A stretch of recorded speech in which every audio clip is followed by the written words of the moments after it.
Ashe, Hanuman, Ashe, Lakshmi, Ashe, Jinsia, Ashe, Damawalawedo, Ashe, Papagade, Ashe, Marasha, Ashe, Baphomet, Ashe, Bridget, Ashe, Adam Gwaji, Ashe, Ogufarelli, Ashe, Ogushengo, Ashe, Azuli, Ashe, Legba, Ashe, Edowedo, Ashe, Zaka, Ashe, Alantha, Ashe, Loa, Ashe, Nakumpa, Ashe, Umbelenga, Ashe, Nkulukulu, Ashe, Olafi, Ashe, Obatu, Ashe, Tutu Legba, Ashe, Kosika, Ashe, Kosi Arun, Ashe, Kosi Iyo, Ashe, Kosi Ofo, Ashe, Kosi Intana, Ashe, Kosi Fataba, Ashe, Akababawaya, Ashe, Mojo Ogo Valafi, Ashe, Mojo Ogo Orisha, Ashe, Mojo Go Ijatun, Ashe, Mojo Go Ogo Iku, Ashe, Ila Nila Bali Si, Ola Damare, Ibayi, Olarun, Ashe, Nikambasi, Ogobo, Ashe, Babalasa, Ogobo Igalasa, Ashe, Nikamasi, Ashe. Okay. All right. Ra, Ashe Ka, Ashe Ba, Ashe Ab, Ashe Ku, Ashe Sahu, Ashe Cat, Ashe Cabinet, Ashe Cat, Ashe Shekin, Ashe Osed, Ashe Sut, Ashe Sut Nubit, Ashe Ama, Ashe Niama, Ashe Ba, Ashe Na, Ashe Ama, Ashe Nomo, Ashe Yuguru, Ashe Kuntu, Ashe Digitada stages, Ashe Imana, Ashe Muzima, Ashe Buzima, Ashe Kamara, Ashe Ichingu, Ashe Kamara, Mabi Marambo, Ashe Raramki, Ashe Muzimu, Ashe Vo, Ashe Da, Ashe Selido, Ashe Zo, Ashe Fa, Ashe Yi, Ashe Mawa, Ashe Si, Ashe Mawa and Lisa, Ashe Legba, Ashe Akane Kanapan, Ashe Okra, Ashe Natro, Ashe Magya, Ashe Sansaman, Ashe Manambo, Ashe Sansabam, Ashe Ashe Akaban, Ashe Kibian, Ashe Sansabam, Ashe Hera, Ashe Apollo, Ashe Demetrius, Ashe Hercules, Ashe Cthulhu, Ashe Hastar, Ashe Shub-Niggurath, Ashe Nilahotep, Ashe Dagon, Ashe Azathoth, Ashe Awas, Ashe Muewas, Ashe Henry, Ashe Patanecha Unra, Ashe. Give a little bit. Well, we gonna keep calling them. They got the water. Tyert, Ashe Tayik. Well, hell, whatever. Pour a little bit of this good stuff up in there. It's all the damn same. They just take this and put it on the stove and, you know. Okay. Raziel, I say Kaziel, I say Buviel, I say Haniel, I say Iniel, I say Gabriel, I say Michael, I say Samuel, I say Lakshmiel, I say Malektos, I say Tayik, I say Yin, I say Yang, I say Atan, I say Medura Atan, I say Metatron, I say Meskinet, I say Minibis, I say Muntu, I say Mim, I say Athert, I say Harsefi, I say Hathert, I say Abraxas, I say Anana, I say Marduk, I say Bridget, I say Aphrodite, I say Tiamat, I say Nibiru, I say what's that? White Buffalo, Ashe. I'm going to give a special shout out again to the goddess Hera. I'm going to tell you why in a minute. Ashe. To all gods known and unknown. Ashe. So Hemmitt family, Ashe Shaw family, Ashe Davis family, say all my family members, Ashe. 1, 2, 3, start calling your family members. 1, 2, 3. Ashe. Ashe. Ashe. Ashe. Ashe. Ashe. Ashe. Ashe. Ashe. Ashe. Ashe, Ashe, Ashe, Ashe, to all gods known and unknown. Ashe, to all ancestors known and unknown. Ashe. So you want to, so let the sister come in and bless the ancestors with the prayer. Sister Abchidi? Is the sister here? Where is she?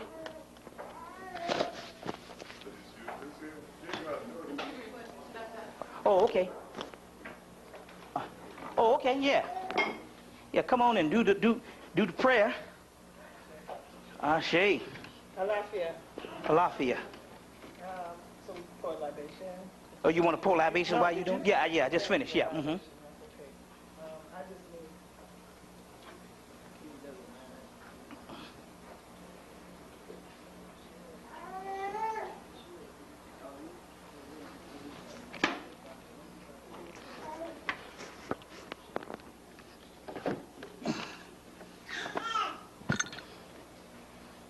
Everyone put your hands down. Close our eyes. humble ourselves before the Creator.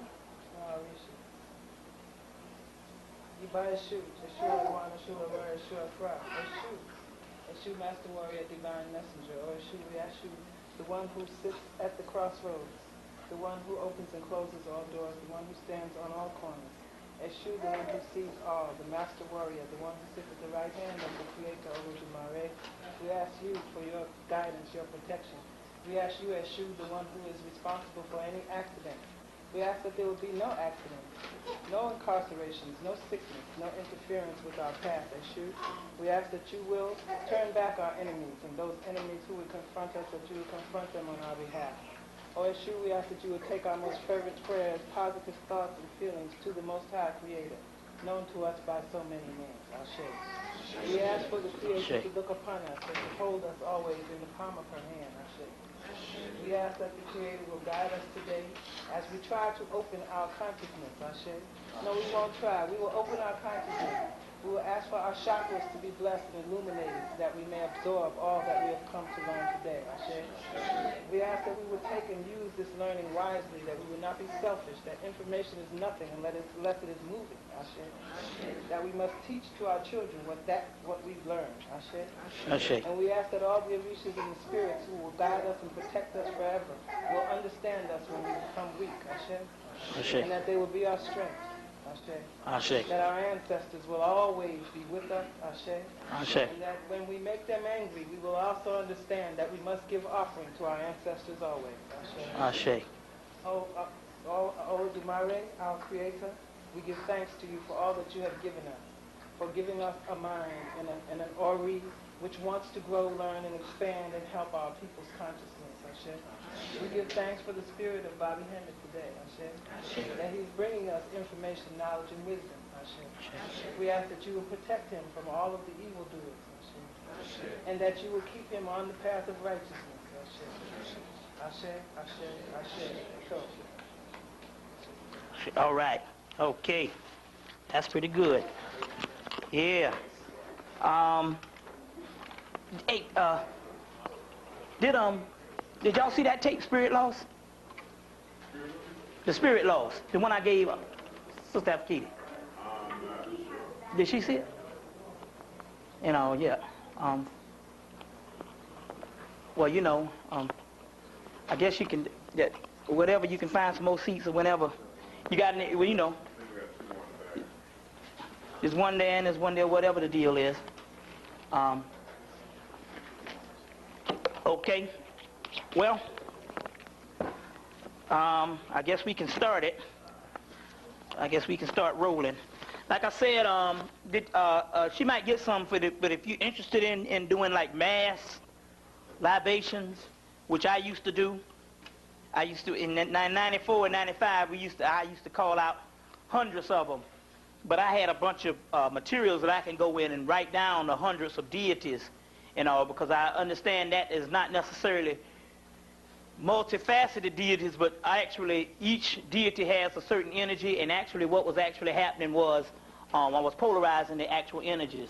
And so as a result, there's a book out, she used to carry them, that Ancient Shining Ones by D.J. Conway, so that was one that, you know, for the mass deities also, for those particular ones that's interested in that also. So I guess we can start. First of all, yeah, I got everything. I'm trying to think off the top of my head. What else? Well, I guess it's all in the notes. So let's go with it. First of all, I want to speak on this whole thing with Eddie Murphy because I understand. Yeah, you know, I understand what was because it was something spiritual. I was saying that dang, the only person they didn't attack was Eddie Murphy, that made all the millions. And lo and behold, I said that one week, you know, I was just thinking in my head, and the next week I walked in the house, and there you go, you know, all spread out there with that transvestite type thing. But I think they knew it all the time, but they pick times when they're gonna bring out certain news like that also too. So it's something, but it's all out attack for the image of black people all over the place. It's interesting because they said it was supposed to rain all this weekend. And last night I said, man, Lord, I hope it don't rain, you know, We don't want to give black people no excuses not to turn out, because, you know. So I said, so I went and wrote down Oya and put on a white candle. I say sunshine. I just put Oya and sunshine. And I don't know whether that was it, but I do know that it has to have something to do with the spirit, because they said it was going to rain this whole weekend. So that's cool. So it's a good sunshiny day also. Did you look at that movie, Spirits Lost? Oh, that was good. You saw it? Man, that was deep. I ain't never seen nothing like that, man. Yeah. That's fresh. Yeah, and it's just interesting. It was a brother. Some fresh people? Fresh man? Yeah, it was a brother. But I got paid fresh. What's my man name? Tim Reed.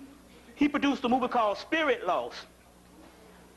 With that brother Leon and the sister that played in Mo Better Blues. What's her name? Cinda Williams. Anyway, the movie came out in the first of this year. But like he was saying, Tim Reed was saying, that now they can get movies made.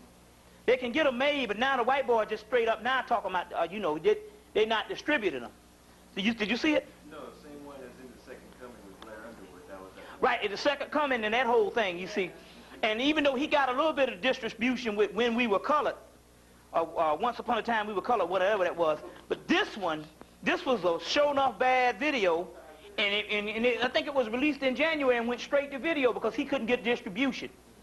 You see what I'm saying? But in there, it's got a lot of good stuff going on in there and all. Yeah, and it's this movie. When I went up to New York, they had it out on the street, and the sister gave me a copy. And I said, well, you know, is this something happened 2-3 years ago? But I looked, this was a brand new movie. But so now they just taking to the point where they're not even distributing this stuff. So it's called Spirit Lost. If you can't get a hold to it, it's not in the video. They have one here at Alwo, so she can run some, you know. She can run some and all if you're interested in it. Real good movie and all, and it's a movie about them moving in this house. But one girl, she was was going with the slave master, and the slave master promised to marry her, and he didn't marry her, and he hauled ass to England to marry her, and I think she committed suicide or whatever. But anyway, she didn't know she was dead, and she was still living in the house. So when their brother Leon and his wife moved in this century, she started going with him and started screwing him. And even though he was screwing a ghost, it wasn't she could come into the flesh. I mean, she was so bad, he set up a bedroom for her. Yeah, a bedroom and everything. They fuck his wife. Was she busted in that car in the act and he was doing it to the master? Yeah, doing it. I mean, he moved his ghost hole in. I'm straight up. But it took the Yuba sisters to come in and get it off of him. You know, you saw it? Yeah, and took. Oh, they got it in Blockbuster? Okay, that's good. Well, that's good. Some movies go straight to video. Some movies go straight to video and all, you know. And so so it is in Blockbuster. Oh, okay, yeah, but Spirit Lost. But anyway, Tim Reed was saying that that was happening also. That was also. Now, also, you know, a lot of bookstores are closing down. You got Oxford that just closed, but Friday they got a buyer. Well, the whole thing went bankrupt last week, but then they got to buy you Friday to bail them out. But it's interesting because, you know, Avalon bookstore closed, and they had a lot. That was the biggest metaphysical bookstore on the East Coast, really. But the older bookstore, Samuel Weiser up in New York, that closed. And they didn't have no reason to close because people flew from all over the world to come to that bookstore. So they just closed because it was almost like saying, they closed in 95, right after the 94 Hurricane Rise and, Siggy ceremony. They hauled ass. They just got the hell up. They were like, hey, let's close down. And it's interesting because they didn't have to close because they were, you know, they don't have that many bookstores in New York, believe it or not. Atlanta has more actual metaphysical bookstores. And so they actually closed, and this was like one of the oldest ones. They got the book company, Samuel Weiser, they had a bookstore. But they just got the hell up. Now that's interesting. Well, I'm saying they sell books. You know, you can, they're a distributor, but they had an actual store that sold rare books and all, but they just closed down, and I think it was, they knew something and they closed down. But it's also a prophecy, that Honorable Elijah Muhammad said that he said in the last days they're going to distribute these pamphlets, and these pamphlets are going to tell all the story of the ancient black man, which is the pamphlets that represent the books. Then they say it's going to come a time when you'll know it's over when the pamphlets stop, And once those pamphlets stop, he said the mothership appears. And this is one of the prophecies. That pamphlet represents knowledge in these particular books. Now, and it's interesting because they had this New York bookseller. It was a store over here on right by the Colony Square. It's a little house that used to have books, New York bookseller or something. They closed down and all, but it's very interesting that happened at that particular time. Now, it's interesting because I want to show you this because it's an all-out attack on black people. Here it is, this particular article. This is ER, the two guests on ER. The black girl on ER, she got a love romance, but both of them are HIV positive. Ain't that a bitch? The ER, here it is, you got this little black girl right here. You know what I'm saying? And it's a color picture too, ain't that something? But yet, both of them are HIV positive. So it's an all-out attack on black people, period. You see what I'm saying? And so they are so crafty now that they can put and the whole thing now is subliminal, to weed stuff in that's not so blatant, but subconsciously, you see what I'm saying? It's an all-out attack. And after last night, I saw the ultimate buck dance show last night on HBO. What's your boy? Eddie Griffin last night. I got to tell you about this. My man last night, he just needed somebody to just go up on the stage and blow his damn brains out. I mean, this man, buck dance, man, I mean, and it's this new thing. He came on and he just talked shit about how fucked up black people are, how messed up Africa was, and all this, and how don't blame white people. I mean, it was amazing. And then he had his hair straightened. He had his hair processed like doggone an old James Brown picture. Some monkey suit on. I mean, this guy, man, was the ultimate buck dance. And it's interesting. They put him on, and HBO and them know what they're doing. You see what I'm saying? But it's a key now. This is all a part of the, when it comes to Africa, it's a part of them setting you up to think in your mind that Africa is screwed up. What's that? And they got an article in this morning's AJC paper about contrasting views of black Americans in Africa, how some want to enrich it while others find it corrupt. Who found it corrupt? Well, no, it's just, I haven't read that article, but it's in this morning's Atlanta Journal-Constitution. You see, so so the way they got this thing going down, they subconsciously, they're putting all this stuff up, and I'm going to tell you what the deal is on this Africa thing in a few minutes, and it is not by accident that Eddie Griffin will have this show and will come on and talk junk about Africa. It's all in the same lineup with the Zaire thing. It's not a coincidence. The government and the TV run everything a certain way.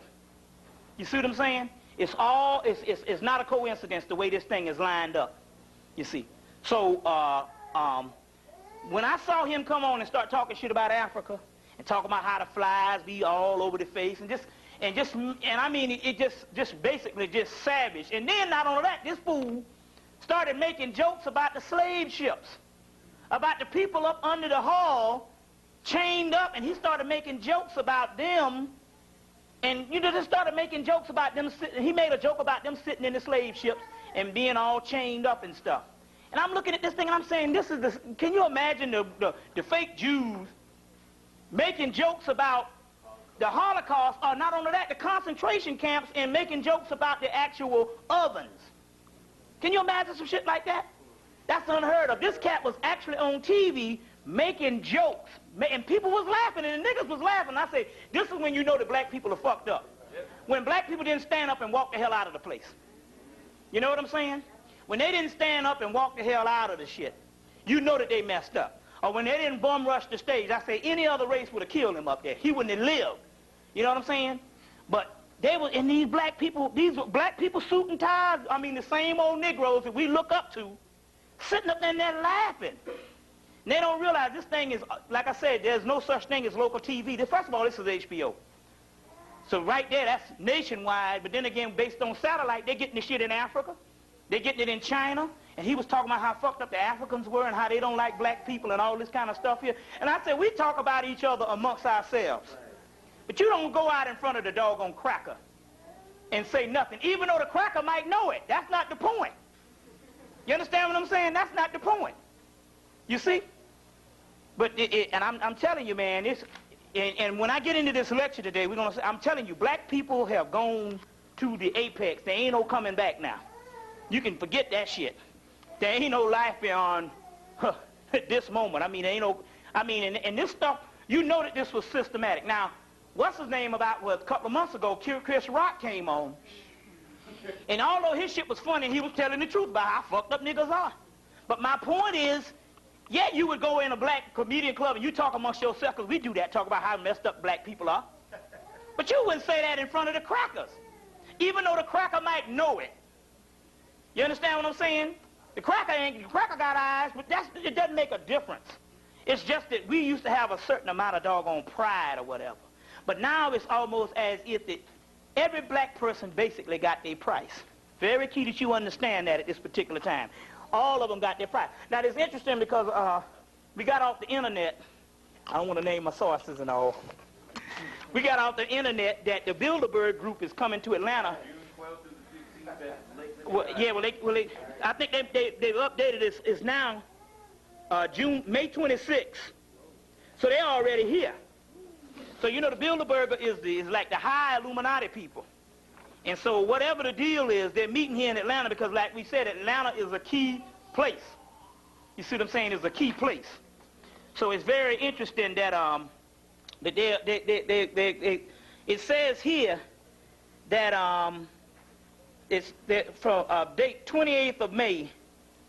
So we're talking about what? When is the 28th? That was Friday or Thursday. I mean, so they're here now. And that's very key that they are actually here now at this particular time. You see, that's very key. Yeah, so you know, you might as well say that. Big Brother's watching.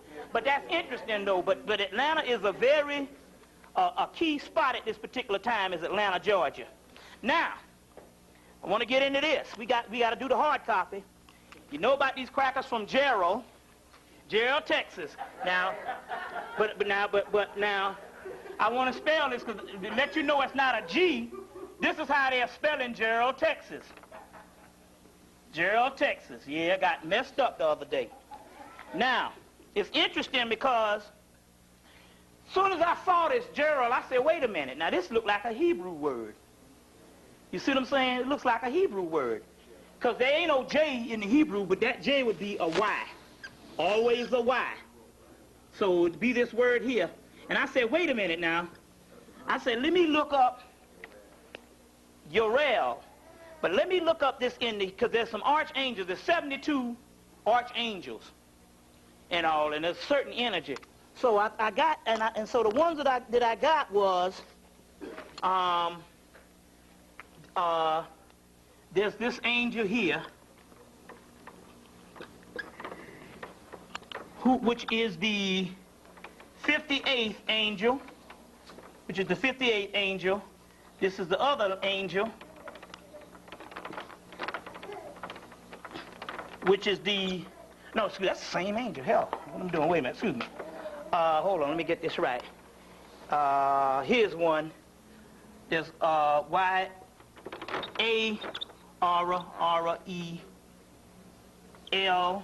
which is the second angel. And then there's this one, Y-E-I-A-E-L, which is the 22nd angel. Now, you got to narrow it down which one of these particular ones. No, hold on. Let me get this right now. Let's see if I get this right. Because what the deal is I want to get the book because I want to get this just right. This is the book called The Kabbalah of the Golden Dawn. And in this book they had the 72 angels. And let me see, the 72 angels. But anyway, to make a long story short, what was happening here, yeah, here's the angel. This is the second angel right here. To make a long story short, what this thing is talking about here is, because I tell you, this storm was no joke, you see. H-U-I-E-L. Yeah, and these are certain angels, and I think that all three of these angels correspond with this right here, this Gerald, because it was not a G, it's Gerald, or Jah. You see the word Jah in there. You can, you know, you can work with these. You see the word L. You know what I'm saying? You see the word Ra. You know what I'm saying? You see the word Re, which is also one. Re is also one. Ra is one. And what I'm saying is this, for whatever this was a very spiritual sign. How many people died, was it? 30, 24. Yeah, but then they said, I think it was later on. But anyway, whatever the deal, they stopped counting and all. They ain't gonna never really tell you the real deal.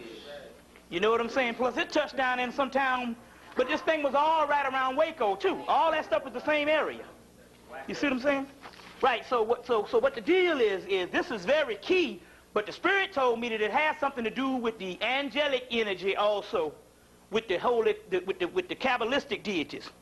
You see, what I'm studying now, there's an intricate link between, I believe honestly, that there's several religions, and we know of the ancient religions, but we're talking about the religions that are on the earth today. Since Islam is out of the question for the white man to get into at that particular time, because he wasn't introduced into Islam until we introduced him to the Islam into the 20th century, basically.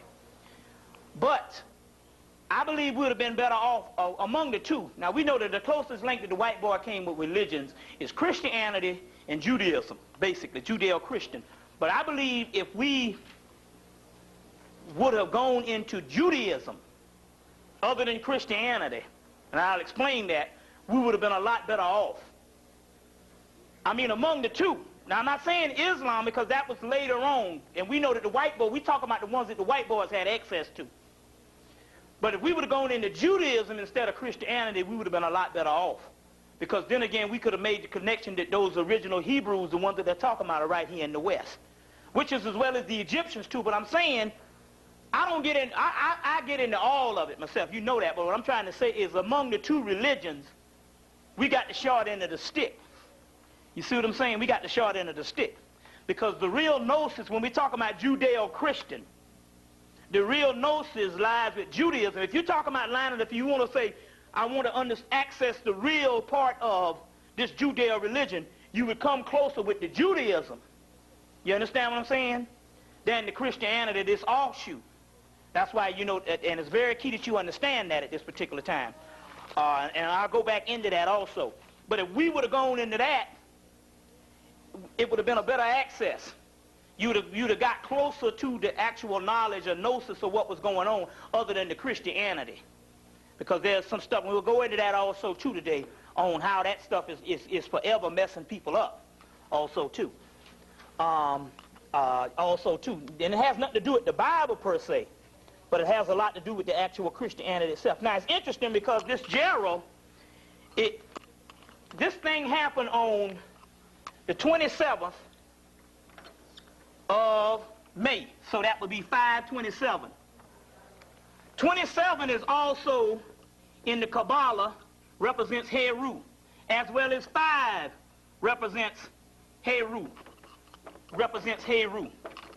Which is the double Horus. Ra, Heru, Kahudi, or Ra, Ha-Q, or Ha, Pa, Krat, which is the, Harpacross is the inner, which is the dark, the shadow, and Ra, Heru, Kahudi represents the light form of the actual Christos energy. So this was on a double Horus. You see what I'm saying? Which is, and combined, you would also get also a form of Mayat. You could also too, because that's the holy Shekinah in, and we'll explain this in a few minutes, but this is the double Christ energy on this particular day that this thing happened. And if you saw this thing wasn't no tornado. This shit just looked like, my God, this thing was big as 5 football fields or something, man. I mean, and you know, but like I said also in the last lecture, each time that they try to take money from us, be affirmative action or whatever the deal is, they end up having to pay that back in natural disasters. And it was interesting because they were talking on TV and they were saying, hell, about how they're getting ready to come in and they're going to access just how much natural disaster they got to pay out for this year alone. You know what I'm saying? And the hurricane season just started today or whatever. You see. So it's very key that you understand that at this particular time, because now we are at the end of the moment of bearing witness. And this is just another reminder of hell. What's going to happen when the summer solstice? Which is very key that you must understand this at this particular time. You see what I'm saying? Now, which leads me to the movie Fifth Element.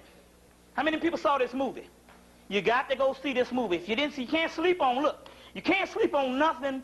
Anytime you see some shit, science fiction, you can't sleep on it. You got to go see it.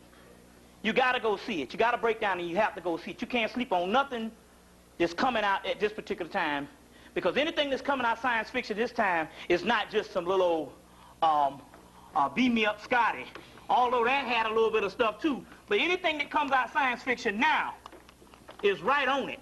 And I'll explain that in a few minutes and all when we go into it and all. But this is very interesting that you understand this. Now, if you notice, first of all, the Fifth Element was also a form of Hitler's secret society. He had a secret government called the Fifth Element also too. Now, the Fifth Element also too. It was a secret government also too. But if you notice, it was based on 4 stones. What? Water, air, earth, fire. And the fifth element was supposed to be the girl. Which in actuality, all stones combined together inside of you, that's what it is. It's just nothing but talking about melanin. It's basically what it's talking about, melanin. Now also, if you notice, they cloned the body within a few seconds or minutes in the movie. That letting you know that how fast they can actually clone a body, just like the movie Multiplicity, which it came on cable last week. I saw it for the first time, Multiplicity. But they cloned the body also. But but the movie, this Fifth Element, and you saw the fire shoot out her mouth, this beam shoot out her mouth and all. But one of the key factors of the Fifth Element would bear witness to the man with the 3rd grade education, as well as the Moorish science, and a lot of people were saying this at this particular time, that the white boy got an extension. In 1914, the white boy got an extension. You heard the Nation of Islam talk about that before. That the white boy time was up and then he got an extension in 1914. Well, now, in the movie, if you saw it, they were in the pyramids, 1914. It was in some, not as pyramids, but some type of temple. And the monsters came in, or what they call this particular alien or whatever this deal is, was actually the ancient black man that they made. And what did they do? They came in and did what? They gave them an extension. Because in the movie, he said, well, when will you be back again? He said, when the next time evil comes. So what does that mean? That meant that in actuality, why was he there from the get-go? He was there on 1914 because the extension had run out on the white boy. Just like Master Farrar Muhammad said, and just like the book bears witness to, the Great Pyramid Decoded. You see what I'm saying? But that's interesting, because I've talked about the Great Pyramid Decoded, and they got it in there. And then we go see the Fifth Element, and they actually give them the extension in 1914 is when the whole thing starts off. Very key that you understand that. Now, it's interesting because the Fifth Element was an all-black movie, except for Bruce Willis and the white girl. But if you notice, there's a brother giving you his seat, so.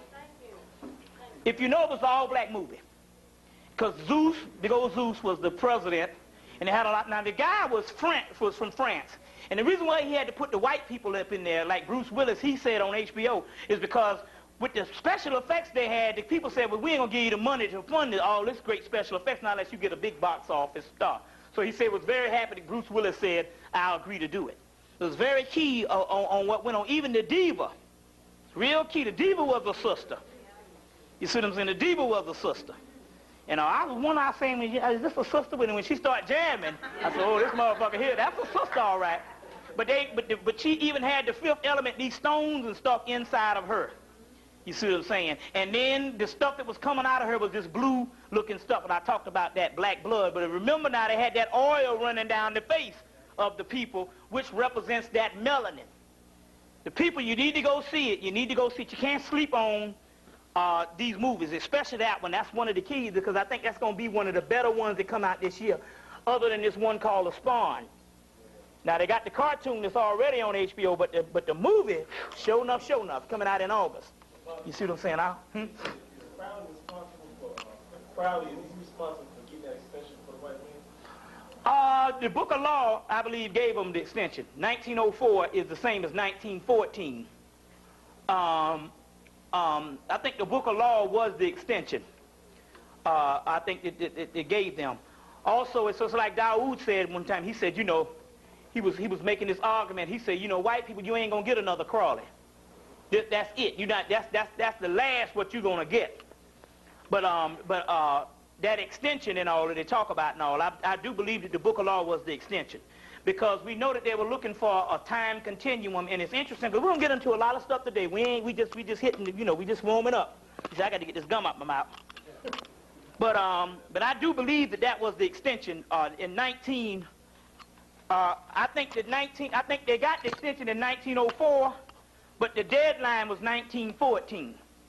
You see what I'm saying? It was 1914. Very key that you understand that. Now, last week, the Odyssey came on TV. Anybody saw this? Did anybody record it? Huh? But yeah, but you know, but it's one thing, though. I think that, well, you know, any NBC, any regular TV production is not going to be the best. You know, other than the movie production and all. But still yet, for them to even put that on.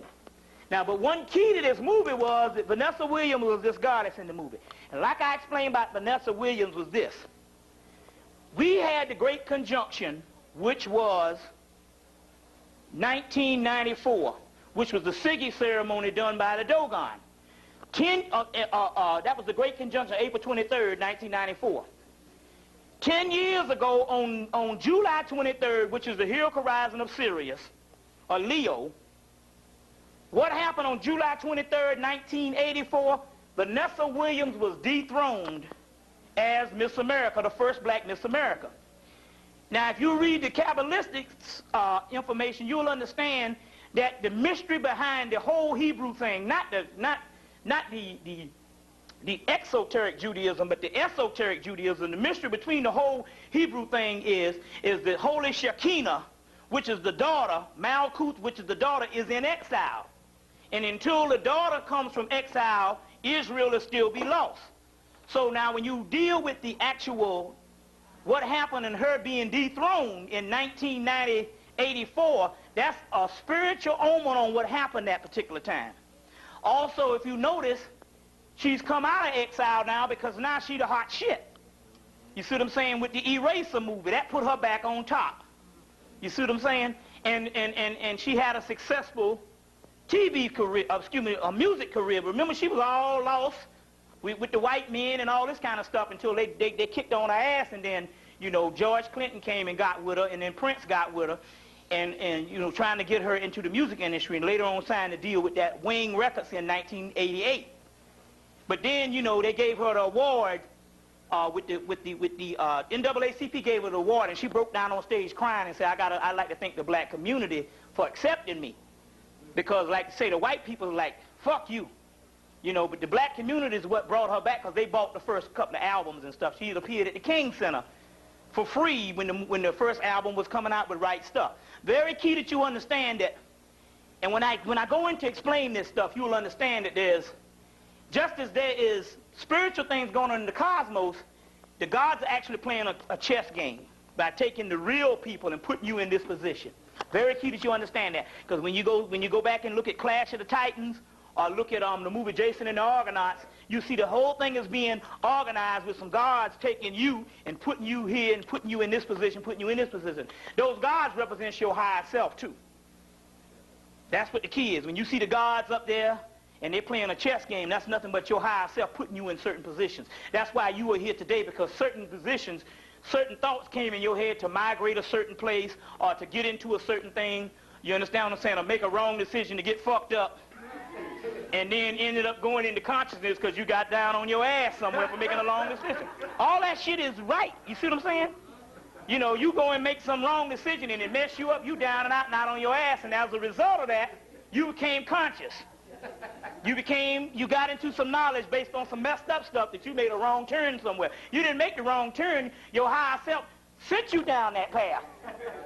You see what I'm saying? Your higher self sent you down that path. You know what I'm saying?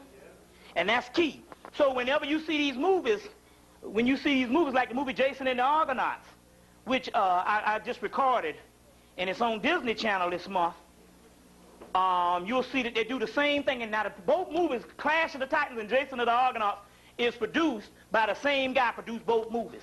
And now I think you can that Jason and the Argonauts like 1963, but they just put it back out and it's for sale now. It's like for like $14 you can buy the video. Very key that you get that, because that's the slave ship. We'll go back into that also too.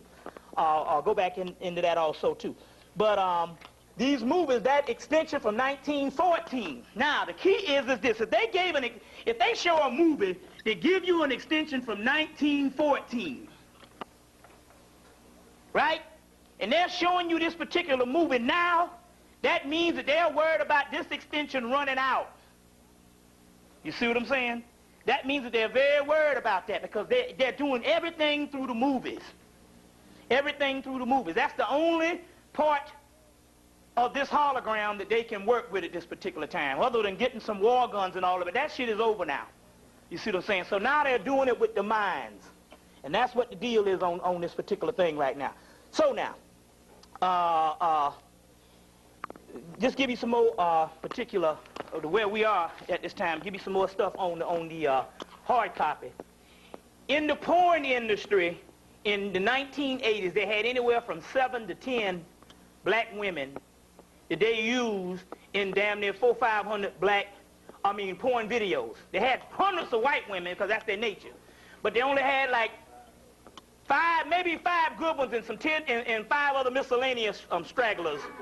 But five of the top ones, Ebony Ayers and this other girl, a couple of them, you know. And we even adding Vanessa. We even recruiting her ass, cause she's black though.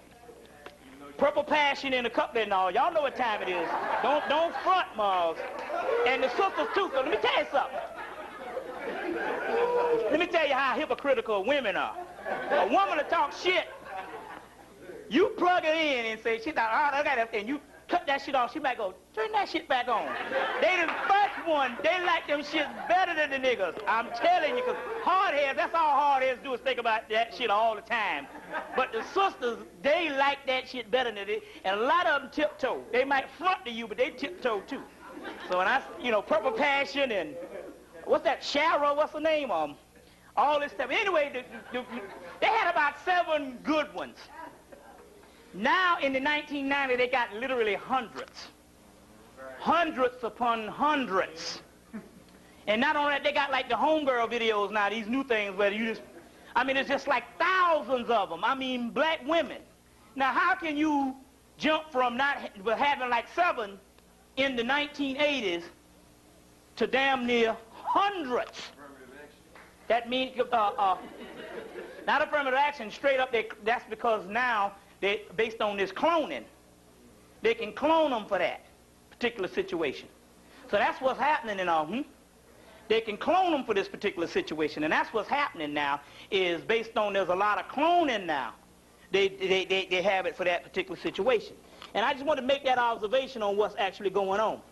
Now, also, I want to talk a little bit about the government separation program between the have-not blacks and the have-blacks. And as a result, now, what you got is they have made an actual vortex of 2 different dimensions. Whereas you talking about people that's so remotely different from each other now. You understand what I'm saying? So that's the reason how the government can come in and kill 12 million people right from up under you. And you don't even know it, because it's a total different dimension from the have-not blacks and the have-blacks. And the have-blacks being the voice. They're like in a whole nother world. You understand what I'm saying? They're like in a whole nother world on what's actually going on here. And like I said before now, I'm getting ready to do a documentary. We're going to go to these neighborhoods. And also, because we've located it, like I said, we located the train track and where they put the black people on. The train track and where they ship black people out. I've said this in the lectures before, but that train track, like I said, is if you go to the West End Station, there's an overpass before you go to Stewart Avenue. There's a train track right there. Now that train track coastline goes and it cuts through, and it ends up going right through. Simpson Street, because there's an overpass on Simpson Street. You know what I'm saying? Or in that particular area. Somewhere around there, if you on the corner, let's say if you're on Northside Drive, and you go all the way up where you're getting ready to turn off to go to Coca-Cola. On your right, you'll see this liquor store. That would be North Avenue and Northside Drive. And on the left, you'll see these construction fields. It's like a whole bunch of construction is going on in that particular area. Somewhere in that area where that train track goes from the west end and curves around, there's a part right there where they put black people on the trains and ship them out by the thousands. And basically, as a result, they have shipped out literally thousands of so-called underclass. You see what I'm saying? And there's an area over there, because we think it's construction area, we don't know that that's the place where they're actually shipping them out at. And as a result, now, that particular area, I used to live in the area where that overpass was, and that near Vine City. I used to live in that area, and that whole community is gone. The whole entire community. But there's a section over there, that's construction fields, or this construction area, or it's like a mill or just some type of industrial place. And in that area where most people don't even dare to go is where they put them on those trains at night by the thousands. So they can snatch them up all over town. It's okay, here's, well, that's it. Bankhead, all that area. It's over near Bankhead. Okay, here's Northside Drive. Here's North Avenue. On the corner of Northside Drive, here's Northside Drive, here's North Avenue. Somewhere in this particular corner is a whole construction site. This railroad track puts them on right here and goes all the way up in circles and goes to the west end and carries them out. So that's what's actually happening there. That's where they're putting the actual people out. Now, it's interesting because I was talking to this sister, and I told the sister, I said, I was telling her about that, and she said, yeah, I don't disagree. I believe that the government can do that. But where you get the information from? I said, well, the information I'm getting, I said, you know how when you go and you kill somebody, and the police detectives come in, they don't have documents on you killing people and all kind of bibliography. You go to a bookstore. I said, they take a rock, a spoke, you know what I'm saying? They take a feather, they take some fiber, and you put your case together the same way that the damn detectives do. I said, that's the way we put the case together, with a little bit of fucking common sense and spirituality. You understand what I'm saying? But with me, I actually, once I realize what's happening, I actually can see them putting them on the train. That means I'm looking into a certain dimension, and I can actually see it. I can see it of them putting them on the trains. And I thought it was just me thinking of just making up in my mind, but no, in actuality, I actually saw it. Because even when I was sitting with Brother Juju, he said, yeah, I see the place where they're holding them. He said, it's just like one or two people running the whole place. And he said, it's like, you know, and it's real dark. And he said, they got thousands of them up in there. And at the time when he was telling me, I was looking at the place. I said, yeah, I can see it too. Just when he said the time about the melatonin, he said, yeah, they're crushing up their feet, the toenails and bones, everything. He was crushing up all of that. And I was like, and then I started actually seeing it. But we can actually see these things, but we just wipe it out and say, oh, that's just me and my imagination. So the Spirit gives you a damn TV.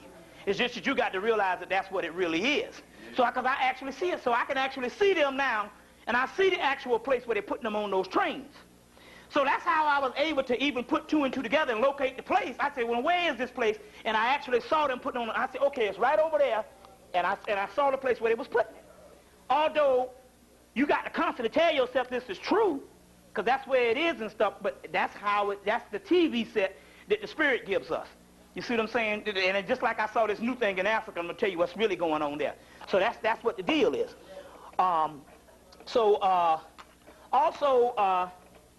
It's just like this. This is another thing, too.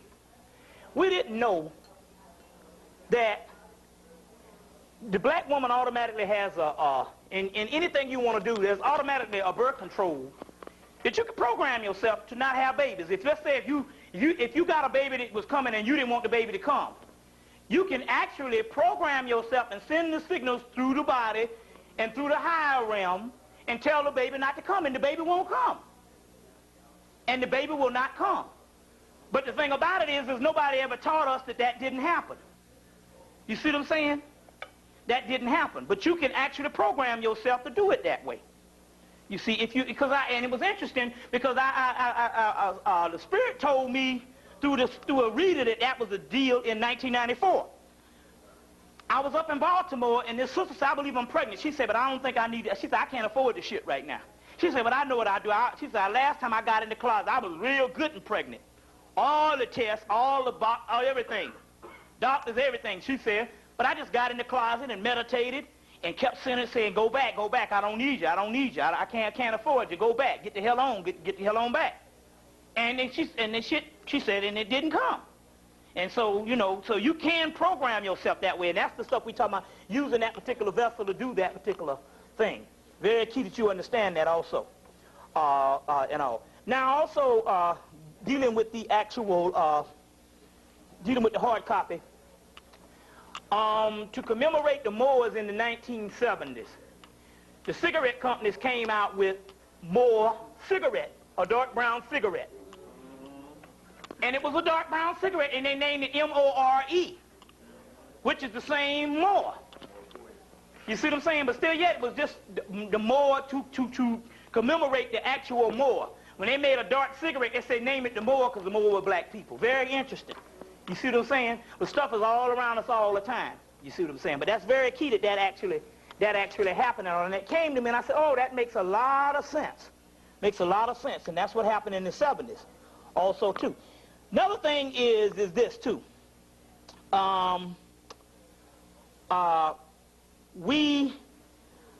Ignorance is a disease. I'm seeing this now. I'm not saying the same thing as if to say, like, it's a psychological thing that you can do. I'm saying it's an actual disease. It's an actual disease. Now, HBO came on TV and was saying it also, too. They were saying that after so many years, that as a person gets older, their brain cells start disappearing. You understand what I'm saying? So in actuality, ignorance, if you stay ignorant for a long enough of time, it's kind of hard for you to try to understand something. It's like if you never used your brain before. Even when you get 18, that shit ain't happening on the level that you want it to happen. So therefore, it's just like I said, in the 1970s, the integration factor was in there to actually, they put that in to actually stop people from using their brains, period. You see what I'm saying? And in order to do this, they said anybody in the public school, give or take, we're going to even have some white kids that go through this. And it's up to the mama to teach them. But basically what's happening is ignorance is a disease, and I'm thinking that ignorance is an incurable disease. I'm telling you, because the way we're looking at black people now, even black people that got knowledge now, you understand what I'm saying? And this will end up and just do some crazy shit, you'll know that in actuality that's the same as having cancer or something. You understand what I'm saying? And it's and so the reason why you are getting it is because that's that divine that elect people that had to bring this thing about at this particular time, and that's why you were getting it at this particular time, and why so many other people can't get it. That's because it's an actual disease. It's an actual disease. And HBO was talking about the brain cell thing. And it was interesting because I also said, the older you get, the more and more you should act younger, but the more and more you should be more alert and analyze things. That is because at a certain age, your brain cells start disappearing. Now, it's interesting because if you notice, white people get along better with older black people, but can't get along with younger black people. Now, we know that the reason why the racism is the way it is because they can't take our energy. Now, it's interesting because I got some stuff out of the Gnostic scripture where they say the exact same thing, that they can't take the energy. So the reason why they get along with a lot of older black people, you see what I'm saying, is because there's energy, the energy starts to die. It just starts to get real suppressed. And as a result, white people can get along with people in their 60s, in their 70s, even in their 50s and 40s also too. Because if you notice, it's like, take for instance, some of you, how many people in here that's 40 and on up? If you notice, you got some friends that you used to hang out with. They used to act a certain energy at a certain time, and now it's almost like they're alien to you. That's because they got into this routine type of system. Anything routine shuts it down. And what I'm saying is the reason, even with the education, as well as America keeps you on this routine thing. Get up, go to work, come back home. And then they tell you on TV what your life is supposed to be. You know, go to work, have children, worry about them getting fed. And it's the same routine shit over and over. Nothing out of the ordinary. All the white people constantly, because see, they can really die messing with this stuff because they ain't got no energy. They constantly jumping off, bungee jumping and all kind of crazy shit like that too. And all, but they're just crazy anyway. But my point is, this is very key.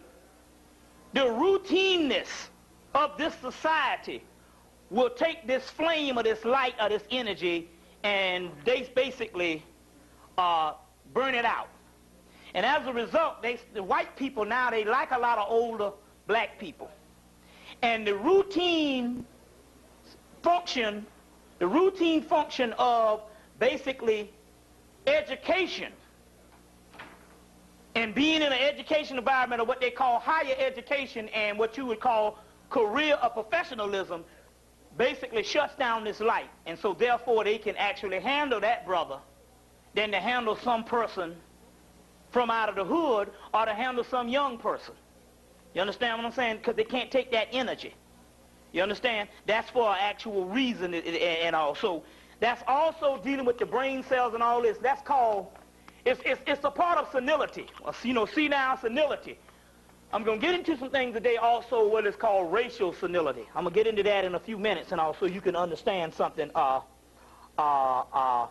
so you can understand this particular part. I just want to go through some things right now. Now, it's interesting that the brother brought this to my attention, and the first person to actually start saying this was the brother brought this to my attention that it's funny now, they use the word, this N-word come out. White people don't say nigger no more. They just say the N-word. And they even had a white man on the TV arguing with a black man, telling this black man not to use the word nigger. Why are you using that word? And was actually getting pissed off at a black man using the word nigger. The black man said, nah, shut down that, I'm going to keep on saying it. Shit. Not to use the word nigger. He was saying no. And so now it's this new goal. And the first person to start this shit off with this African-American thing was Jesse Jackson in 1988. It's not a matter of people saying it. It's a matter of there's certain key people that bring certain things to the political field, and Jesse Jackson was one of those people to do it. This African-American bullshit. Well, first of all, number one, the debate is still on because we still, and the brother brought it to the attention at the Malcolm X Festival, and it's very interesting. We can find the word nigger, or negrito, Saul nigger, this spiritual word that denotes spiritual energy, which we'll go into in a few minutes to document the shit. For the motherfuckers think we bullshitting. We can find this all around the world, but we can't find Africa nowhere in no ancient history. Very key. Africanus. Neo-Africanus. You got a new book out on this cracker. I saw it up at Barnes & Nobles. But it's very key. They want you to call yourself something that is not an ancient word at all. You see, the only thing closer, they said that Gerald Massey mentioned something about something being on some pyramids or something, but there's no word Africa nowhere. But that's the new thing, African-American, double made-up stuff. But obviously what I'm trying to say is this word nigger. Now let's look at the spiritual connotations of it. First of all, the word nigger comes from the word Saul, nigger. This word, to document this, you can get the book, the little green book by, what's the woman, Coltube, what's that? What's her name? What's it, Barbara Coltube? Look that book, see the Book of Lilies back there? Huh? Yeah, look, read the name of that person. Now look on the front of the book. Barbara Black Coltube. What's that? Koltuv. Coltube. She has another book out there he used to have in here called, was it Solomon? Let me hold that book. This might be in, because I want to document this on the film. I'm gonna give you a couple of things to actually get it from. What? Coltube? What? Saul. Oh, yeah. It's cool. That's so. Soul nigga. Barbara Black. Yeah, okay. You know me now. Shit. Hell, it might be in here, but let's see. I'm trying to see, because the name of her other book is, the name of her other book is Solomon and Sheba. What's the name of that other book by this woman? Barbara Black Cole, too, did the Lilith book. Remember she did the book? Solomon and Sheba. I think you had a couple of copies. It's a green book. Yeah, it's a little green book just like this. It's called, anyway, it's a little green book. In there, it's documented on the Saul nigger, which is coming from alchemy. It's coming from alchemy. Another woman got a book called Androgyny, book called June Singer. Her book deals with Saul nigger also too, as well as Negrito, which means blackening stage in alchemy. So what I'm trying to say is it's a spiritual connotation that we hate being called a word so much by the white man, but we end up using it ourselves. And I'm saying some things are not necessarily black self-hatred. I'm saying that it was spiritual, because that word even sounds good. That nigga is a powerful word. You see what I'm saying? I can't stop saying it. And the key is, it just gives a good accent on some shit. Now, we're not just bumping our gums. You know, we're not just bumping our gums because we're talking about pure, straight scholarship. And the brother also said that there's a conspiracy. I can't think of the name of that brother. You don't remember the name of the brother? His wife gave me a line. I can't think of the name of the brother, but the brother brought it to my attention, and I said yes, because that came across my head too. There's a conspiracy to stop you calling yourself niggers. Because what I'm suggesting that this word nigger, which means blackening stage. Now let's break this down. Let's break this down on a metaphysical science. Let's break it down on metaphysical science with scholarship and all this, so you don't think that I'm just running my mouth. We understand that we can speak certain energy. Because the Christ that comes back is coming back with the sword, and the sword is what? The word. Which you being the Christ, that means the word. Now, this word nigger, you get the word Niger, Nigeria, Nicaragua, all that. You see what I'm saying? I mean, there's so many words with this word and connotations of this particular word, Negrito, which means the blackening stage in alchemy, where this comes from. And Saul nigger is another word for Negrito. Negrito, let me spell that for you. What's that? Spell it.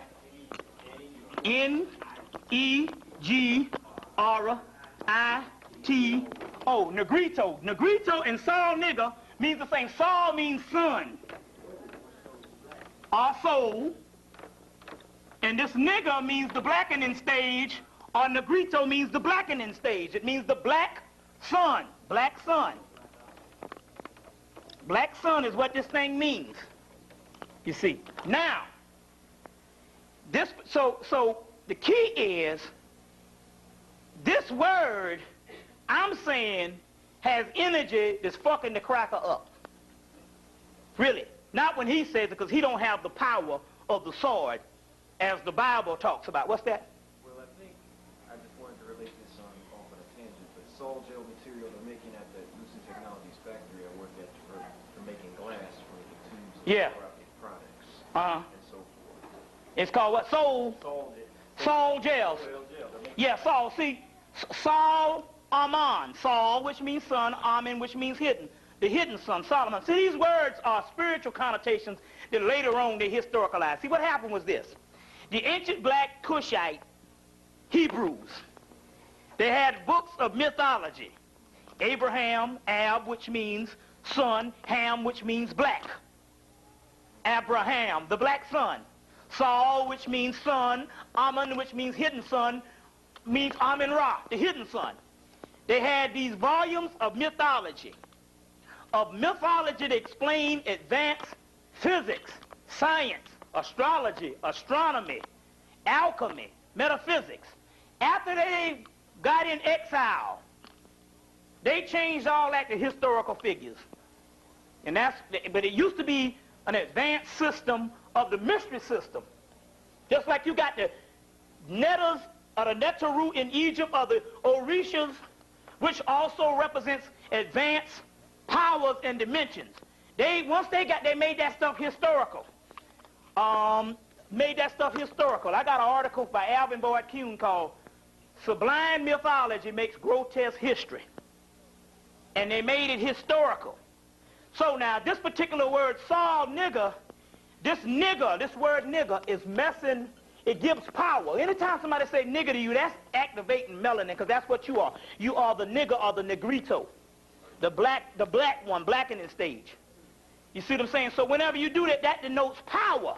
So the white boy is saying they got to stop saying that shit because it's fucking us up. Really. So they say, well, tell them they're African Americans. That bullshit. African, you know what I'm saying? African American don't even sound white for what the fuck. You know what I'm saying? But the word black even sound better, because in the 70s we was black. Black America, or whatever the deal is. For the, you know. But still yet. Now it's African Americans, they're trying to get you to stop saying they stop you to saying nigger, but they messing up either way. Because they now call you the N-word. But if you go into the doggone Book of the Dead and look throughout the Book of the Dead, you will see the word N all through. They'll say so-and-so, and they got this word N. Let me see, you got a Book of the Dead? The N. You'll see the word N. And the N that they're talking about, when I looked up the word N means another word for the god Osiris, Lord of the perfect black. Lord of the perfect black. And I was going to read a passage, because if you start reading the Book of the Dead, every so often you'll get to this word N. So even the N word, they can't win for losing. Because now that's like saying, well, you're calling me Osiris or Osar. So my point is this particular word, everything is done for a reason. You understand what I'm saying? And they had this white boy on TV arguing with this nigga. He was mad. He said, quit saying this nigger word. No, the monk said, hell. He said, if you say it to me, I'm going to kill your ass. But if you know, I'm going to kill your ass. He said, my brother said it to me, and I know the mug down. You know, like that. But so I'm saying that's very interesting. That's very interesting that that's actually going on. Now, remember the last time I read you a passage from Dune? I read you a passage from Dune, from the movie Dune. The movie Dune. Now we got two versions now here there. Well, we got the graphic version, and then we have the version that comes on the Disney Channel, because where they took about 20 minutes just to explain what's going on in the movie, because the movie is so complicated. So we got that version also for the people that want to get it, because it's still out of print. But I wanted to read this part to you again, because I said something the last time. We read this part, and it's very key that you understand this. To give you the chronology, and I want to let's see that I bring that particular information. Hold on 1 minute. Y'all bear with me. Let's see that I bring this information. Y'all all right? All right, you got to keep checking now. See that I bring this. I got a big pile of stuff. Yeah, I see. Yeah, Dune. But I got another thing. I wanted to read this particular part again. This particular part that I read the last time I was here. See that I bring some more information. I think I might have left that stack. But anyway, it talked about that in the year 1091 they were supposed to have this particular war on Arrakis, and we located that with the actual Iraq war, and it was supposed to be fought over spice, which is melanin, but also the Iraq war the Gulf War was fought over oil, which is melanin, liquid melanin. But also they said in 1091 that out of that particular battle would come a Messiah. Now it's interesting because yo, you want to get that, brother? Oh, okay. Oh, well. Oh. Yeah, okay. Yeah, well, she got it. Yeah. We'll let the brother come in. I don't want him to miss out on what I'm saying, because this is very key. Because they put out 2 movies to explain this thing, but there was supposed to be a Messiah that emerged from this Gulf War, 1991. Now this is the interesting thing of what I'm talking about here is this. That the white boy has given up on looking for a Messiah. Anytime some white person puts the Messiah in front of them, they end up dying, getting killed or whatever. David Koresh, this white Lubavitch Jew or whatever. And so now they don't want a white man. They like Dawood was saying, they don't want no part of being the Antichrist or Christ. So now the new thing now is the white man to find a black person to be Christ. So they figure, look, we need a black person, mainly from the United States, to be Christ. To be Christ. No, but listen, no, but look at this. I don't think, let's see. There's several of them that they're dealing with. They said, but we need a black person to be Christ. No, it ain't Farrakhan, no, Although that was one of the picks, but no, they said that they want to, because see, if you understand, the Christ is supposed to be somebody, first of all, he's supposed to be a warrior. So it ain't going to be nobody coming, supposed to be a warrior. Now, the god Horus, or Heru, is the god of war. Is the god of war. The Christ that came out of the Persian Gulf in 1991, that they are looking for their Christ, there's two of them. There's a New Age Messiah and there's a government Messiah. You read that book, The Messianic Conspiracy. What's that name of that book? The Messianic Conspiracy. It's about the two guys that wrote Holy Grail. Messianic Legacy.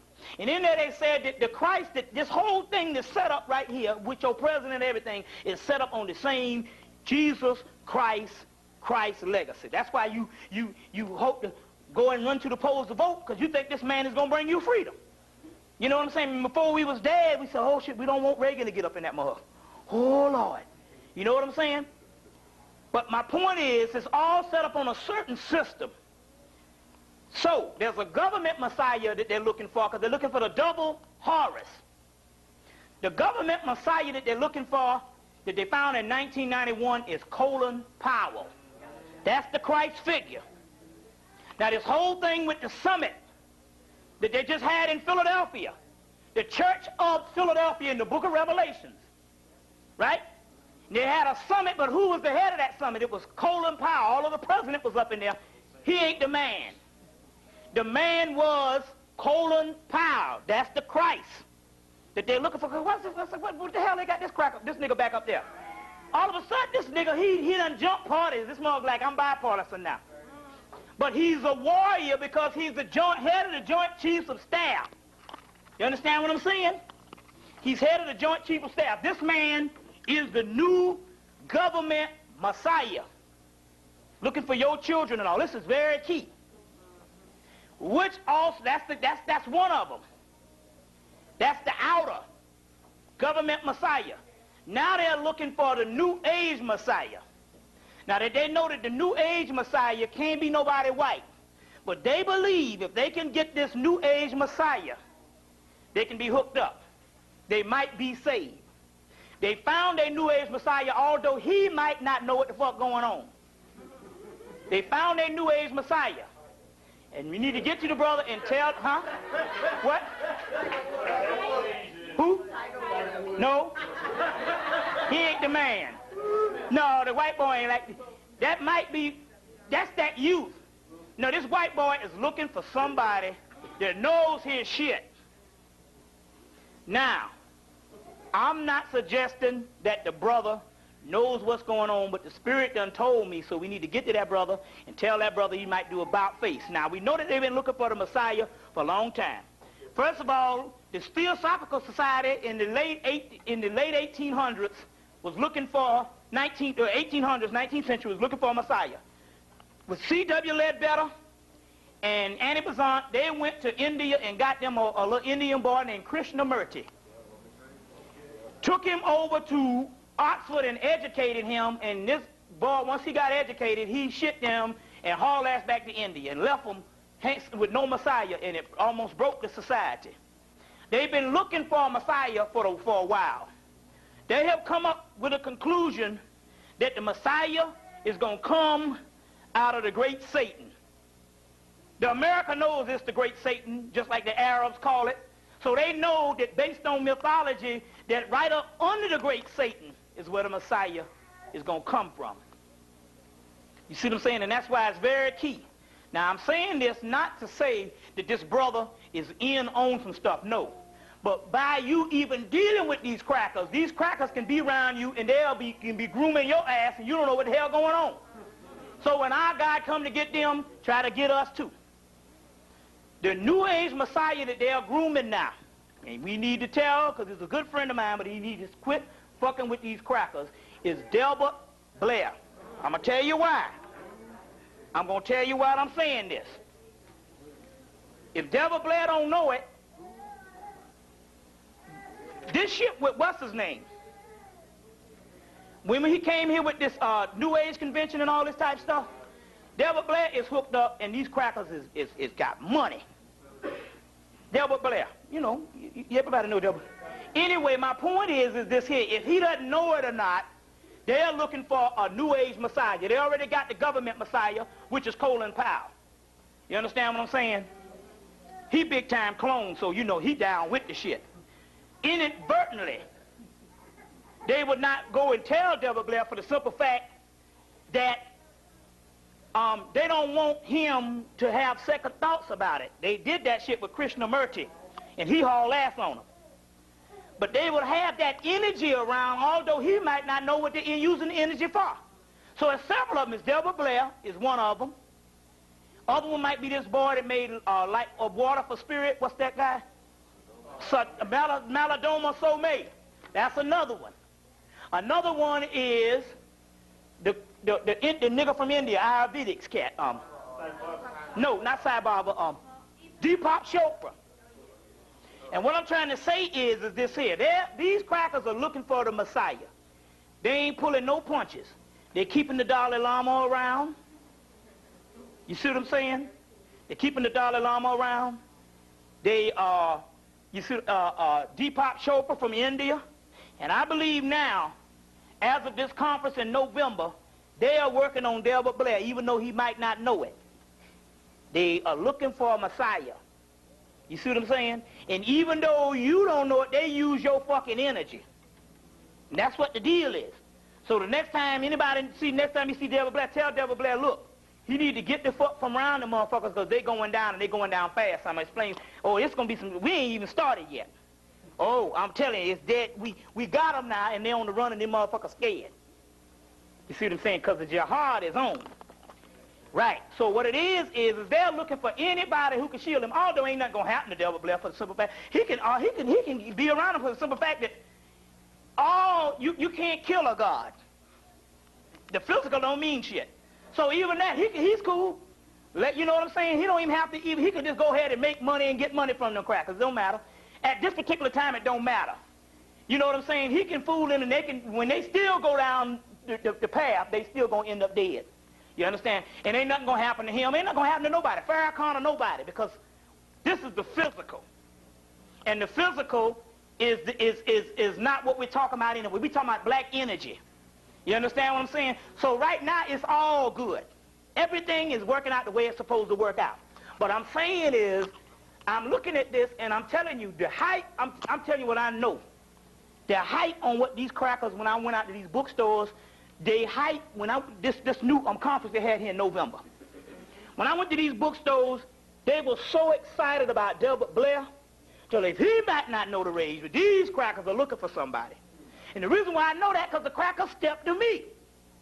Cracker stepped to me right out there at a wish-fulfilling tree. This cracker stepped up on me and said, look, won't you come on over here?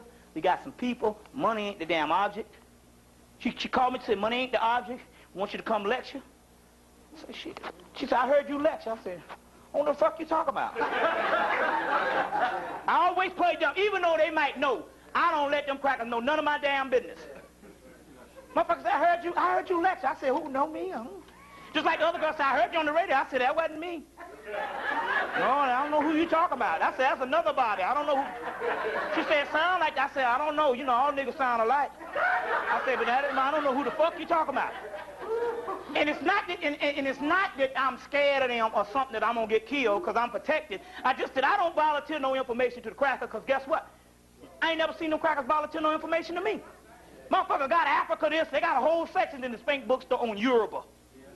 Africa this and all this here. But yet them motherfuckers still, you know, they don't volunteer the information to me. My grandmama taught me that shit a long time ago. She said, man, don't be going outside this goddamn house telling your business. My grandmama told me that a long time ago. She said, if you notice them other kids, them motherfuckers have some fucked up shit going on in their family, but you don't never know about it.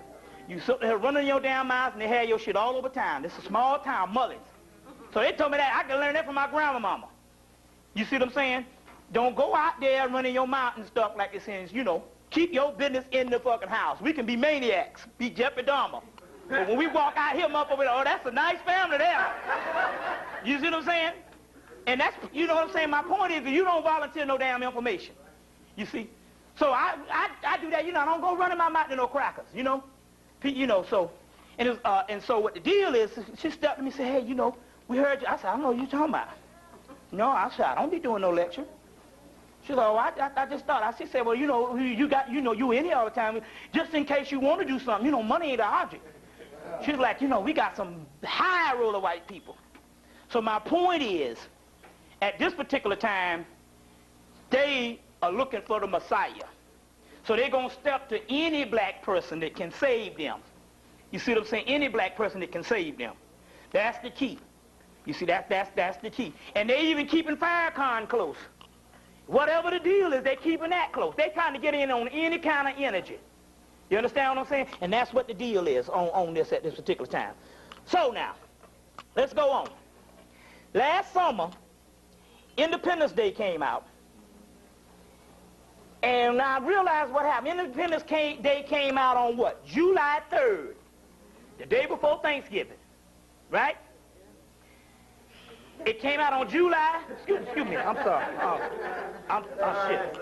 4th of July, whatever, shit. Oh, damn. What the hell I'm talking about? July 3rd, the day before 4th of July. Yeah, excuse me. Anyway, if you notice, they got this movie Men in Black coming out on July 3rd.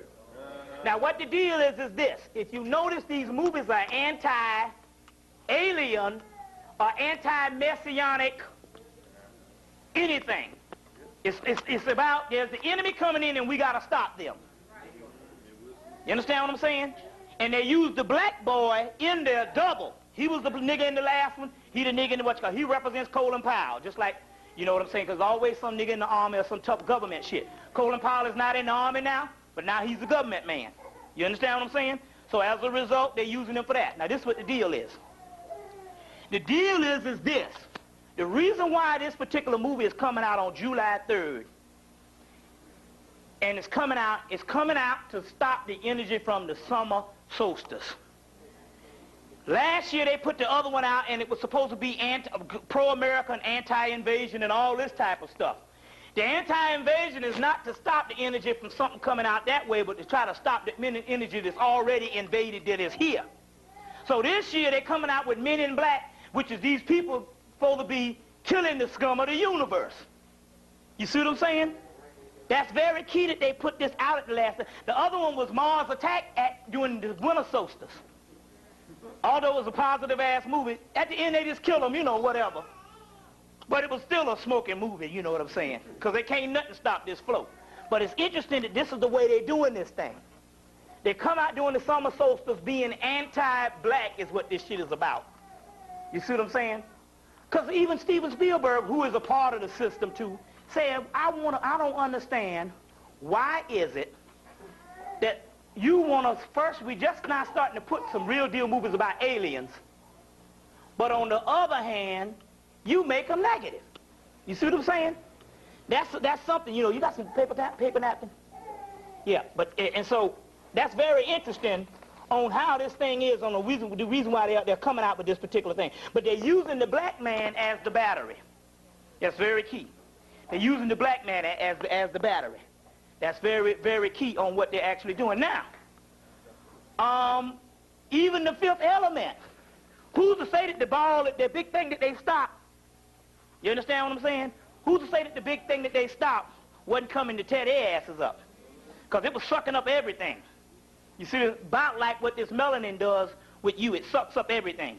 It consumes everything. But they're using the black man as the battery. And my point is that they know that there's a spiritual war going on, and they know that the highest form of spirituality they have is movies. Why? Because movies, if you follow the history of movies, plays, and all that, goes right back to the Greek play or the Egyptian play and goes back to mythology. And the mythology is physics. So if they can control the mythology, they can control a certain aspect. You understand? So they are losing this war, but that's not going to stop them from trying. You got to understand this at this particular time on what's actually going on. So they're actually doing this during the summer solstice period. During the summer solstice period. Now, this movie Spawn is coming out. It's supposed to be this particular substance that's so deadly that it's supposed to destroy the earth. My point is all these movies are always talking about something. They're saving the earth. But we know saving the earth is actually negative.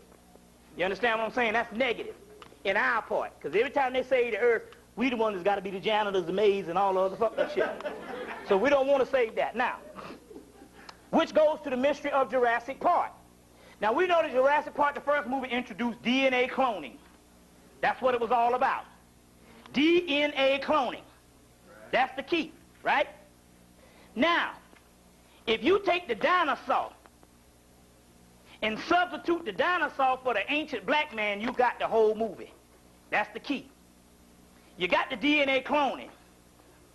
Now take the dinosaur and take the dinosaur out of it. They ain't into no dinosaurs. They are into trying to get a replica of that ancient force.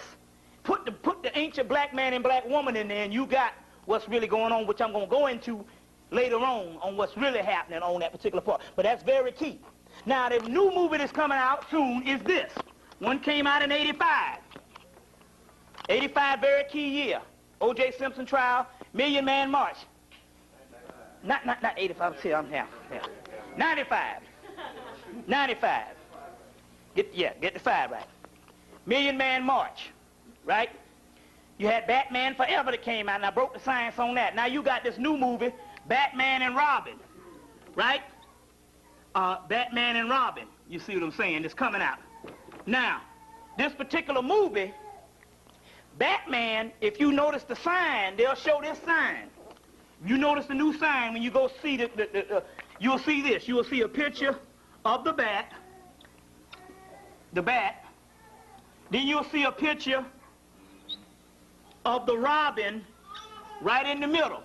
They'll show the Batman, and they'll show a picture, and this is the way it is. The bat represents Ra. The bat represents Harpocrats. Harpocrats. Harpocrats, which represents the inner child inside of you, the magical child. The Robin represents Ra, Heru, Kahuti, which is the outer Christ form, because Christ is coming back with God inside of him. That's the whole thing, or whatever. Anyway, this is the double energy, or the Horus energy is what this thing is dealing with here. The Horus energy. And so now, but this time they're also coming with Batgirl. Right? Batgirl. These two combined represents Mayat. That's what the deal is on that. That's the Holy Trinity. See, there's 3 forms of the Christ in all esoteric. You only got one in exoteric, which is the male figure. But in esoteric, in Egypt, you have Raherukahuti, or Harpocrat, which represent combined Har, Ma, Ku. Heru, Maya, and Ku, which represents the pyramid. This is the male and female energy combined. Now, in Kabbalah, you have the Christ, but you also have Shekinah. And Shekinah also represents the male and female energy combined. So you'll have the angel Metatron, which means Christ, and you'll also have Shekinah.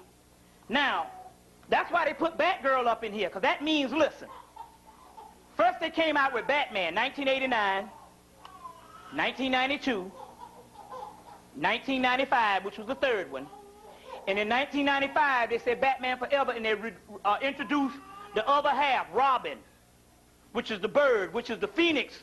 Y'all getting this? So you got several forms of the Christ energy. You got the inner Christ, which is Harpocross, which is the pure black melanin.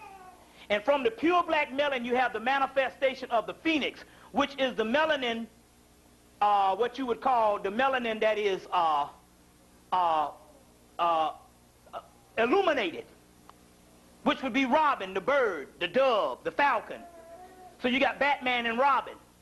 But both of those combined melanin, or the Harpocross, which is the inner latent most potent, and the other, which is the Christ manifestation illuminated, all comes together with Mayat, which is the feminine energy. Shekinah, Mayat, and in Sophia, Akamas, which is the feminine energy in all. So they got the Batgirl this time for the feminine energy, means that that's the end.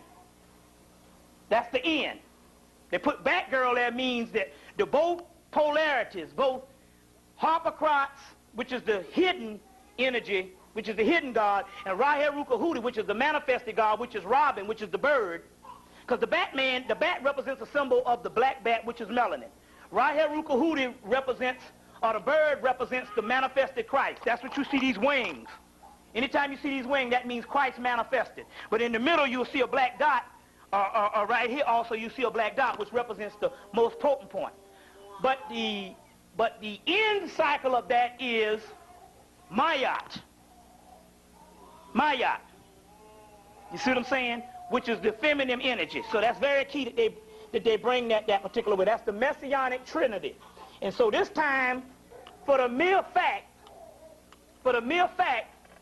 that they have both, that they have this particular Christ figure at the end, which is Mayat, that means the end result. Y'all get that? Okay, now, new thing is spawn. Now, last week, 2 weeks ago, 3 weeks ago, HBO came out with this thing called Spawn. This guy named Todd McFarlane is supposed to write this thing about Spawn. I got some information on that. In the comic book industry, the white people are into computer games now. So the comic book thing is going interactive now. That's the comic book thing that they're dealing with. So they're losing money on paper comic books. The only comics that's making money, the comic book industry is shifted to black figures now. So the number one figures that's making all the money now is the black cartoon comic figures. And because they're not interactive, white people are buying these black comic figures and they're making money. So this white boy named Todd McPherson came about and wrote this thing called Spawn. And Spawn is on HBO. It's about a black man who is a secret agent, and he ends up getting killed and going to hell and coming back up, and he's this superhero, killing up people. Anyway, he's a black man, but the only thing he want to do is reunite with his sister, this black girl that he left behind named Wanda. He just want to reunite with this sister. That's the main key. That's what that's all he want to do, is get back to his sister, which is the feminine energy. Anyway, the cartoon, this is the fourth series will be coming on this week, but they're going to show all 3 series back to back on, I think, Thursday night.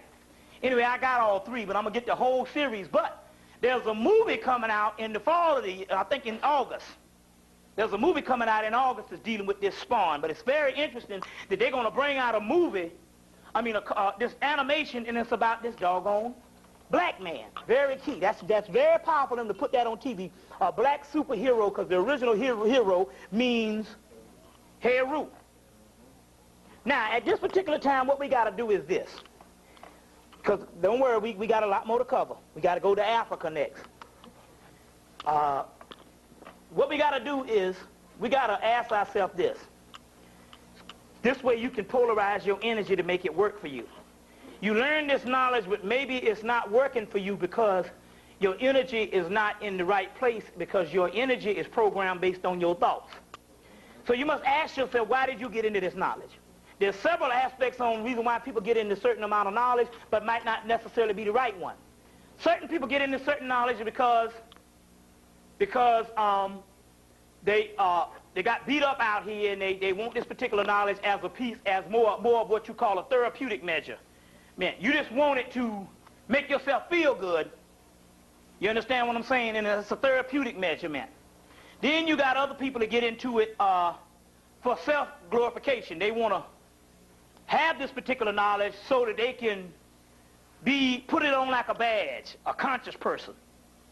You know, I want to, you know, so people can look at me and say, that brother conscious. So as a result, that's the first wave of what we got now. We now finding out that's really fucked up. And what I mean by that is, you got the first wave of the Afrocentric community was, you know, people grew the dreads, people put on the African stuff. But now most people you see this fucked up is all these niggas with be all in the African shit. You mean like, I don't like them motherfuckers. That's because they took the actual knowledge and pimped it as a badge, just as we used to do to say, I'm a doctor, I'm a lawyer. You could be a conscious person now. That's the wrong way to do it also, too. The key thing is the reason why your spirit called you to get into this particular knowledge, or why you're supposed to be into it, is for the love, because you want to see a better world for black people. That's all it is. That's the main key. You want to see a better world for black people. None of the other shit. Whether, you know, this brother here dropping knowledge and all this kind of thing. That's why when I first got into the consciousness, we used to have about 10 or 12 brothers in there. You seen just standing on corners dropping knowledge. But then again, half of them was dropping knowledge for the simple fact it was like a show-off shit. Oh, drop that knowledge, brother. You know what I'm saying? Some of them niggas got white women now. That's because, so at this particular time, you got to polarize the energy. The energy might not be working for you for the simple fact that you might have another ulterior motive while you got it. You understand what I'm saying? You might love the knowledge and say, yeah, that's right, but then again, on the other hand, because I didn't get rich in this lifetime, I'm just using this as a substitute. Being that I got the fucking $1 million, I might not even be in this shit. And we got people like that. You understand what I'm saying? So it's supposed to be for the general love of your people. Very key that you understand that, to polarize the energy and polarize knowledge so it can work for you the right way.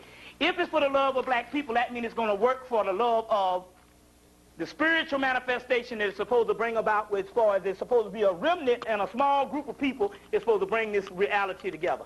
What's that?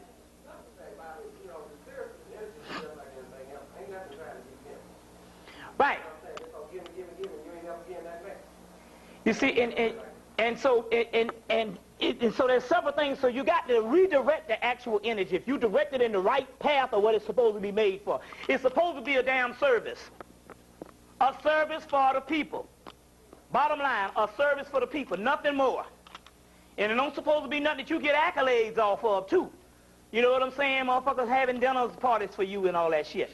You know, and all this kind of thing, and rewards and shit. You know what I'm saying? Which that's what they put these award shows on. They got about 400 award shows now.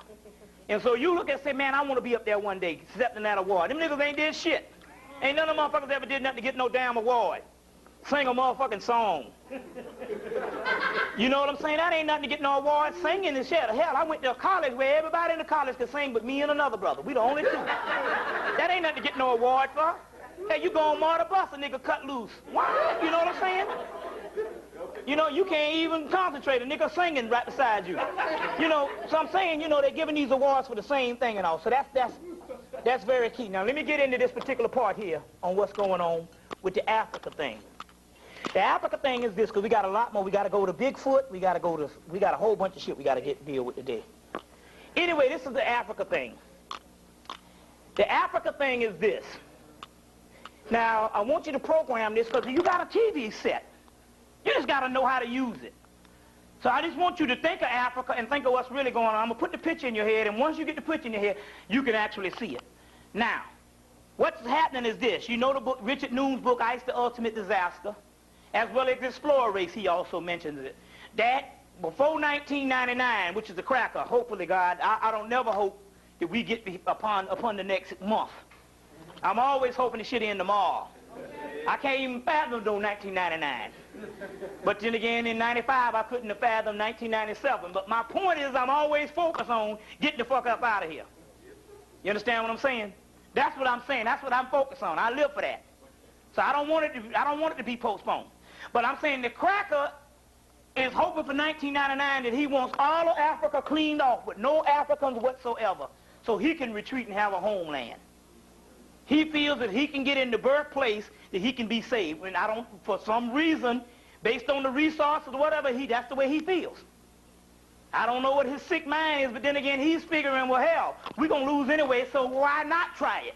We ain't got shit to lose no way, right? You ain't got nothing to lose, hell. You see what I'm saying? That's the same thing about the white man right now. If you stand up and say, I'm ready to die, one thing about the white man know this, he's been knowing this since damn 1914. Just like Attica. Brother was giving me this analysis, and I said, you right, just like Attica. Niggas stood up on the yard saying, we ready to die. But yo, you can't be running your mouth just to show off because you want to get some new bedspreads and some cigarettes and some bullshit. If you ready to throw down, you got to die. Because the cracker going to take you up on it. The cracker say you ready to die, because the cracker ready to go to war. So the cracker bust up in there with Attica and throw down, and niggas was all on the ground crying and shit. So some niggas say, man, if I'd have known what this, I'm ready to die, if I'd have known it was going to come like this. Well, motherfucker, when you first stood up, it's supposed to have been for real. Not 10 years later, no hindsight about you was where you ready to die now. That was supposed to be because we be fronting. But the cracker, if you say, I'm ready to throw down with war, the cracker going to come. That's one thing about him now. You ain't got to worry about the cracker. The cracker, he going to take you up on that shit. You know what I'm saying? Now, nigga, we'll talk shit, right? But what'll happen is the cracker will say, well, this motherfucker about ready, because the cracker be scared. He said, well, I guess we better go to war with this motherfucker. Now, let's get it on. So he'll come up in there and shit. The next thing you know, you be up under the jailhouse, or half dead, all your friends dead, and then you be talking shit. You supposed to be, and even if you died, just that's enough too. Well, I'm ready to die. You know what I'm saying? But just to talk shit, you know, because the cracker will take you up on what's going on. Now, getting back to this Africa thing, this cracker is serious about this. So what the cracker is this.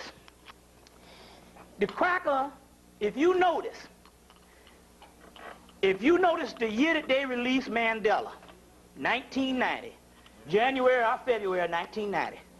In 1991, right after that, 1991, you had Ethiopia, Liberia. You understand what I'm saying? They had wars in Chad, Somalia, and ever since then, every country on the African continent, what's the name, had a whole war on AIDS in Uganda. They just wiped out, they killed everybody with AIDS. But every country on the continent, slavery, they got the Arabs acting a fool, killing people. Every country except South Africa, which they just killing them all quietly, because they want to get them sanctions lifted. You see, except South Africa, it's been under turmoil. Liberia, they just wrecked that up. Remember 1991, 92? They tore the country up. The key is this. What is actually happening is this. They sent in, they're more advanced now, so they got the jump on the black constituent, which is the people who so-called represent us. You know, Jesse Jackson, Trans-Africa, all these old bootlegging niggas that don't know what time it is. Because the civil rights all-stars, they don't understand that this cracker, when this cracker got through the 60s, this cracker said, I will never come back rolling with the same politics and the same warfare I did before. When I come back, this shit is going to be high-tech and not like you think on TV with some guns and these weapons. This shit is going to be space-age advanced, whereas they just come in and they went in there and they cloned up a whole bunch of black people. And this is a war between the clones that's killing up people and the regular people, and the clones is taking them out by the thousands. You see, anytime you get these kind of pictures. And so, but yet, they had a field day on this. You seeing pictures like this. Another brother shooting another brother. You see what I'm saying? Now, they're having field days on shit like this. That's because they're trying to program you so when they wipe out Africa, you'll say that's been expected. Them niggas been killing each other. Because you can't draw the parallel. You see black people killing each other. This is the same shit that they hit us with in the 90s. They fucked us up, and we didn't know what the hell was going on. Before, in the 60s, 50s, 40s, 30s, the cracker was killing us. The Ku Klux Klan was in business, as well as White Man Central. So when they came back, the only thing they're doing with Africa is what they successfully did in the late 80s and early 90s in America. They say what we'll do is we'll go in and we'll, now since we got cloning, we will clone black people, and the black people will go in and kill up with drive-by shootings, gangs, and all that stuff.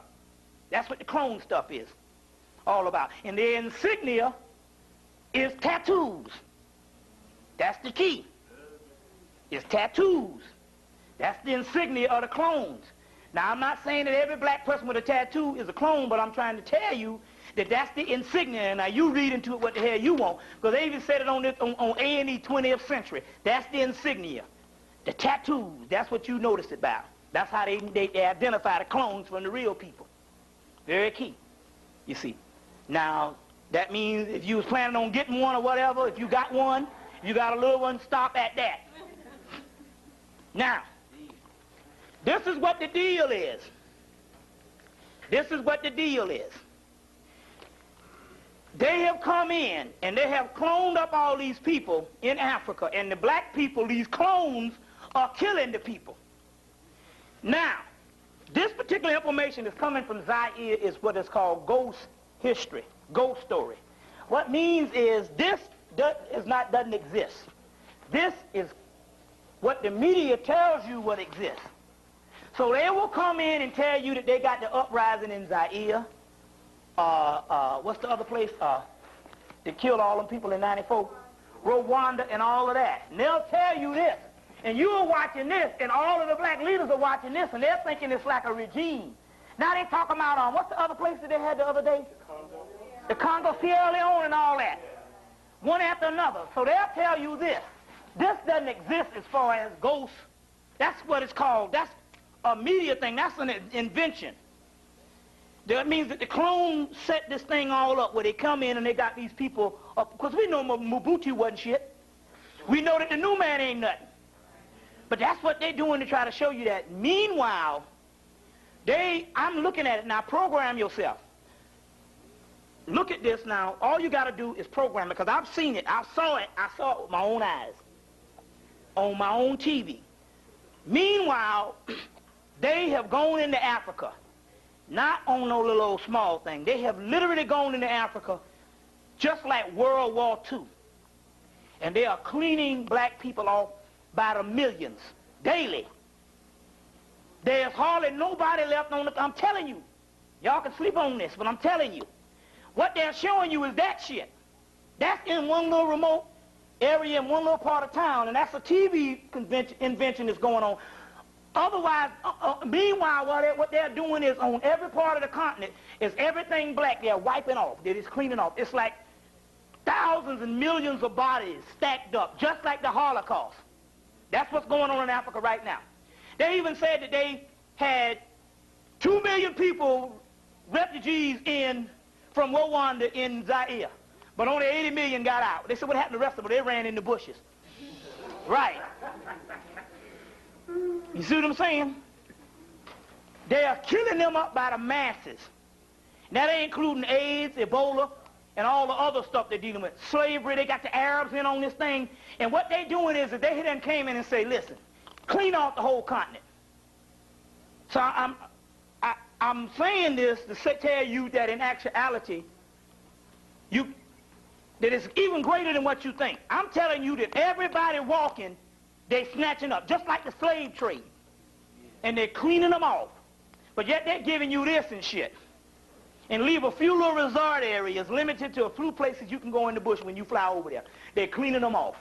That's what they're doing. People are dead. And the niggas is over, so if you got a black person that's over there, that's on high up, they can go back and report, the first thing they do is just clone that nigga. You see, so I'm telling you, this is what's actually going on. Now, it's interesting because they have this particular part, and then what was this thing off of Lyndon LaRouche had on the internet, and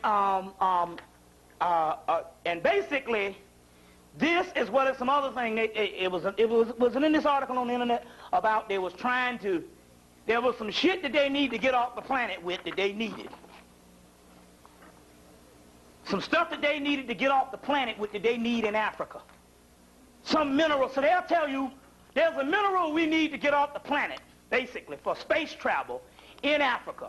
There's only one mineral, that is vital for space travel. You know what that is. Melanin. That's it. Spice. So therefore, you know that this whole spice melanin war is on, and that's what they're doing in Africa. But the key is they are depending on you to say that's some crazy shit. You know what I'm saying? Like they got this young boy down in, was it in Texas or somewhere? He's the youngest person on death row in Louisiana. And they went to the mom and she said, I'm praying to God because I just believe that God won't kill my boy. And damn Geraldo said, well, hell, God, you put this motherfucker on death row? The fuck you talking about? That's like the end of the damn story. You still a fucking asshole. This motherfucker, he owned death row. You know what I'm saying? Oh, and he said, well, God sure hell wasn't in that courtroom when they convicted that nigga and put him on death row. And she thought about it. She said, I guess you right. You sure right. That's that same old bullshit you keep thinking. That God don't believe God because God ain't got shit to do with this. You the God. That's why they killing you. Ain't got nothing to do with you. You still think of some overseer. You see what I'm saying? And that shit ain't happening because whoever oversees, if there's a motherfucker overseeing us and shit, he can go to hell. Because you the worst fucked up overseer I ever had. To kill up all these damn people and shit. Because the God force is down here. So that's very key that you understand on what's actually going on here. They're cleaning them off by the thousands. Now, that's why the government brought in this clone and wrote this book on how messed up Africa was. This guy got a book out on how fucked up Africa and how said black people, he's saying black people over here shouldn't be concerned with Africa. You're African Americans now. You shouldn't be concerned with Africa because Africa is screwed up. Now, why did he do that? That is, it's some guy that's got this book out. Black guy. Yeah, he's a Washington news reporter. Well, I don't know, he's in Washington. He got him on, he's been on all the TV shows. And as soon as they did it, they got black people in calling in saying, you right. We shouldn't be concerned, because see, that's the first thing you thinking. And so what it is they're now showing how messed up Africa is. So when they come in and you, and at the end time when there is nobody left on the continent, you'll say, well, they all killed themselves. Because they put it in your mind and they give you, they fashion, you understand what I'm saying? The mentality in which you can actually justify that shit. Right, you see, and so they got this guy that's dealing with that. Now, I want to show you something. How many of these books, did you get some of these, right? Did you sell them all? Alpha-Kitty, I'm going to show you this book. This book here, did you sell some of these? Did you get this? Did you get this? They may like they didn't hear this. You didn't, okay. You did get Spear Destiny. That's cool too, because it's in there too. In this section on Blavatsky. Spear Destiny. Yeah. Star named a little, what's called, yeah. So Spear of Destiny. It's the same thing. Now, if I'd have read this 5 years ago, now I'm getting ready to get into something here. We just, you know, we dealing with something, but now first of all, they came on the news last week. I don't think it was the news, it was down at Atlanta Journal. They came and said they got a whole African tribe, the entire tribe missing. 40,000 people, gone. Yeah, missing. Kidnapped them. They don't know what the hell happened to them. Remember that they announced this last week? Yeah. Yeah, there go your seat. If you wanted here or whatever. You know the deal. You want to sit in the big chair, you could be the Queen Mother. You can sit in the big chair, you give us that energy. You know, you be the Queen Mother today or whatever. Now, this is what the deal is. They got a whole African tribe missing. They don't know what the hell happened to them. Now, if I had read this about 5 years ago, I would have thought this was some racist stuff. Blavatsky mentioned something. Now what we getting ready, we're going to make you use your mind. We get ready to go deep into some stuff. We ain't through yet. We got a lot to cover, so don't worry about it. It is? It's on the internet? Whole African tribe. Okay. They said it was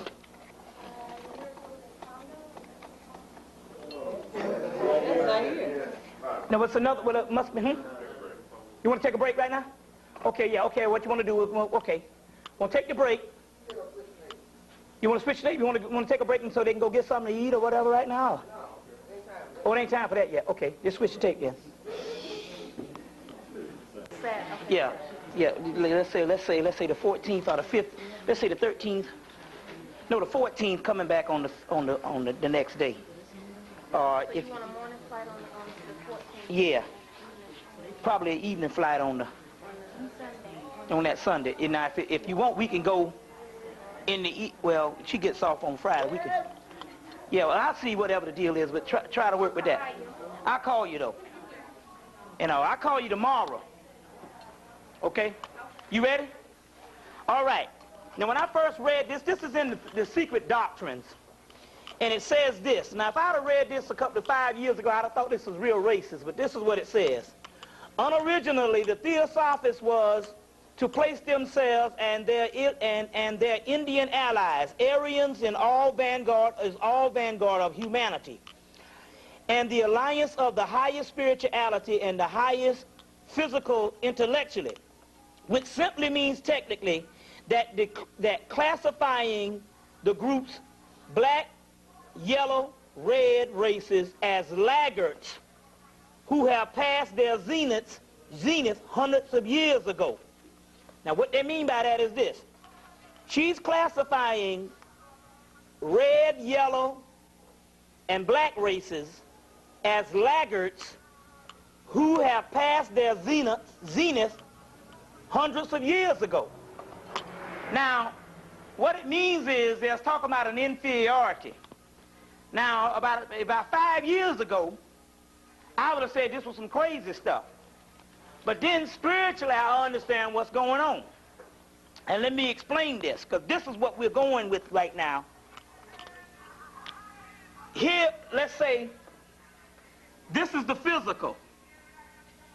And this thing here is throwing me off. I can't concentrate.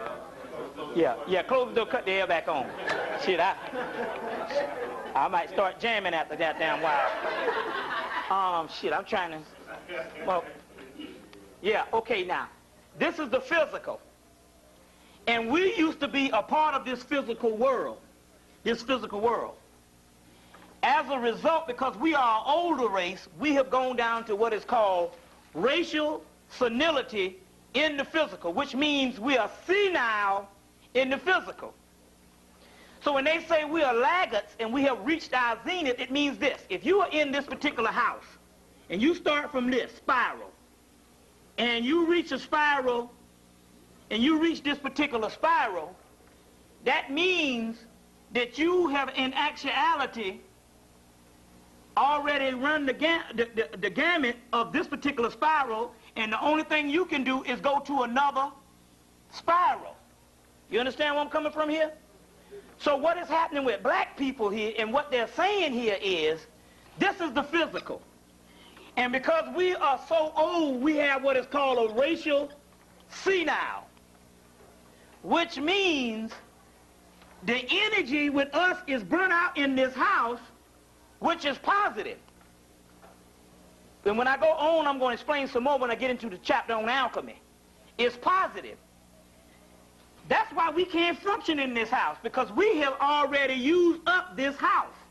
So therefore, when the white races can function in this house, so what Blavatsky and them were saying that black people and ancient people had reached their zenith years ago. Let's say if you go into the zenith point, and the zenith point is you start off at the base of the pyramid and you reach the base of the pyramid. In order to go on, you got to go to the other realm of the pyramid, which means you got to cross over. So what's happening is this, because we haven't crossed, it's just like the damn corporate business.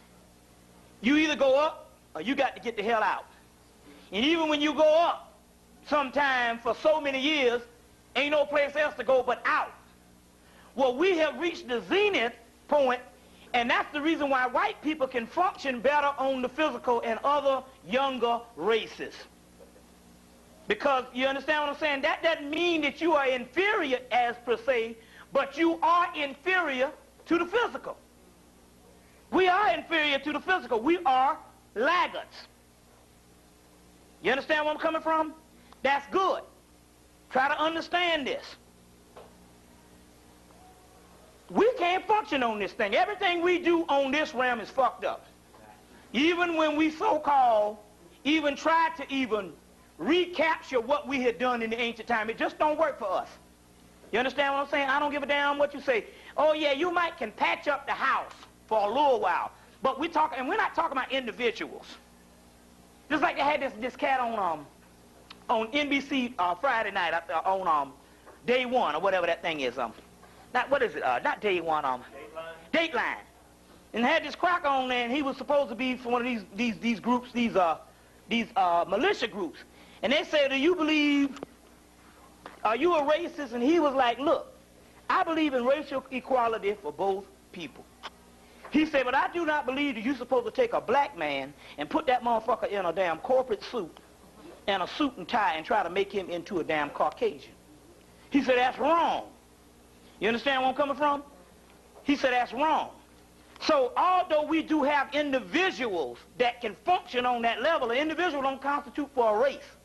But as far as the race, I don't give a damn if you're looking in Africa or whatever. This is positive. Now, I know this is fucked up. But when you go and look at the motherfuckers in Africa, they don't look like the smartest motherfuckers on the planet. Right? As well as Negroes over here. That's positive. What I'm trying to do is we're trying to brain scan it. We're trying to get you out. We're trying to say that there is something positive in our dysfunction. Look, we have degenerated down to what is called feces, shit. S-H-I-T, look. I'm going to explain this to you, but you got to understand. If we now become shit, because we were here, then we fell, and now we fell, and we own this thing, and wow, this thing, we are shit. But, what is shit? Manure, and what is manure? Fertilizer. You understand where I'm coming from? That means because we are shit, and we are shit. See, there's something beautiful in us being fucked up. You know what I'm saying? Can you look at the magnitude of a race of damn people who are crazy and can't do nothing right, and I don't give a damn where you go all over the world, we are fucked up. You understand what I'm saying? And although we try to dress it up and say, you know, we this and all that, and yeah, but when you go there and see motherfuckers just fucked up, I don't give a damn you go to the damn continent and shit, bugs is fucked up. Excuse my French. You know what I'm saying? I'm not talking on the same level as a person that's some bourgeoisie or some nigga that don't know knowledge and saying black people are messed up. I'm trying to get you to the point to understand that we have degenerated down to shit. Now, understand, well, let's make this into, this nigga here reaching for shit. This nigga done run out of stuff now. Now he trying to reach for shit because he going crazy now, okay? Well, what the fuck is this? What the hell is this then? If I ran out of stuff, what the hell is this? A scarab. And what the fuck is a scarab? A dung beetle. What is dung? Shit. And the scarab rises up out of damn the dung. Shit. Right?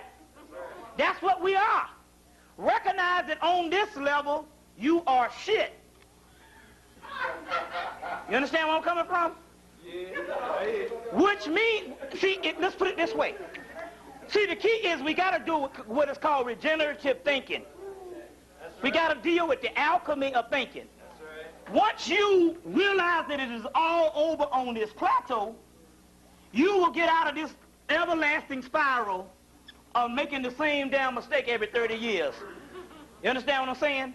And understand that this particular house is not the house you're supposed to be in. Now let me explain this to you. Look, this is quantum physics. Let me explain. I'm going to draw a picture for you right now so you can understand this thing. This is what's going on in Africa. This is what's going on everywhere around the world. Let me draw a picture. You get any damn book on quantum physics, any book on quantum physics, we're going to show you something here. So you can understand. Get the red one. Okay, oh yeah, give me some Windex. You know, you came prepared. Oh, you got a business though. This is the, yeah, I've got, she a business lady. Yeah. Okay, now. You understand? Now I'm going to explain something to you. Look. It's so simple until it sounds crazy. But always look for the simple because that's the stuff that's more profound. Most stuff that's more analytical is because people don't really understand. The ancient people could take physics and put it in mythology. And you read it to the kids and it's the same stuff. Now listen. Look. This is what a cycle is. This is the cycle. Show you this. This is a cycle.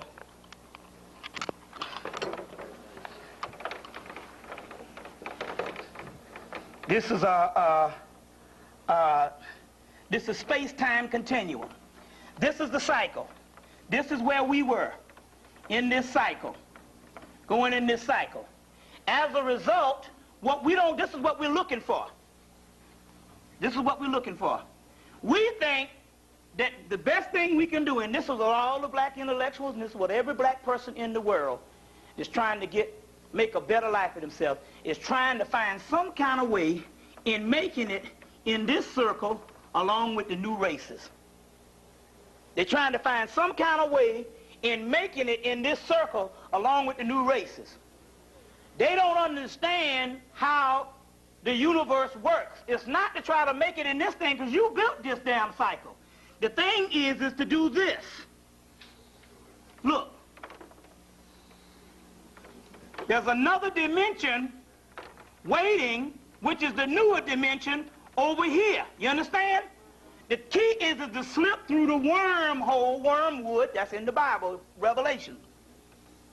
Slip through the wormhole to go to the other cycle. What we don't realize is there's another cycle right here, the New Jerusalem, over on this particular part. That's the key. We are laggards in this society because it's stagnant energy. It's energy that is already petered out. The younger races function in this particular society because this is a house that is in decay. So if a person functions in decay, then who's really shit? You understand what I'm saying? We are physical shit, they are spiritual shit. You see what I'm saying? This is what we're talking about here. So this is what the hell is going on. Let me show you another aspect of a cycle. These patterns are in your quantum physics books. Also, it's in that book, the book Holographic Universe. Michael Talbot. Here's another one. Here's a cycle. Here's another one. Look at this. So you can understand what's going on. Here's a cycle. And you were in this cycle. Now, the key is, let's say this is the cycle that you were in. The key is not to go in this cycle, but go back, to go up or ascend into this realm. Now, this is your higher self is already up here waiting on you. As above, so below. So you got to ascend up here. The other things that's around here trying to keep this afloat is the newer things. You understand? And in this case, just a hologram and just an illusion. You understand? Do you understand? Another one is the same. Is the same way. These are just diagrams to try to understand this particular part. You get this? You understand? So in actuality, the reason why I say that is because I'm noticing black people more than anything now. Black people now, man, have lost their minds. It's over for us, which is good. You know what I'm saying? Which is good. It's over for us, but I'm saying the last 2 years, man, it's gotten worse. I mean, worse and worse. I mean, this thing is gotten real worse. You see what I'm saying? And so what I'm trying to say is there is power in that. So when they said in this book, the Arctic, which is coming from Blavatsky, that black people have reached their zenith eons ago. A couple of years ago, I said, well, that's some racist shit. But in actuality, Blavatsky and them were right. Saying now, telling to the white race, it's time for you all to rule on this realm because the black people can't rule on this realm, no. They have reached their zenith, which means if you reach your zenith, it means that you are just waiting around for the new train to come to get you out of this shit. You understand what I'm saying? To get you out of this thing. It's no different than an old person that has lived their life and stuff and waiting on the front porch to die. Climbing Jacob's ladder. And you know, when I was growing up, I knew a lot of old motherfuckers just waited on the porch to die, you know, waiting to go to heaven. You see them rocking, yeah, I know people like that. Waiting on Jesus and shit. Took damn near 30 years for the mugs to die, you know. Took damn near 30 years for them to die, but, you know, still yet waiting on that. And that's very key that you understand that at this particular time on what's going on. Now, this is the key that I need to get into because this is very crucial. Very crucial. This is, every now and then, prophecy comes and it stares us in the damn face, and I have to laugh about this shit because we could actually see this shit going on. Let me break this thing down to you. This is some beautiful shit. Now, let me explain this to you. Remember about a couple of months ago, about 2 months ago, 2 or 3 lectures ago, I read some stuff out of the Ethiopian book of Enoch. I don't know what tape it is. Inuki and Yakub, whatever that thing is. That tape. I read something out of that. And now, I'm going to explain this to you again on what's going on. First of all, a couple of years ago, the white man started apologizing to us. Started with the Pope. Pope apologized for slavery. Let's read the list of the popes. Then they started apologizing because no matter what Spike Lee or anybody get a movie made, you don't get a movie made unless the white man wants you to make it. So they made Malcolm X. That was an apology movie. Spike, they did it their own way, and we understand the messed up part, but still, yeah, the white man was apologizing for the Malcolm X thing. You see, and acknowledging Malcolm. The next thing was Panther, the Black Panther thing. They made Black Panther, which was all screwed up, but still, yeah, it's his apology. It's a fucked up apology the way he's doing it, but still the white man is apologizing. Then next, you had the Medgar Evers story. Remember that? That was recently. But before then, you had Glory, where he apologized for Civil War, right? Then the Southern Baptists in 1995 apologized. 1 year after the Siggy ceremony, they apologized for slavery and apologized for a whole bunch of stuff. Remember that? Then the Los Angeles CIA admitted to drugs. Spite they might put some blame on 1 or 2 people, they still admitting it. What they're doing, they're saying, well, if you're stupid enough to go literally on what we're saying, that's your ass. You're supposed to put 2 and 2 together. But if you are a wise person, you can understand that they're admitting that they put drugs in your community, which you knew since 1930. So that's how long they've been doing that shit. You see?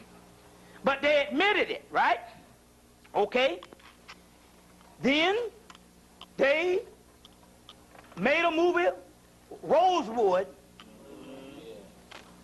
and admitted that they killed these people and ran these people off the land, but they paid these people off. In 93, they gave them reparations. Remember that? Okay. Then the Army came and gave the Congressional Medal of Honor back in, what, February or whatever? Was that February? Black History Month. They gave the Congressional Medal of Honor to them poor little black old people. Right? Gave them that, right? Then the Navy came up about a month ago and admitted it and gave some honors to that guy that blew down some. Remember that cook that came up there and shot down some damn airplanes? Came up there with an apron on. What's his name? Yeah, what? And shot down damn near what? A whole fleet of jets and shit. A damn cook. You know, throwing down. So the Navy came and they gave. The Navy came and they gave their honors, right? In the fall of 1995, the Air Force came and produced a movie called The Tuskegee Airmen and gave their fucking honors. You understand what's going on here? So the Navy apologized, the Army apologized, Congressional Medal of Honor, and the Navy did the Tuskegee Airmen and they apologized. Okay, let's go on. They just had a Jackie Robinson celebration. That's a part of the apology. You understand? The Christian Coalition, which is the Ku Klux Klan advance, radical the new advance, they came and joined with black churches recently. Then the cracker burnt down some churches just to get the church's apology so he can apologize for burning down the goddamn churches. Okay? You understand that, right? Okay. Then they made a movie in February on the Tuskegee experiment. Right? And then what? 2 weeks ago, Clinton apologized for the Tuskegee experiment, right? Which you see an old black man hugging the damn president. Here's a motherfucker got fucking VD up the ass. Yet he hugging a white man. You see what I'm saying? That's because old people brain cells is burnt out and they don't know no better. But then again, I do believe that fucking rappers was up there talking about increase the vote. So we'll sell out on any age. It don't matter about old people. For all the rappers and shit. Wasn't Tupac up in that bitch too? Increase the vote? Tell the truth. Wasn't Tupac up in that bitch? Snoop Doggy Dogg, increase the vote? Okay, Tupac was up in that shit too, increase the goddamn vote. So we didn't want to hear no shit about no revolutionary motherfucker. Tupac was up in that shit too, increase the vote. Arrested Development was partying down with the president in 92, and what's the name was partying down in the president in 96, damn LL Cool J. Up in that shit with it, you see? So I'm saying every nigga got their price in a sellout.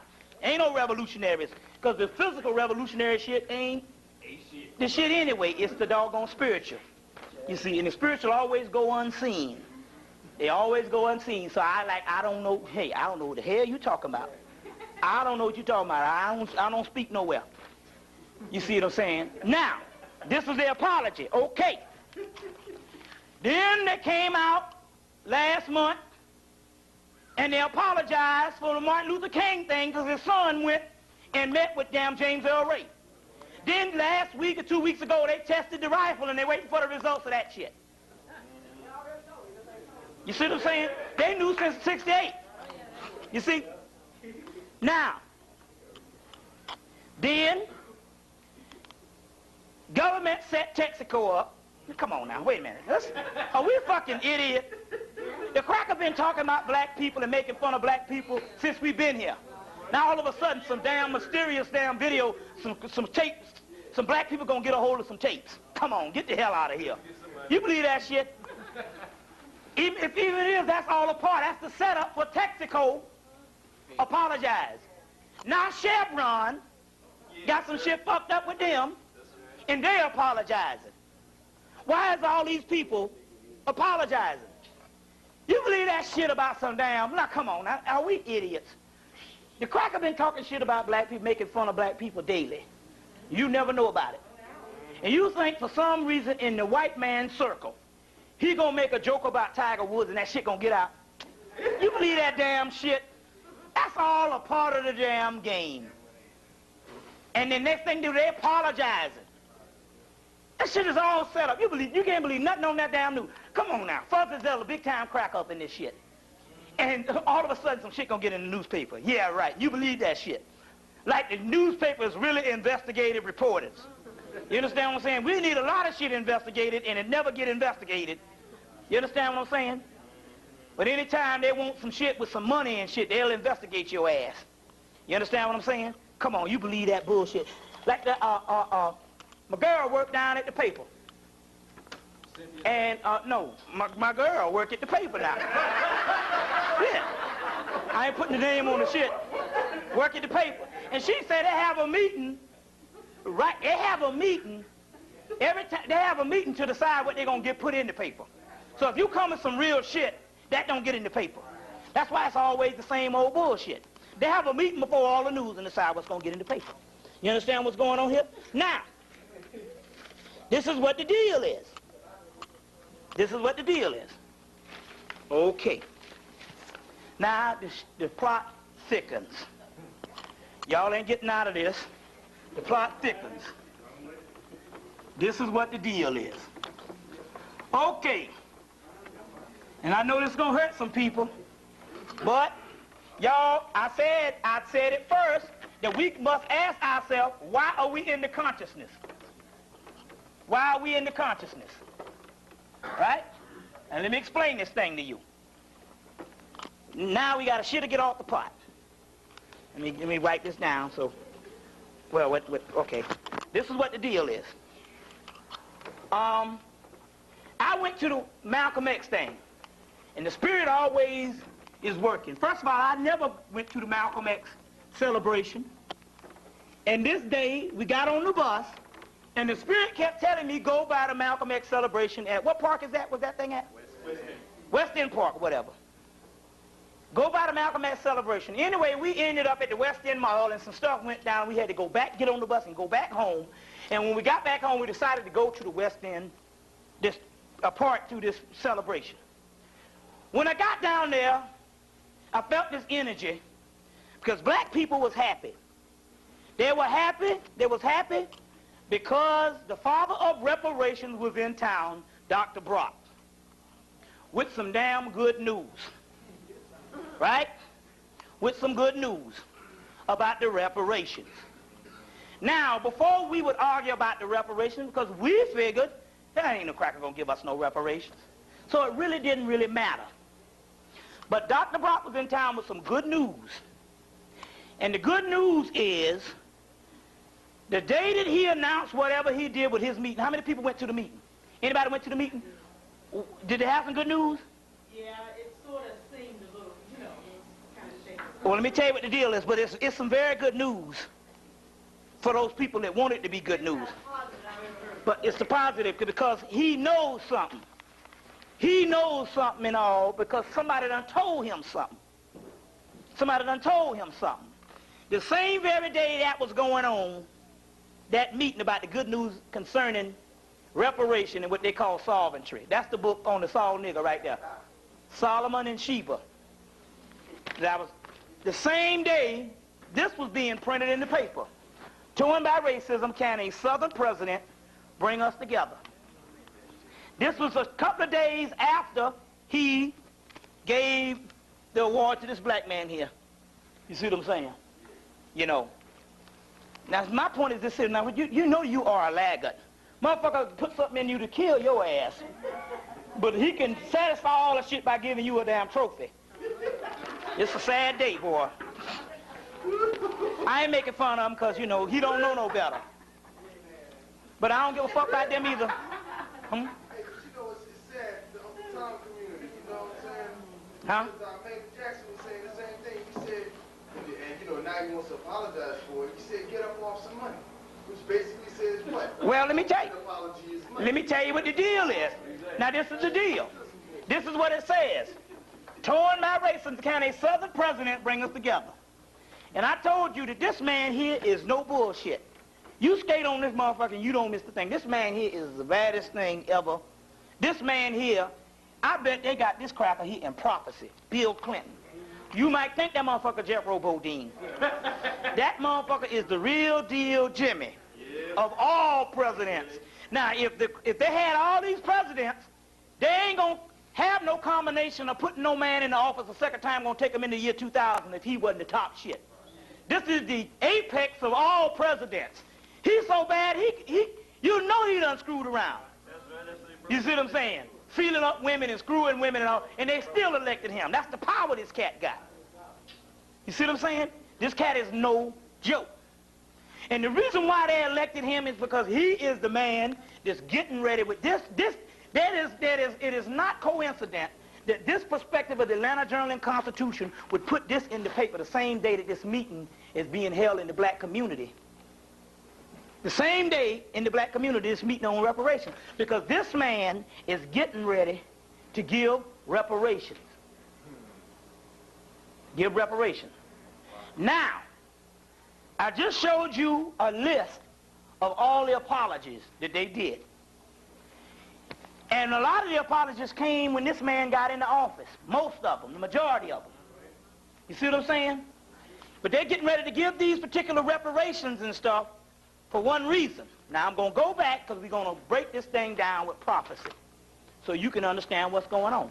Now, it's actually good on one thing. It's actually good on one thing, so, well, let me just go with the prophecy.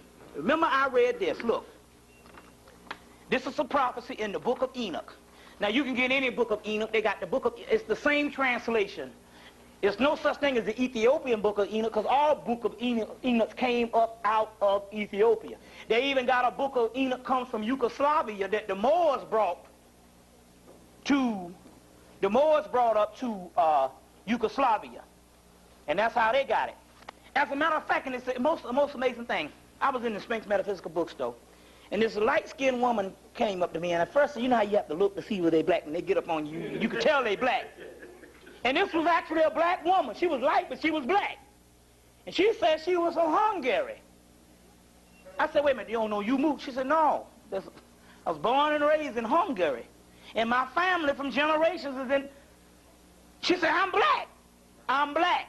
The sister, she goes with the black media, she said, and her husband is from Atlanta, I think, and the sister is black. And she said, no. She said, look, that's what you think. This sister, because they like I said, they got all kind of black people up in Europe. You just don't see them. They don't never show them. She said, I'm black, and I ain't talking about no migration. My family been there since I can remember. You see what I'm saying? And she's saying, and my family members go all the way to Morocco. So they were saying that whole empire, you see what I'm saying, that whole Moorish thing. She had traced the history all the way to Morocco. It was a black woman. I was amazed. She was in Hungary. I said, Hungary? I said, hell, ain't that white man land or something? You'd be surprised, right, in Europe. So now, that's what this other, this book of Enoch ends up in Yugoslavia. Now look, it says, and when Enoch said to Azazel, who was the devil, that's the devil.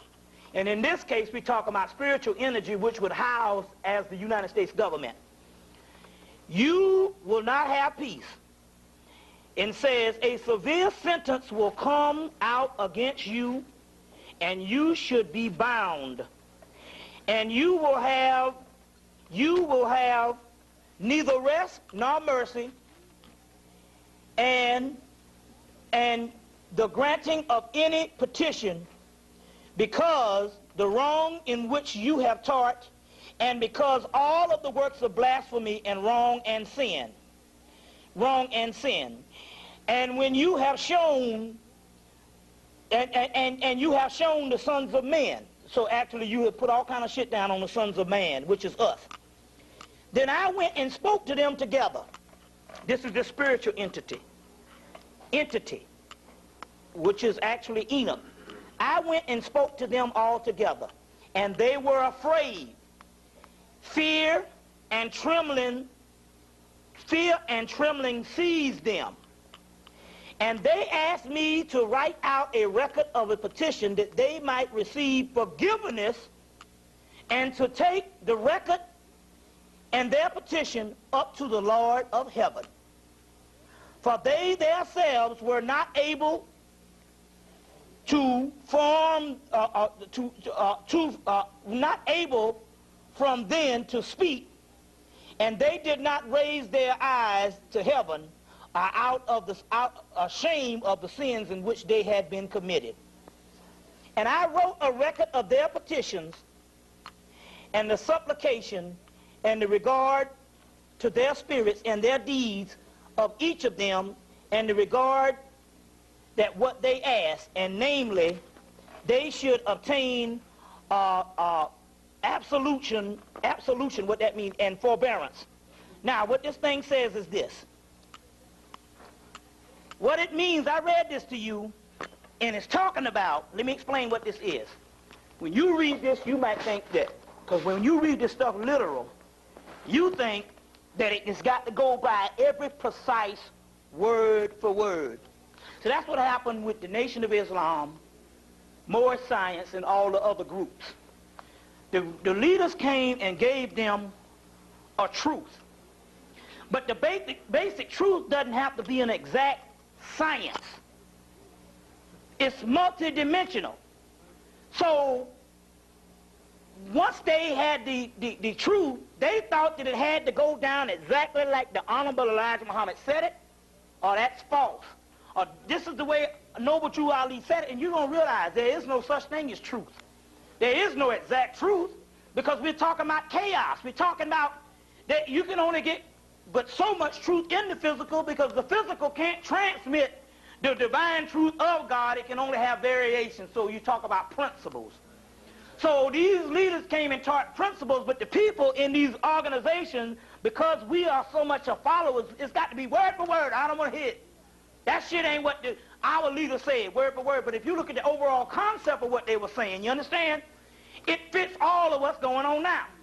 So when you look at what's happening here, it's not a literal thing of some people going and asking somebody for a petition. They're explaining something, and the book of Enoch is an eschatological book, or what they call eschatology, which means later. Apocalyptic, it means later times. So the book of Enoch is one of the books, and it's probably one of the most precise books on history. If you ever really get into the book of Enoch, I see why they couldn't put this in the Hebrew Testament, because, I mean, as far as the white men using this thing later on, because this book here is no joke. If anybody ever had the chance to read this thing, it kicks ass. Now, what it says about signing a petition, because they were shamed and they were trying to be granted forgiveness, these evil powers, and they were trembling and they were scared. I just read the petition to you a few minutes ago on all the stuff they started apologizing about. So that means that we are in the hour in the valley of decision. So as a result, I'm saying that maybe the reparation thing that we talk about was a government plan from the get-go. Now, whether you take the money or not, that really doesn't matter, because we're getting out of this thing anyway. So you might want to get the $10,000 or $20,000 just to party a little bit, whatever. I ain't into that. I know personally I'm not taking this shit, because me, I'm a person of principle. Because that's what they're going to do. They're going to take the money, go buy Jaguars. Niggas gonna party like a motherfucker. Now, this is me personally, I got to stand on principle.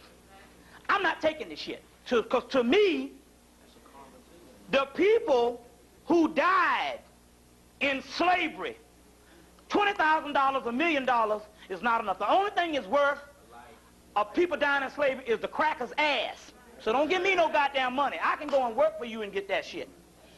You understand what I'm saying?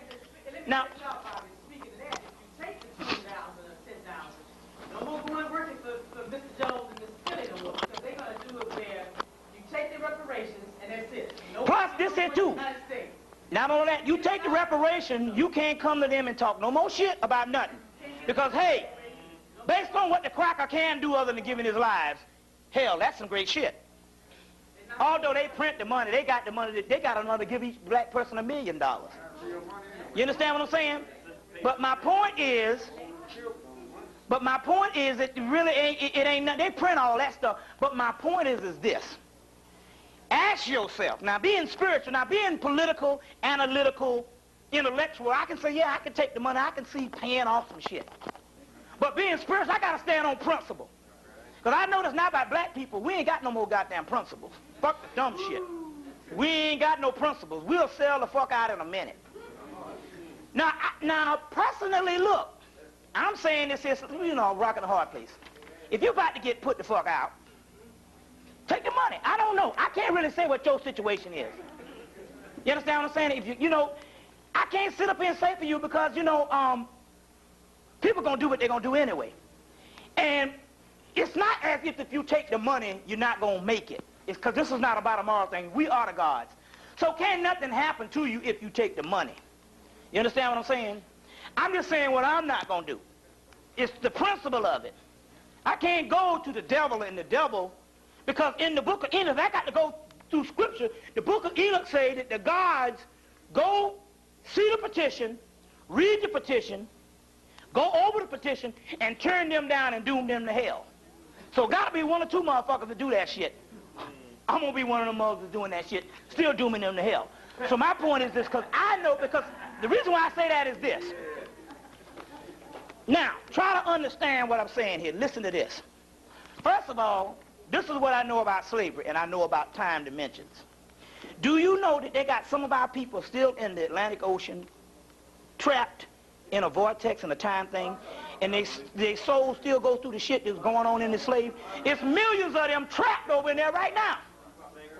What the hell you think when the mothers go back to Goree Island and they go through all that shit? Them women, they lock up and the people start trembling off. That's because souls are still trapped in a dimension that didn't have proper burial. Now, when I went to the Indian reservation, we had to get out about 30 or 40 people out of a vortex. And they said, no, you got to use that melanated energy to get us out. Because now these Indians is not these white Indians you see now. That's Hollywood. The Indians look about your complexion, about your complexion. They wasn't charcoal black, but they was basically your complexion. Take any picture from the turn of the century, they look about like you. So that's melanated people. When we went on the Indian reservation, we had to sit around in a circle because we always take some spiritual seers. So two or three sisters saw what was going on. And there was one little girl running around, and she was anxious because she had a friend that got killed back in the day and didn't have a proper burial. And she was trying to get, and she was stuck in this vortex. And we had to sit down on the ground and grab our hands and say, Wado, which means welcome. Wado, Wado, Wado, till we pulled all of them out. And so as a result, they put this big winged disc, just like this, a winged disc. They put this winged disc on my chest. They say, here's the thing, they put a winged disc on my chest. They say, you can't see it, but it's there. When I got back to Atlanta, I had this big green ass spot on my back. And I called the other sister, Sia, the sister who could see from Tennessee. I said, I got this big green spot on my back. I think it's from the winged disc. She said, oh, I forgot to tell you. When they put it on there, I saw it. It burned a hole through you. But it was spiritual. They say it burned a hole. It was real hot. This sun they put, and it burned a, and they was rewarding us. They was rewarding all of us for getting them out. Now, my point is that there are people that stuck in the Middle Passage and in slavery and didn't have proper burials and stuff, and those souls are in limbo right now. So my point is by principle, I can't take the money. But then again, on the other hand, I wouldn't sit up here and tell you if the motherfucker start paying you off and stuff like that, no. But my point is, it's a cheap shit. Now, the masses of the people, they don't take the money because the masses of the people were not privy to the knowledge, but I was. For whom much is given, much is required, because I was given knowledge and wasn't walking the earth ignorant in the last days. It's just a principle thing. It don't have nothing to do with whether you're going to perish or none of that kind of shit. The reason why I say that is this. Some of you figure I might need to take the $20,000 because my kids need to go to college 10, 30, 20 years later. But this is the beautiful part about it. In the part in the book of Enoch, up to when the government starts to pay people off, that's because it's over. Do you understand what I'm saying here? There's a script that we go by. We've been asking ourselves, all this knowledge is fine, but when is this shit over? And who do I follow? Or what do I do? Or how much time I got? This is a spiritual blessing. You should be, this is reward enough. Because what it says in the book of Enoch, when they start begging. See, the book of Enoch, it goes through a couple of million years of history. But at the time, they say that our people start moaning and crying and send prayers up to heaven. Send prayers up to heaven. And then the Archangel Michael and Gabriel and all of them hear the prayers and come down and say, boom, it's over, let's take this shit back. At that time, the cracker starts trembling in the boots and start offering money with petition. So what we're telling you is the time. When is the hereafter? The hereafter is been on the way about maybe 2 or 3 years. We've been in the hereafter. You see what I'm saying? You know it now because the cracker now is coming and he's apologizing. Not only is he apologizing, he's getting messiahs. He's picking New Age messiahs. He got a list of people who he want to follow, who he want to be their messiah. Be these people know it or not, they're going to say, I'm behind this man here when the shit go down. They already got a political messiah. They already got a messiah for sports. You see what I'm saying? They got a messiah for Hollywood. Who that might be. Just go down and check. Who's the most favorable person? You see what I'm saying? They got all these people. What they're doing is this here. The cracker is taking cover. He's scurrying for cover. So all the key positions that he used to have, he's putting black people in and say, no, shit, we ain't running the shit, not a nigga running the shit. So now they're appointing black people left and right, getting all these positions and stuff. It's a spiritual war going on, but my point is what I'm trying to get you to understand. Because I'm going to tell you something. I don't know, but shit, I might slit my throat a couple of months from now. No, I don't want to say that shit now. I'm just bullshitting with you because I don't want you to go. Because, see, the first goddamn thing that happened to this side, see, now you can't even talk the right shit because, see, the cracker done fucked it up with this damn dough shit. Dough, Heaven's Gate shit. So now you can't do nothing at all. But my point is I'm trying to get the thing. I'm trying to let you understand what I'm talking about. I'm not going to kill myself. But my point is in actuality, I don't give a fuck about nothing around here to the point where I'm trying to say this. The actual jihad has already started. The Spirit came to me, I read the stuff, and they say, look, listen, shit can't start until the people down here started.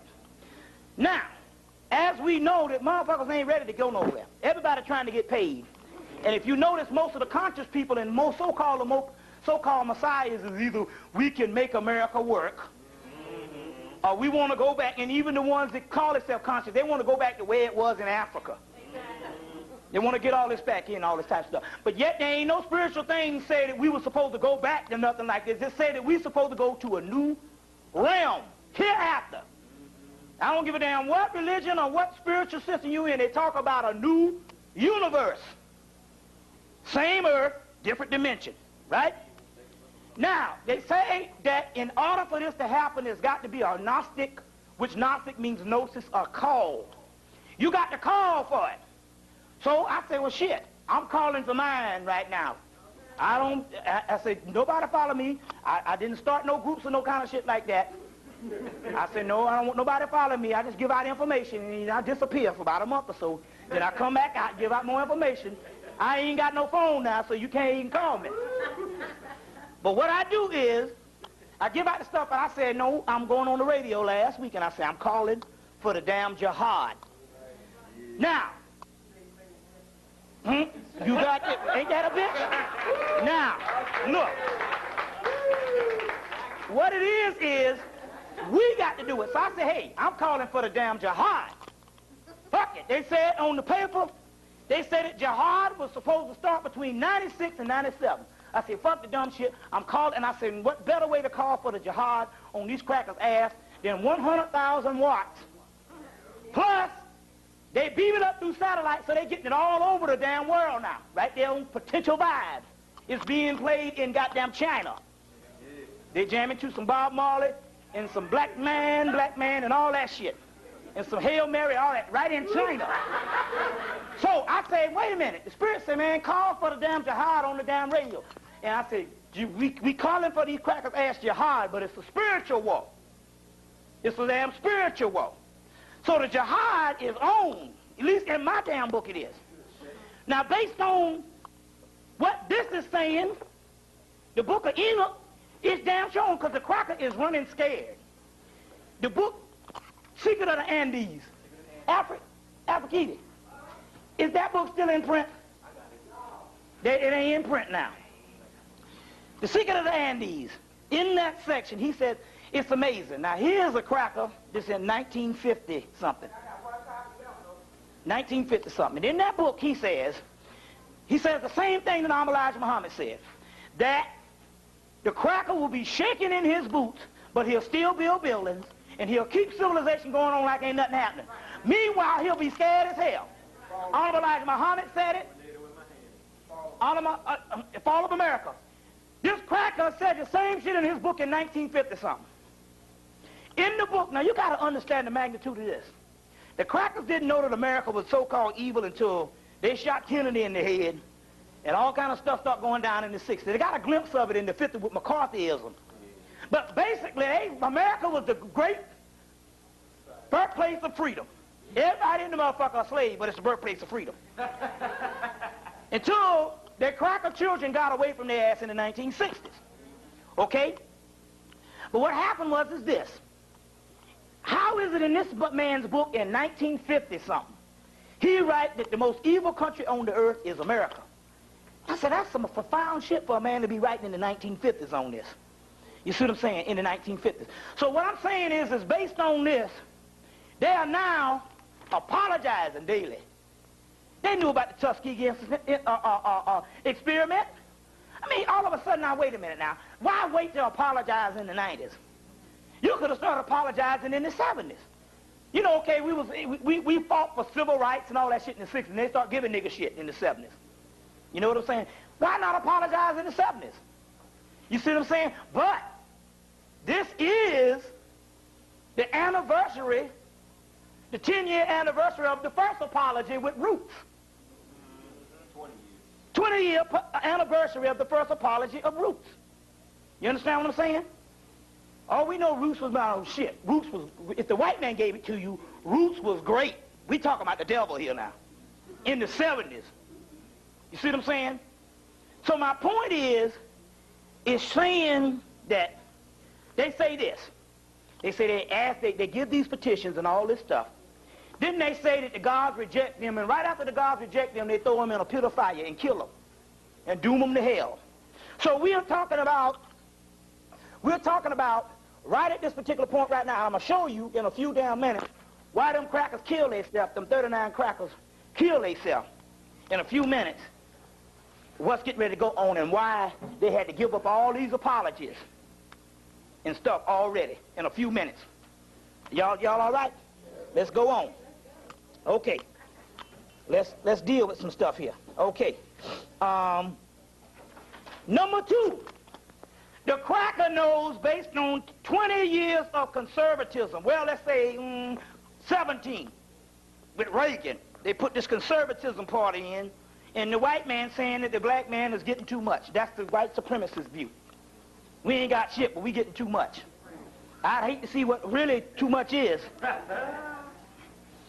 But they had this whole thing building. Now, can you imagine if these crackers, if the white man's religion now is this new thing called conservative. Even got niggas talking this shit. Conservative. That's their religion. Can you imagine what's going to happen when they give niggas $20,000 a piece? Or $10,000 a piece? Not even that. I'm just saying with all the other crackers, they're going to be mad. Race war. Race war. So either way, it's going to be on. You see what I'm saying? So hell, if you take the money just to laugh in the cracker face. But I mean, you know what I'm saying? But my point is race war. That's going to be one of the main keys. But I'm telling you, and I'm making this prediction that you're going to hear it soon. That he get ready. Clinton going to come on TV, and they going to say we get ready to give reparations to the black people. They're going to come on TV. You understand what I'm saying? They're going to do this shit soon. They're going to say that the damage is irreparable, and they're going to do it soon. Now, this is interesting here because in Africa, they're saying since 1969, recently, they have turned up, there have been 250,000 deaths since 1961 from landmines in Africa. They just blowing up people. Now, how the hell, 1961, landmines all over Africa. And there's a book called Landmines in Africa. Is a book, and it's this book out. I had a special on that on 60 Minutes. I was thinking about it a year and a half ago.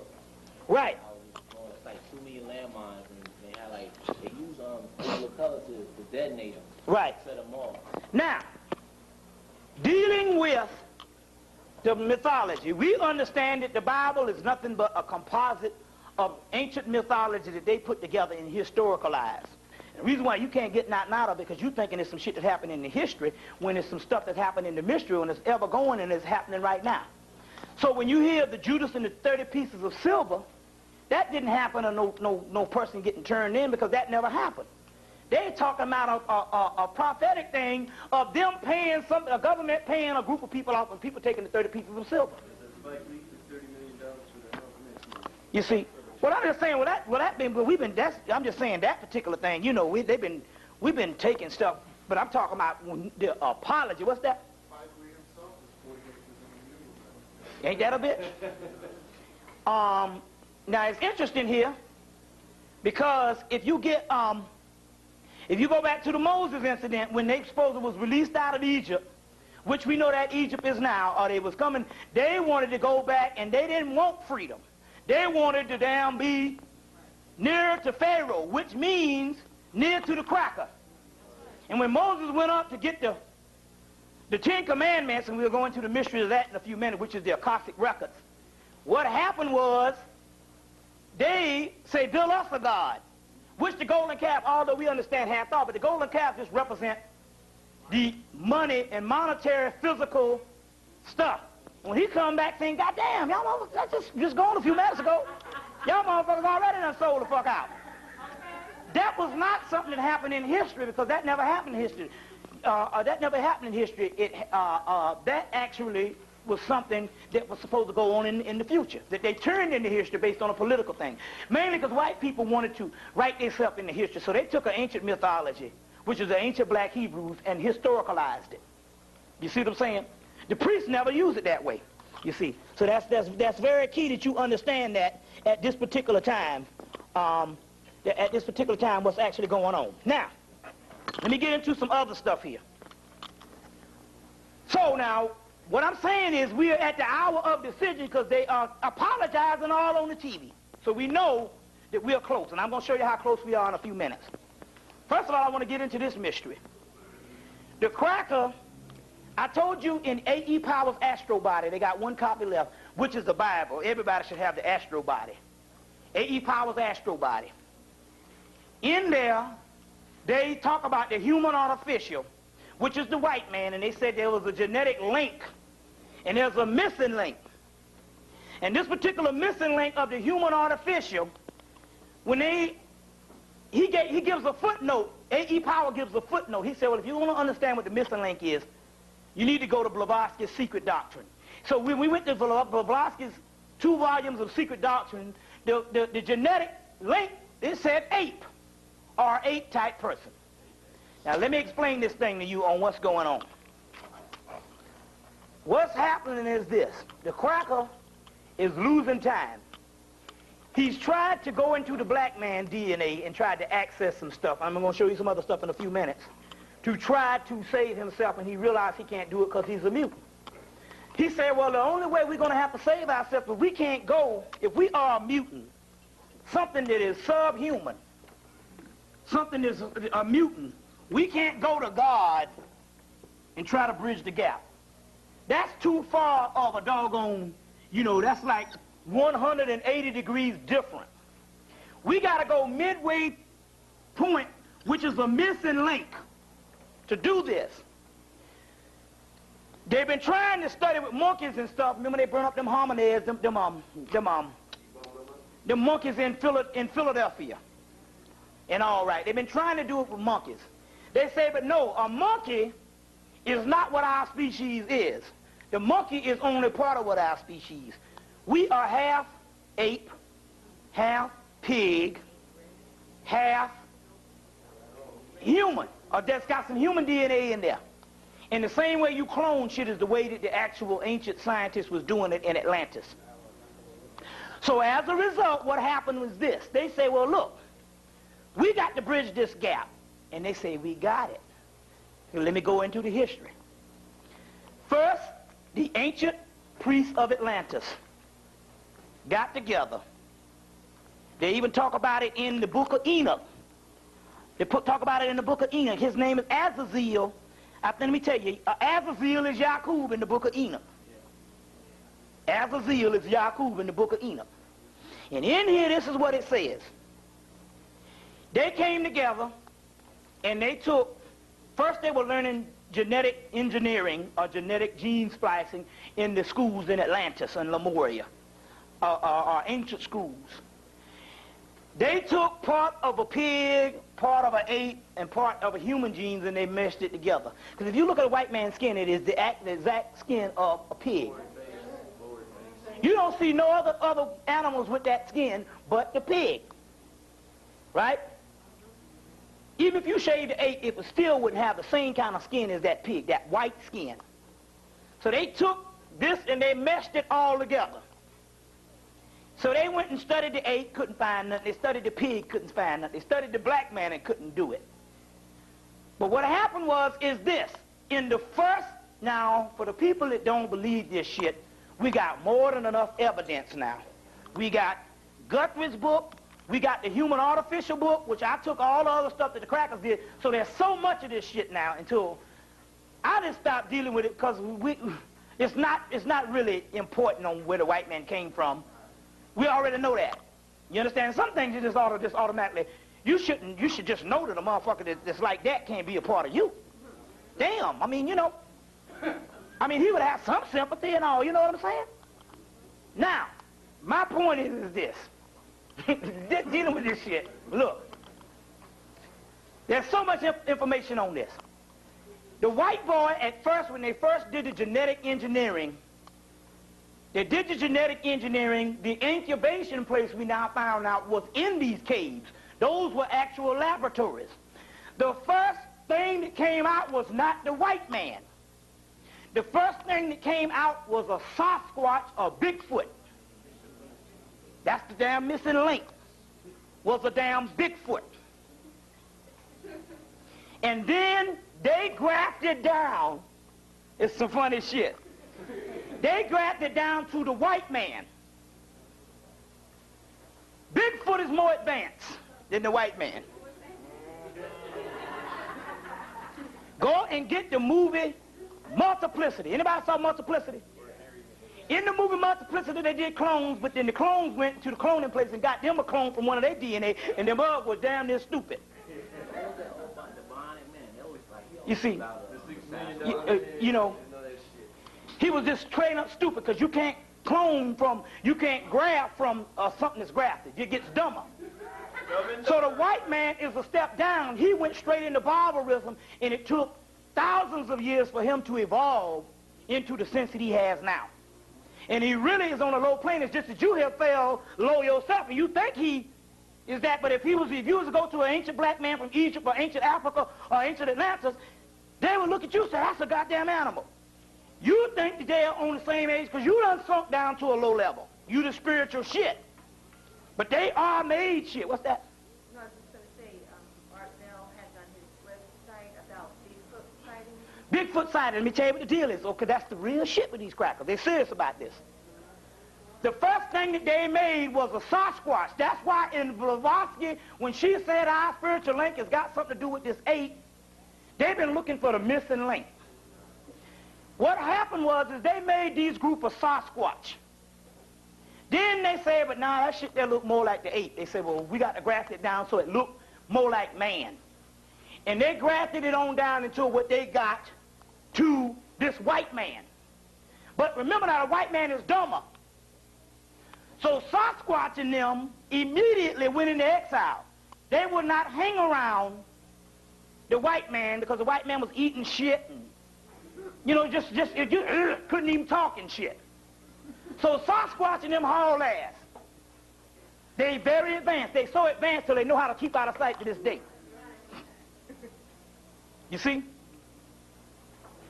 Even though they got hair and all that stuff because they're more closer to the ape, but because they got the original black man gene in them, the white man now is saying, look, what's that?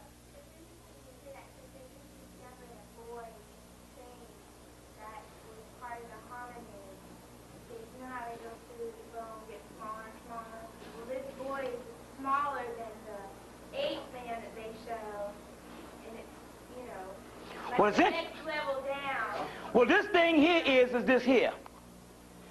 This first original thing that they made has a higher intelligence than the white man, because he never had to go into barbarism.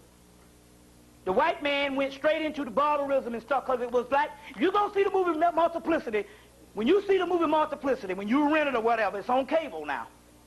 You'll see when they first grafted, when they genetically made one from the clone, he was stupid as hell.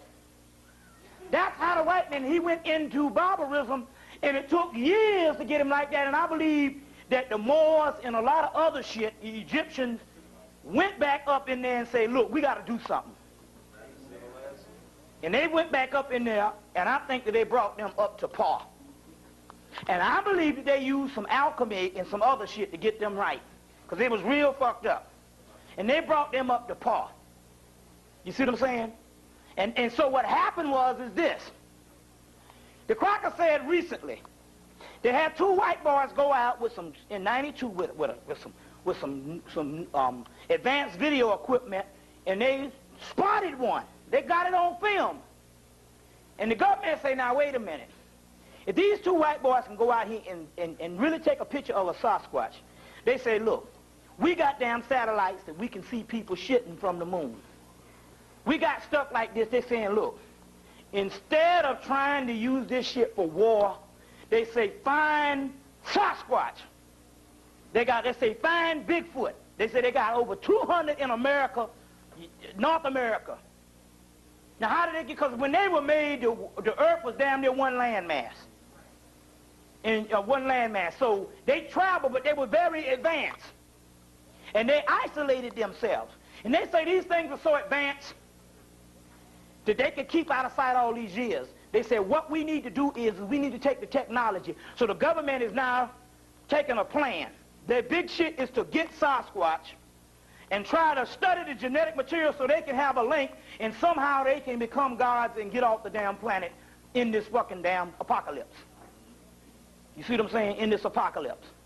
And that's the new thing, because the Sasquatch is an advanced one higher than him, because he don't fuck with nobody. Right there that lets you know that he cool.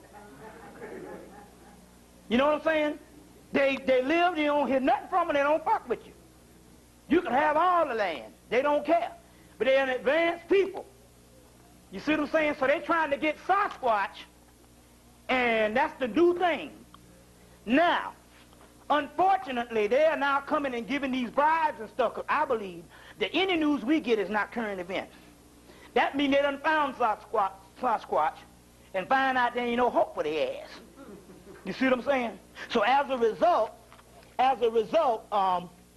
they now trying to pay us off. Now, to let you know that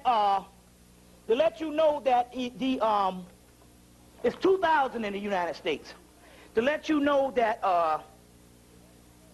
they was looking for this Sasquatch. They always make a movie to celebrate the shit. So they made the movie Harry and the Hendersons in the 1980s to try to show how they can get along with their brother. But if you notice, to show you that Sasquatch was more evolved than them, they put a brother to play Sasquatch. My brother died of AIDS recently. Yeah, first Predator. Yeah, that brother. They got this brother to play Sasquatch. That was the first brother to show that he was more advanced than they were. Say what now?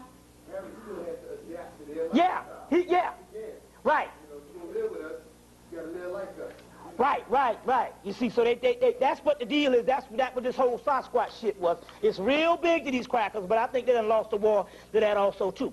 Now, another thing also too, it's highly unlikely. They say the majority of, even though we get spousal abuse in the black community that's based on brainwashing and based on indoctrination, that we have male chauvinists and male dominance in America, period.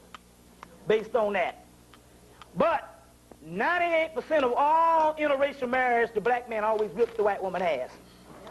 The reason why is because their soul and their energy really can't get along with the white woman, because there's two energies clashing. But their lower nature gets along with her. So the soul reaches out and whips that ass. This is serious business. This is what's happening. That's why they get their ass, that's why they beat the shit out of them, Now, with the black man and black woman, that's based on slavery. They turned us against each other. And the black man, based on male ego, beats up on the black woman because of the inferiority complex. But based on so-called, when he gets the white woman that he wants, he always ends up whipping her ass. It's an archetype that can't live with him. That's just like if you see a cat that's raised around all black people. The first time it sees a white person, it'll go crazy and attack them. Well, that's what's happening to the soul. Every now and then the brother have this particular genetic uprising, and he go crazy on the white woman because he can't take that energy, or whatever the deal is, or he's fighting that energy. You see what I'm saying? And that's more of a resistance, even though the lower nature don't understand it. You see what I'm saying? The lower nature don't understand it. Now, we got a lot of stuff to cover, so let's deal with some things here. First of all, to try to understand what we're dealing with here, let's deal with this. Okay, yeah. Let's deal with this. This is going back to what I was talking about what is called spiritual rot. And that's what we're dealing with here. This is what we're dealing with here. Now,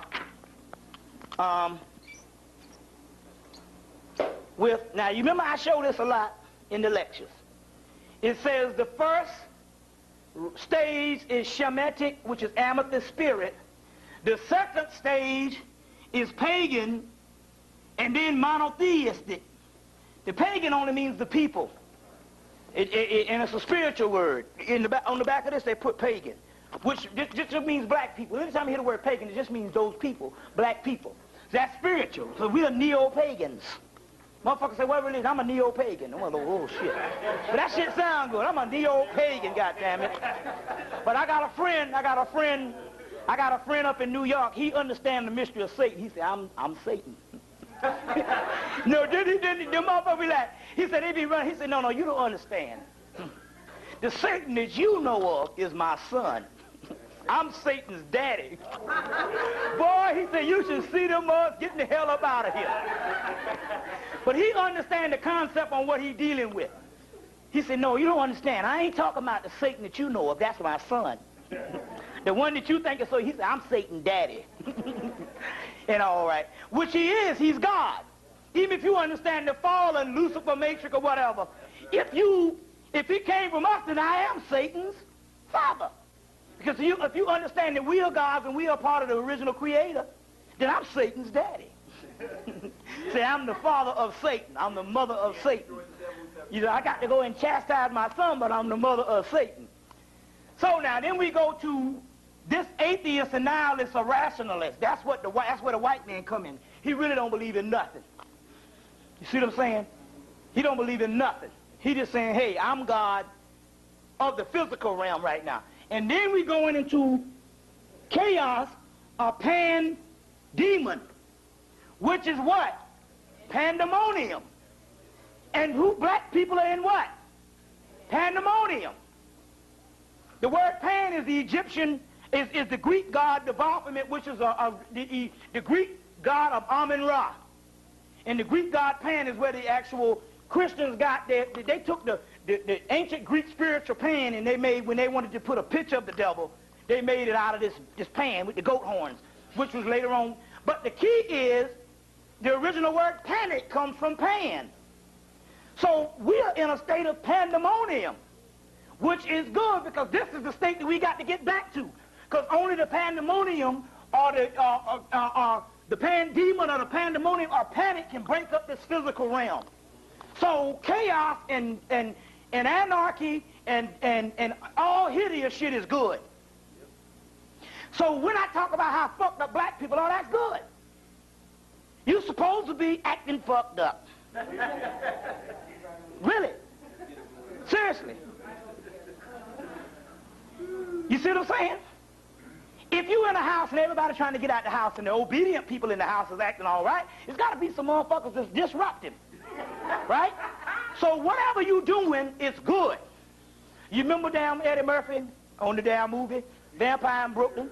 Say evil is good? That's right. What's bad is good? You got to turn everything around. So people say, you shouldn't tell black people that because they're already fucked up. It don't matter now. It ain't like you gonna damn, if I come up here and tell you, you beautiful and all this shit, it ain't like you ain't gonna still not be fucked up. You understand what I'm saying? It's over. There gotta become a time when the shit is over. Everybody else is all talking about the righteousness and we gotta get back to family and we gotta get back to community and we gotta do that. That's bullshit. That's feel-good shit. You ain't getting back to no damn community. You ain't trying to live in no community. Yeah, we gotta get it's community. We gotta build homes. We gotta build. You ain't cut that shit. You understand what I'm saying? Deal with what is dealt with you. It's over. And right now I'm saying this shit is over. Seriously. We're in the moment of decision. We should be. And I'm gonna go through the book of the Gospel of Thomas, because the Gospel of Thomas say, when you look and everything troubles you and you are so down and out, that's when you know the kingdom of heaven is at hand. When everything seems fucked up, You understand what I'm saying? Now, this ain't the same as some cracker coming burning up some nigger house in Alabama. And they saying, oh, Lord, I just pray to God. No, I ain't talking about that. That's lunacy. You know what I'm saying? I'm talking about your feeling, you know. I ain't talking about, you know, I just pray to God. You know what I'm saying? And shit like that, you know. But I'm talking about, it says, whenever, let me read it to you right here. I'll read it to you. We got a lot to go, but don't worry about it. We got a lot to go. This is the Gospel of Thomas. This is the Gospel of Thomas. And this ain't got shit to do with the Bible, because this was dug up in 1944. And when you really read it, this is the original teachings of Jesus, and it go against every goddamn thing the Bible say. But although the Bible does say this shit, you just got to look at it the right way. But the way you taught about it, it goes against all that. So, it says, the first thing, these are the hidden sayings of the living Jesus, which ain't got nothing to do with a historical Jesus. This is the Jesus that's supposed to come. The Romans came in and say, hey, we're going to make this motherfucker in the past, and they fucked up everything. Who spoke this to Judas Thomas, the twin who recorded it. And he said, and I'm going to put this, Jesus said, one who seeks should not keep on seeking until he finds. And when he finds, he will be troubled. And when he is troubled, he will marvel and will rule over all. It says you seeking. And you should not stop seeking until you find. But when you find, you're going to be troubled. You're going to be like, man, this is crazy. It's crazy out here. And when the moment you find out that it's fucked up and it's crazy and there ain't no more hope, they say start rejoicing because you're going to rule over all. And it's only until that time that things get most fucked up that you can rule over all. But we are at that hour. There is no more hope. You understand what I'm saying? I'm going to get into some other shit. Let's go.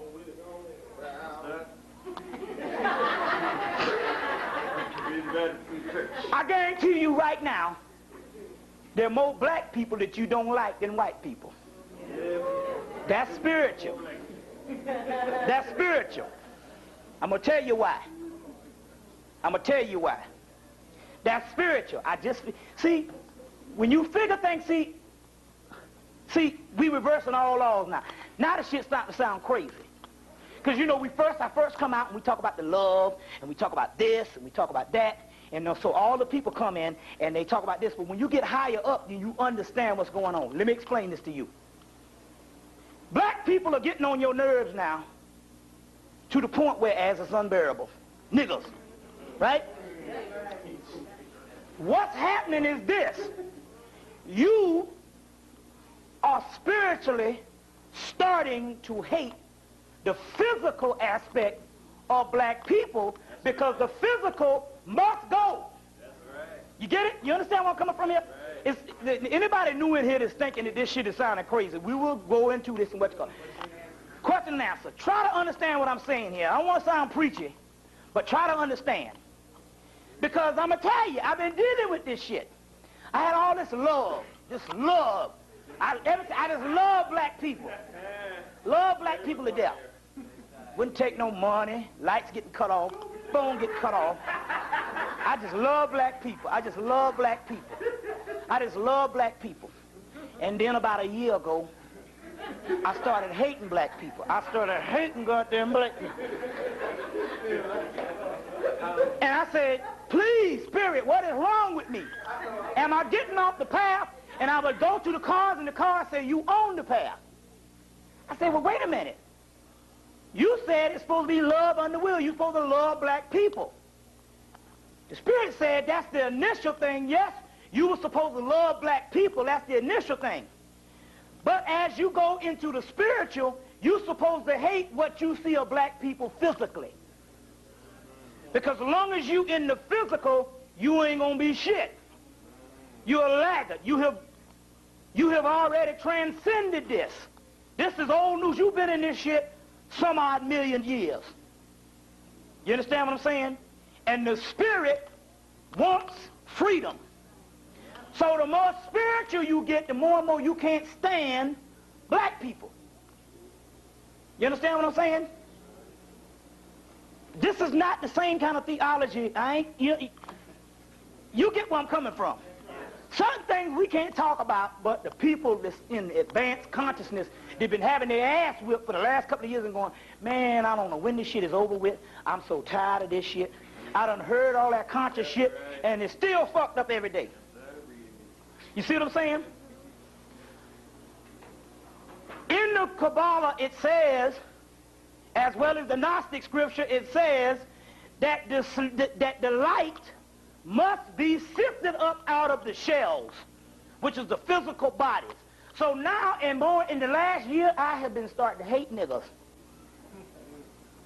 You see what I'm saying? And I was saying, what's going on here? What's that? It says it's in Jeremiah that he had indignation against his people because of the hand of the Most High was upon him. The hand of the Most High was upon him. Which means now, only the light. We're trying to go to the light. So in actuality, what I'm trying to say is this. The more and more you get disillusioned, the more and more you start hating everything out here. It's more and more to the point where as you start raising yourself even higher. And what I'm trying to tell you is this, though. I'm trying to say this is that this is not a process of the next 10 or 20 years. Next 4 or 5 years. This shit is now. This shit is now. You see what I'm saying? Because can't be but so much said. You know what I mean? Right. This shit has got to go on now. Like damn Jerry Clower said, when the guy climbed up in the tree and the fucking bobcat, this lynx, they call him souped up bobcat, start whipping this other one ass, and the white man, they was going coon hunting. And he climbed up in the tree and this lynx started biting him. And he was hollering down to the other guy, somebody shoot this thing, shoot this thing. They said, we can't shoot it, John, we might hit you. He said, well, shoot up amongst us. One of us has got to have some damn relief. You see? So my point is, that's what we're talking about here. Now, let's go on, because I got a lot to cover. Now we're going to go into the mysteries of Adolf Hitler, who was an occult messiah in all intents and purposes.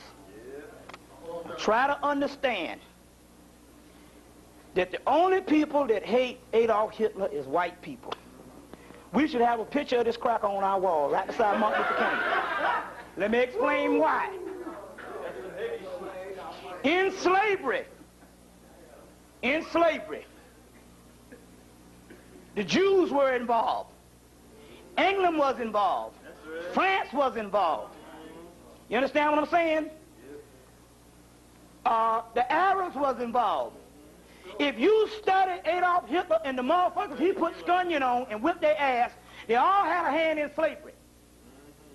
Now, the Book of Law comes into play, and the Book of Law says that let it be known that I am a God of war, this Horus. And they predicted World War I and World War II. And what happened is the spirit, the same Christ spirit, Horus, started whispering in Adolf Hitler's ear and was telling him that you the master race and all this, and you need to take over the world and all this here. And as a result, he devastated Europe. The cracker was on the TV the other day, and they said, we ain't never been the same since World War II. They said, we had the shit going. We had colonized the world with slavery, and we had all the riches, and Europe was getting ready to be the greatest power on earth, and we was going to be unified. And then along come Adolf Hitler, and he fucked us up to the point that they ain't never been the same since. And after Adolf Hitler, we started rising. You see what I'm saying? During the same time he started rising. Now we're going to deal with the timeline here, and we're going to deal with some stuff.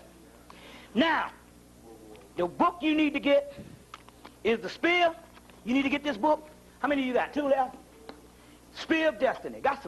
This shit got some badass stuff when you get into the mythology, but I'm going to explain some stuff to you. Spear of Destiny. Another book is Adolf Hitler, Black Magician. Newly said they ain't heard of it? No, a lot of them, they don't want to carry it. Yeah, they get mad, they don't want to carry it. You see right here, you will see, this is Hitler's sign. Let me show you this. This is Hitler's sign.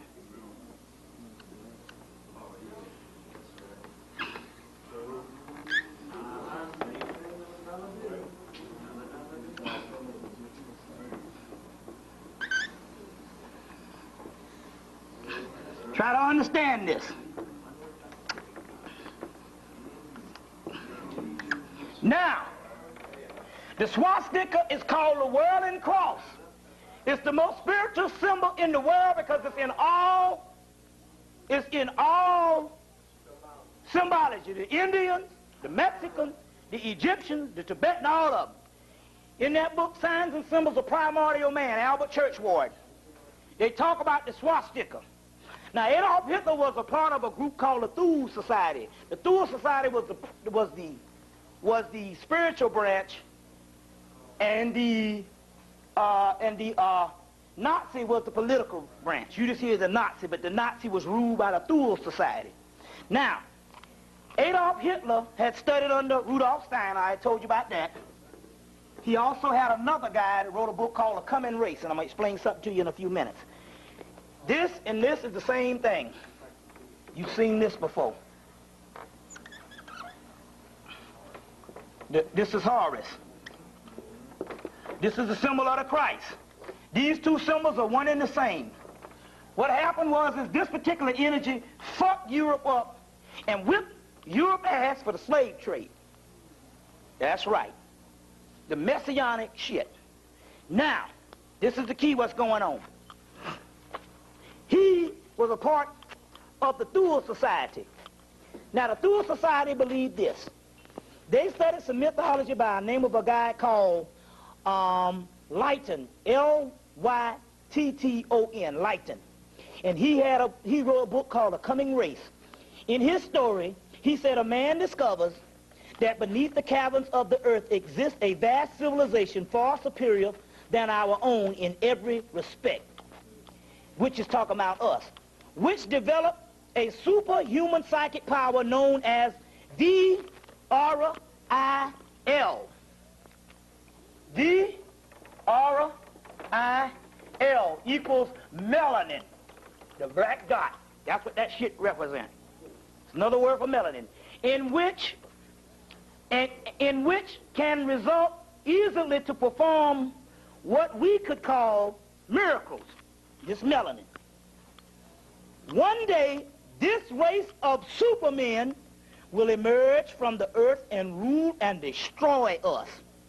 It is known whether Lytton believed his own tale, but certainly the Nazis subsequently did. What happened was this particular guy, but Blavatsky, who wrote The Secret Doctrines, Madame Blavatsky, who wrote Isis Unveiled and The Secret Doctrines, said that she got her stuff from some ascended masters from Tibet. I don't believe that. Spirit came to me and told me what happened was this. The Moors traveled up into Spain and set up 16 universities. After setting up 16 universities, they took all of the sacred knowledge from around the world and put in these 16 universities. Then after they got kicked out, the Pope and the Catholic Church suppressed this information for almost 600 years up until the 19th century, which was the late 1800s at the point. After the late 1800s, after Napoleon had gone up into Egypt, and they started bringing this stuff back. Meanwhile, the Catholic Church had grown weak. They used to have an army go out and kill people if they read spiritual shit. After years, they grew weak.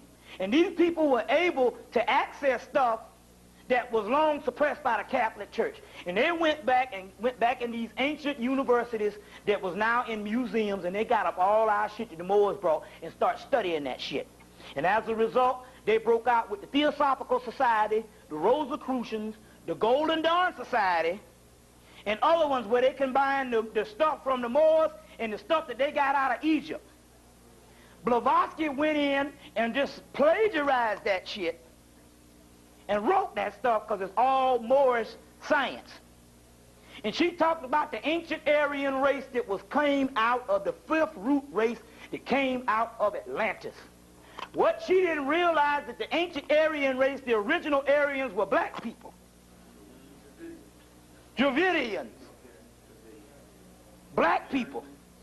And based on some Aryan mythology that they got out of these museums that brought up by the Moors, based on, introduced by Blavatsky, and later on the Nazi Party, the Thule Society, Adolf Hitler and them got a hold to some documents that actually said that one day the great Aryan race, which is us, anybody say the Aryan Brotherhood? Say we the goddamn Aryans. We the Moors, we the Aryans, we the Egyptians, we the Hebrews, and once you realize that you all that shit and don't separate yourself, you got it.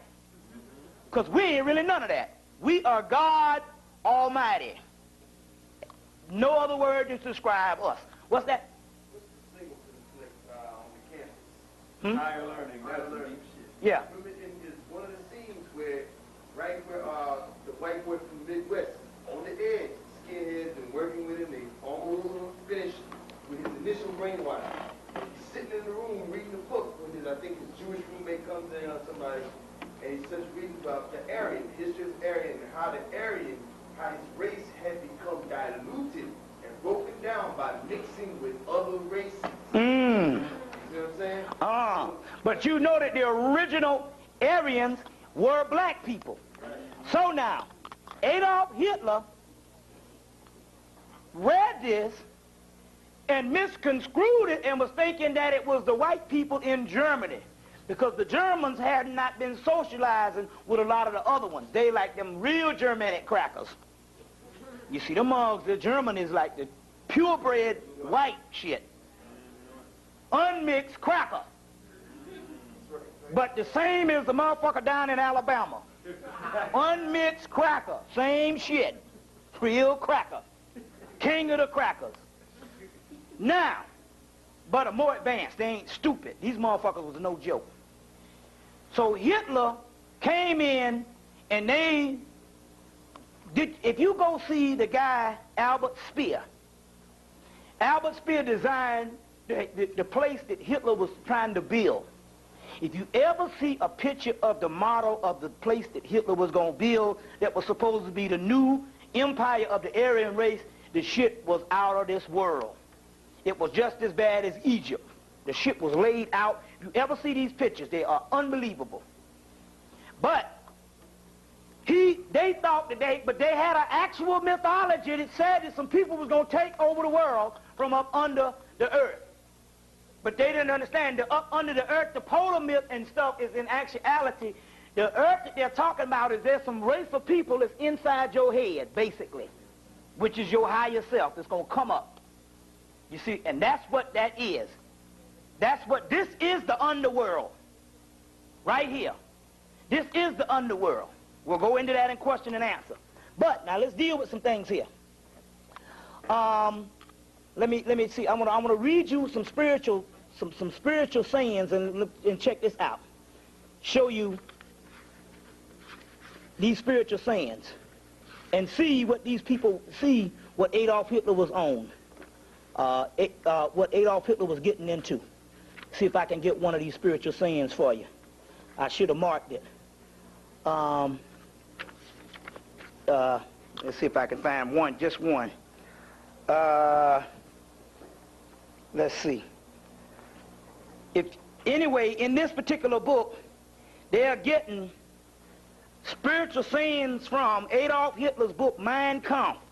Because Adolf Hitler wrote Mein Kampf when he was in prison.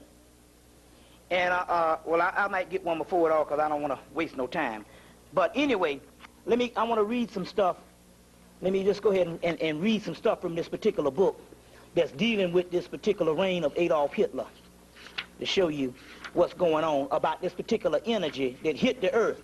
Now, mind you me that the same type of energy that hit the earth, this particular energy that hit the earth at this particular time was, in fact, the Christ energy. They just used Adolf Hitler to carry it out. Although Adolf Hitler was not the Christ, they can use him to carry this out.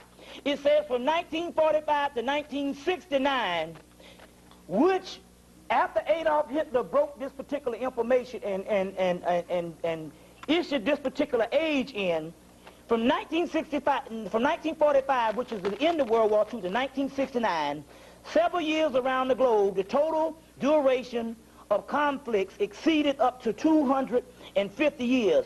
it says, there was not a single day on the earth which several wars were not fought somewhere on the earth.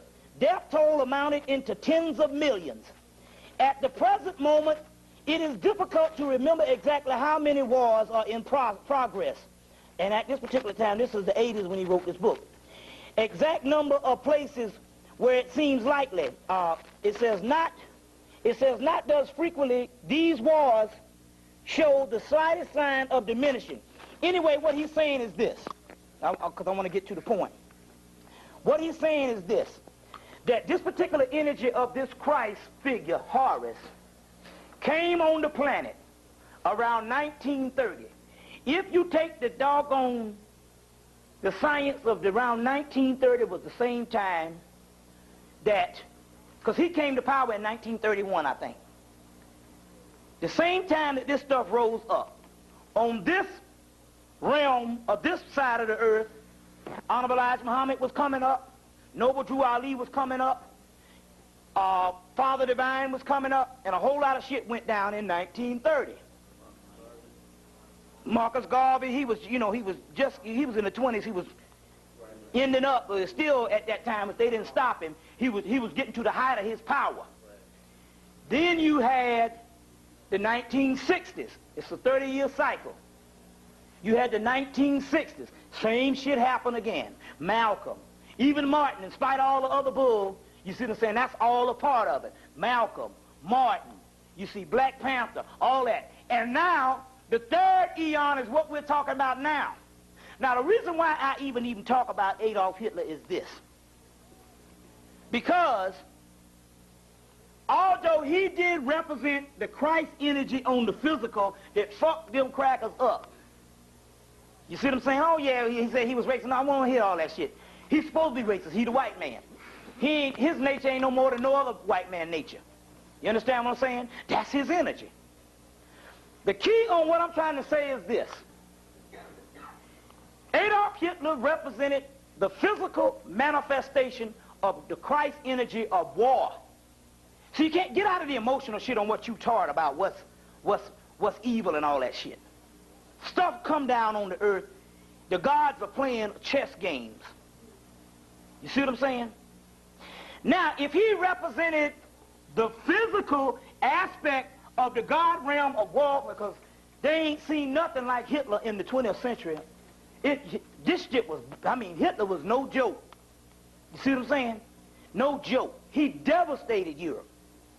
Now, the key on what I'm trying to say is this, what's locked up, why I say you need to get this Spear of Destiny, because they go into all this particular stuff on Christ and what's really going down. This guy is no joke. Spear of Destiny, his book, Cup of Destiny, which is a Cup of Destiny. The key on what I'm trying to say is this. If he represented the physical manifestation of the God of war in the 1930s, then the 1960s came, which was a doorway, which was only a glimpse of what was supposed to happen in 1990s. So if the first part of the 1930s, he represented the physical, and you can go back to 1800s, because the 1860s, which was what? Civil War shit. You see, 1861, 1865. 1941, when America got into the war, it all lines up. 1941, America over here got into World War II, it ended in 1945. You see what I'm saying? It ended in 1945. Go back, 30s, 1831, what happened? Nat Turner rose up. Always a cycle. Same damn cycle. 1890s, that's when all these, Blavatsky, the Theosophical Society, Rosicrucians, Rosicrucians, Ku Klux Klan, Reconstruction, these 90s, in the 80s, 1880, 1890, Theosophical Society, Golden Dawn Society, which led to the Thelema Society in 1904, going into 1914. Now, if this represented the physical element of war in 1930, then that means that the spiritual representation of war, which is the Holy Jihad, is what we're into in the 1990s. If this is Hitler in the 1930s. This is the manifested horrors in the 1990s, and that's what we're dealing with now. Now the key is you got to line up the timelines. From 1939 is when he started going into damn Poland. 1989 is when we started having a whole lot of fucked up shit went down in 1989, 1990, 1991, and now it was from 1939 to 1935, 845. This is going from 1989. We are well behind the time of rising. You see what I'm saying? And if you line up the dates, you can understand that everything repeats themselves, and now we're getting ready to do this stuff. It could be any day now. It could very well be any day now. You understand where I'm coming from? You just got to line up the dates. Let me see if I got some dates.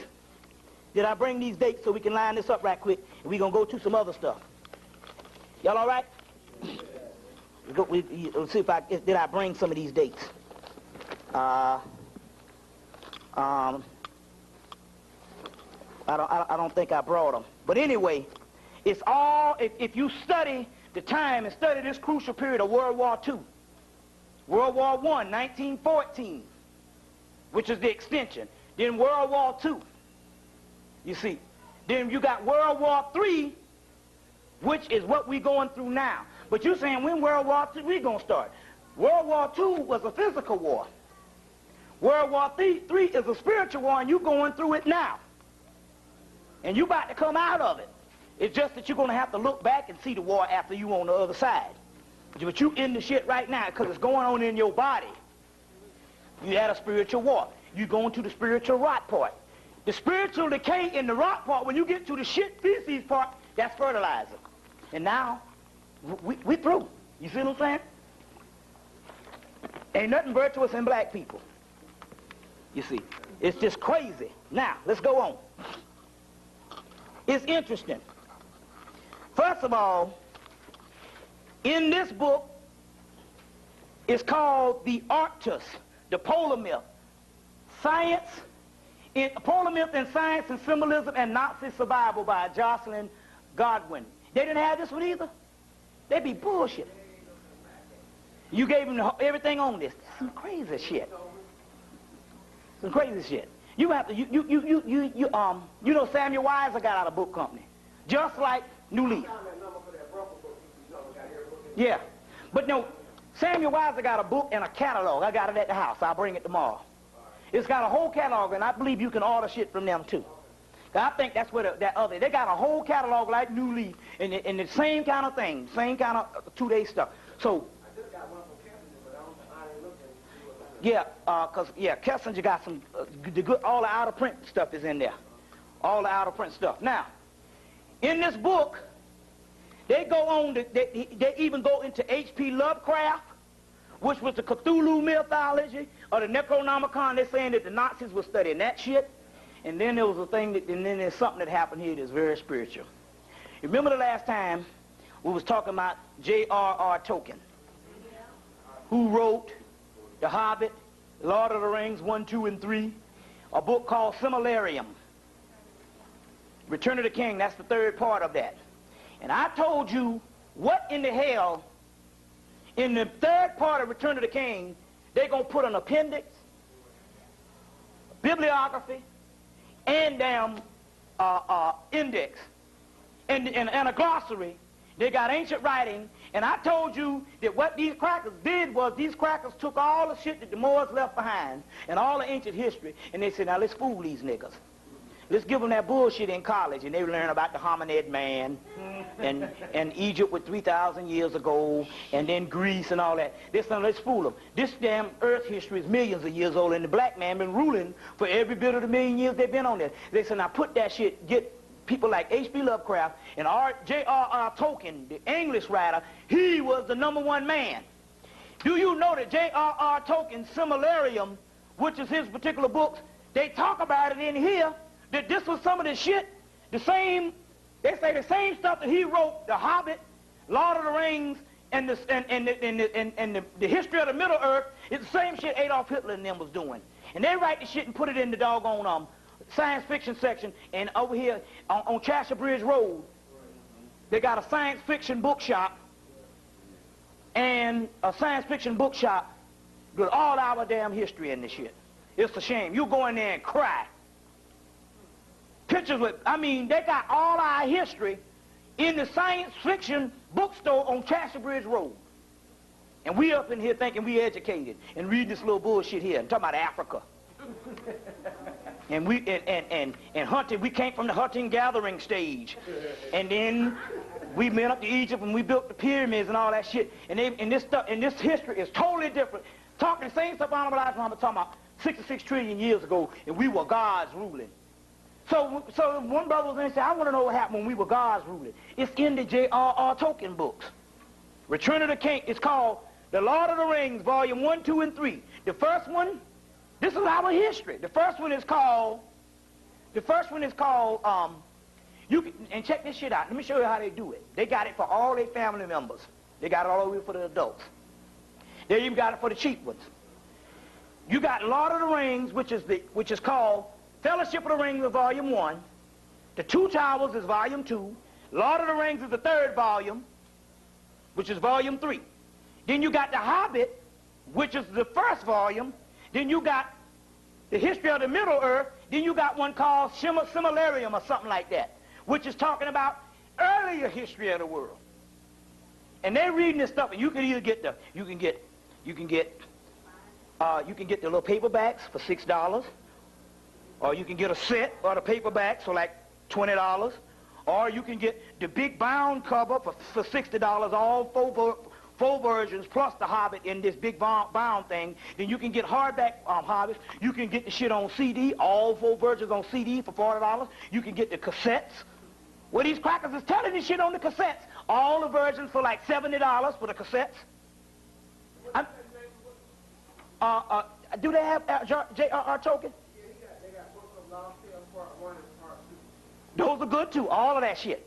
And what they did was, as they said, they even showed a writing in the back. They went into these particular museums and got up all this shit and put it in those books. And all. In here they talk about this is the same stuff. After Hitler and them and all them secret societies got through studying it in the 1950s, J.R.R. Tolkien put the shit in his. And the Hobbit is us, the burglar. You gonna come like a thief in the night, the burglar Baggins. The Hobbit is our shit. You see what I'm saying? Because it tells a story about how this dragon was ruling the earth, which is the white man, but he was arrogant. And he was bragging, saying nobody could kill me, but he had one little patch that was gone. And the Hobbit saw it and told the archer to shoot in that patch. And he killed him. And he had taken all the money from all the ancient people of the earth and had it in one place. But the ancient people, when the first ones got there and all, they got the money, they didn't want to share the shit. That's just like colonization right now. When they got the land back, they didn't want to share it.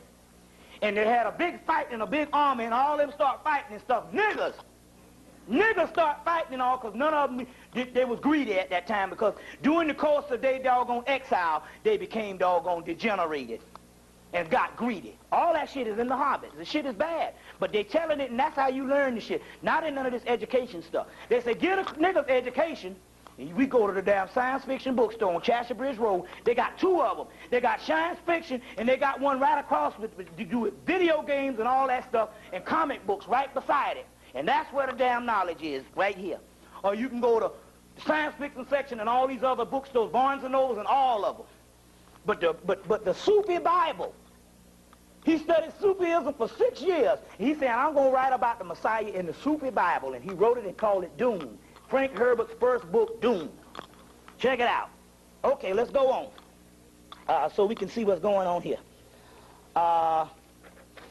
Now, let's deal with some other science. We go into some greater mysteries and some higher science. We're dealing with the Kabbalah. The burning bush in the Kabbalah, the burning bush in the burning bush in the Torah in the Old Testament is the Kabbalah. That's what it is. If you take any Kabbalistic book, any Kabbalistic tree, the tree of the Kabbalah, get a picture of the Kabbalah, the tree of the Kabbalah, which is the tree of life, is called the Ladder of Lights. It's a book that William Gray wrote, a book called the Ladder of Lights. This is the Kabbalah. Hold up. Oh, let me see. Oh, I got to raise it up or something. Wait a minute. Hold on. Oh, that's right here. There it is. This is the Kabbalah. This is the burning bush that Moses went up the burning bush. We're going into greater Hebrew mysteries and all of it the same thing. We're going into greater Hebrew mysteries.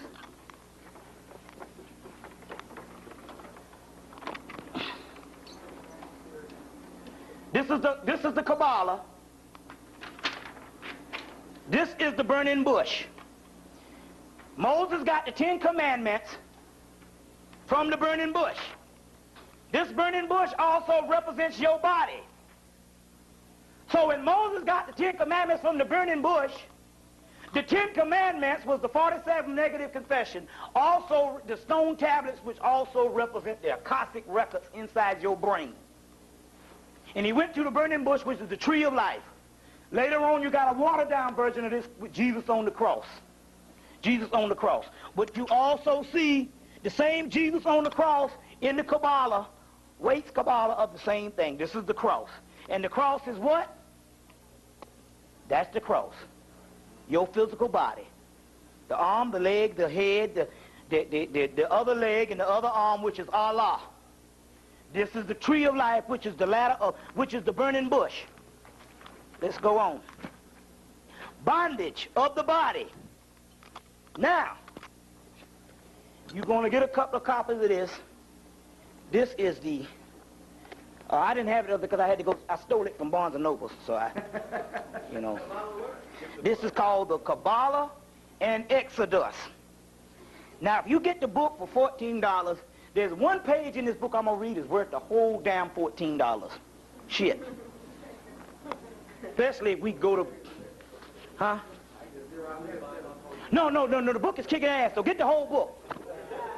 The Kabbalah and Exodus. Remember I told you that the Exodus was an ancient story before it was turned into history. The Hebrews used to read this and saying one day we're going to be in bondage and we're going to have to make an Exodus. And they was talking about now.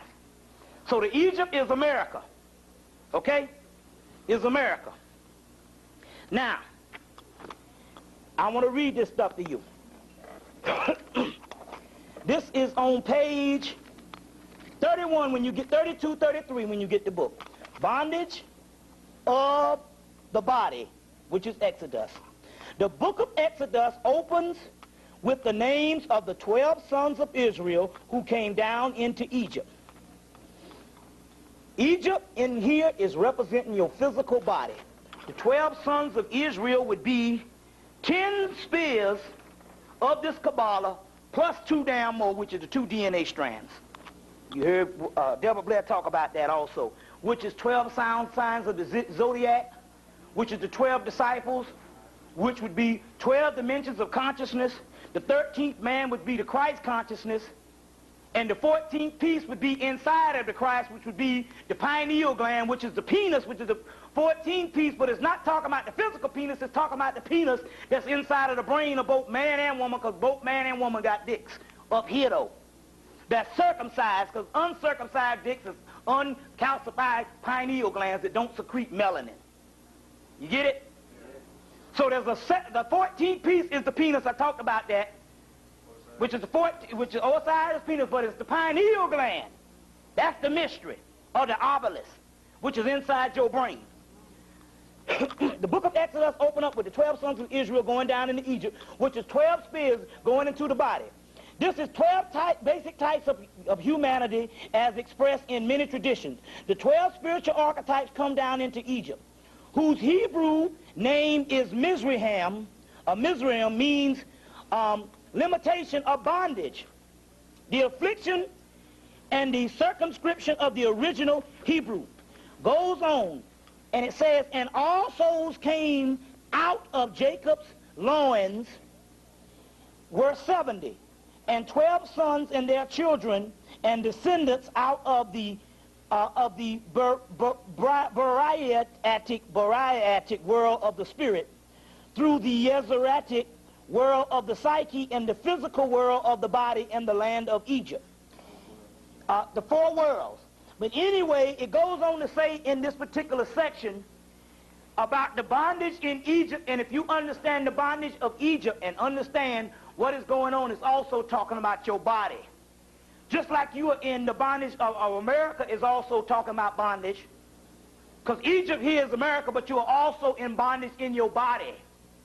America just takes advantage of your bondage in your body by making you slaves that you got to feed this shit and adhere to the laws to get something to keep this shit going on. So the book, this Kabbalah and Exodus, is another good book, is another good book where he explains, but he tells in the book, he gives the secret.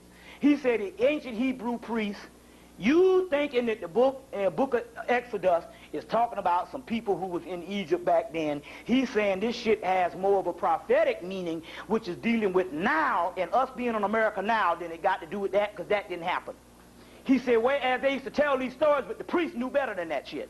So this is a very good book that you need to get on there. The name of the guy is Zev, Zev bin Simon Halevi. What's that? H-A-L-E-V-I.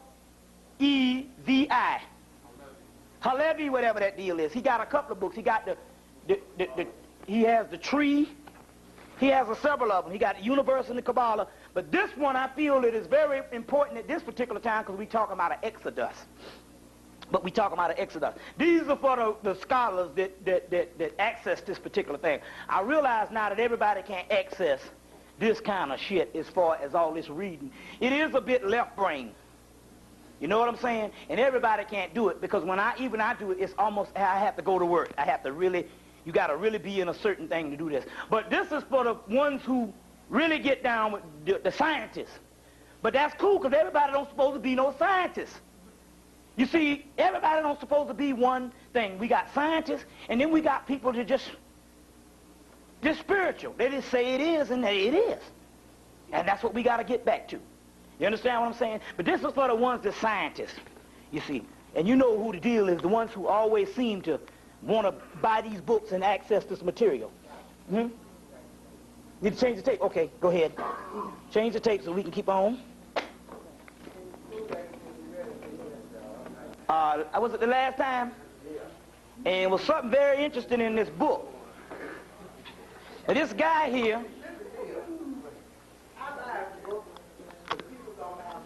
yeah, you got to get this, especially this book here, because this company went out of business. So these are closeout books.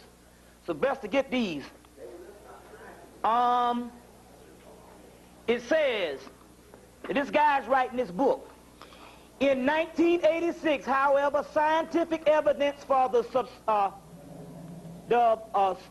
subsensational reality of the universal life force energy fields in accordance with the ancient ethics shattered the reductionist view of life and intelligence are mere effects of psychic phase. Now this is what the guy is saying. The guy said creative physics, which is chaos physics. That's the new shit. They're going to say chaos physics, creative physics, and that's all dealing with melanin. Creative physics echoing once the universal science of life is swiftly emerging with a far-reaching implications to touch every facet of the human experience. The serpent is at last re-emerging from its long period of hibernation. What this guy is saying is this Kundalini that is in us. He wrote this book in 1986. Get you a picture of that Kundalini for the ones that put it on the what you call it. Well, this is one too. This is a Kundalini. This is a Kundalini of the serpent also too. This serpent, which is up in here, he said that based on him writing this book, The Sign of the Serpent, the key to creative physics. That's another name for the key to melanin. And he wrote this book, The Key to Creative Physics, and in there he said since 1986 he had to get on it and start writing this book, this particular information, and put this book out. He said because that serpent started re-emerging from long periods of hibernation. That's talking about in black people.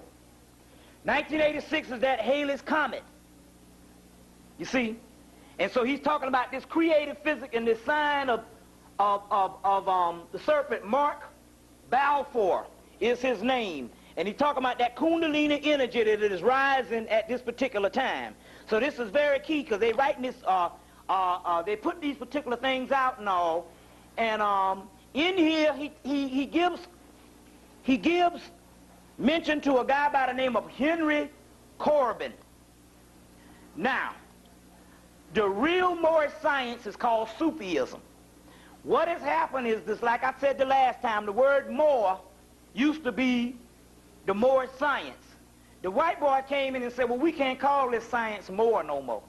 But the Moors used to be called Sufs, woolly-haired ones, or Sufi, which means woolly-haired one.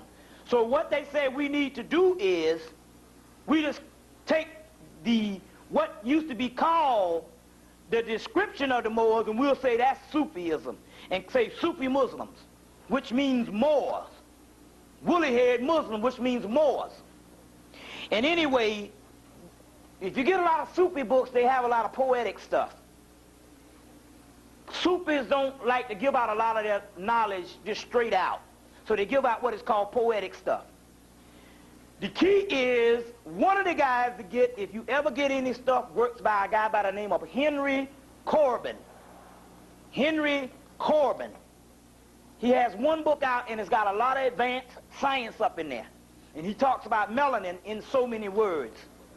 But he's talking about alchemy, which is melanin. Anyway, he mentions Henry Corbin in this particular book also too, which is a very key book. Also, there's 2 copies left, and unfortunately, the book company is going out of print. They might still have some on the shelves and all. You know, for the people who access and buy books, that's a very key book. A very key book also too. Now, so he says that serpent is reemerging since 1986. Hell, that was 11 years ago. So you know we right on the edge of this particular part. Now, I want to get into the redeeming angel who is supposed to rebuild Israel. That angel is called Metatron. Metatron is that angel. It's supposed to rebuild Israel. This book here called Mystic Trends in Judaism by Arnold Posey, P-O-S-Y, Posse or Posey. Arnold Posey. In here, he'll talk about Rome, and he'll say that Rome is opposite from Israel. What Israel is in spirituality, Rome is in evil. He ain't talking about no ancient Rome, although ancient Rome was just as evil as far as all the killing people. But the Rome that they're talking about in these scriptures is America. And he'll go into the difference between Israel and Rome, and how Rome is totally opposite. That's America. But in here, he goes into the science on Metatron, in which I want to give you just a little bit on the science on Metatron. Metatron is this particular angel that is supposed to rebuild Israel, which is inside of yourself also. Because at the top of the tree of life, the scepter called Kether is also Metatron. It says, when the Jews were in their land, they shined, which is us, we shine, the light in us. Brought about, and also it says that we also, at a certain time, we brought about the temple, the destruction of the temple, and went into exile. That's talking about our bodies going into the lower aspect. But still had great consolation. And they all believed that God would not forsaken them. God had withdrawn himself from them, which means the God which is inside of you went into a dormant stage, is what it means.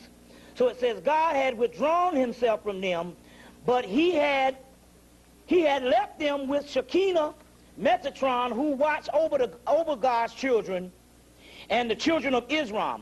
Metatron had detached himself from God and had gone with the Jews in exile. And I'm explaining that in a few minutes. They got this angel called Metatron. And what Metatron did was this. Same story. This is God. Metatron Metatron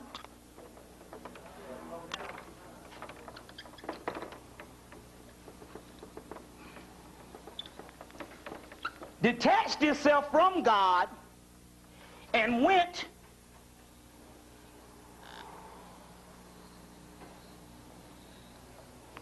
into Israel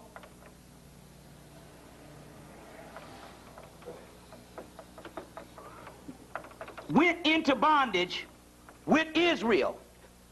You get it? Same story. It's explaining this thing. What Metatron is. Metatron detached itself from God and Shekinah and went into Metatron detached itself from God, who watched over God's children, the children of Israel. Metatron detached itself from God and had gone with the Jews into exile.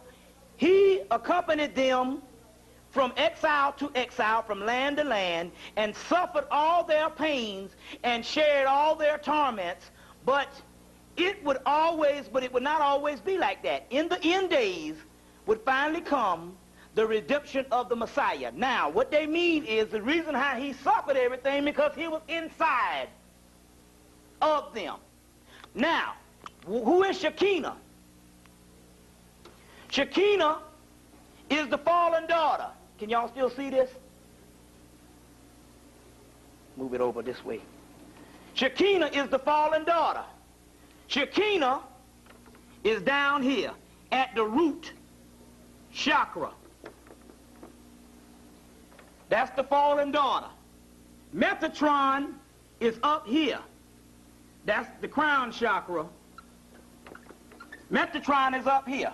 Shekinah is in exile. Both Metatron and Shekinah, but Shekinah has to follow. She has to come up because she's the fallen daughter, but she has to come up. And once she comes up, she will be with Metatron, because that will be the male and the female uniting, or what you would also call the bride and the bridegroom uniting. Now, it's interesting because when you go get the movie, The Dark Crystal,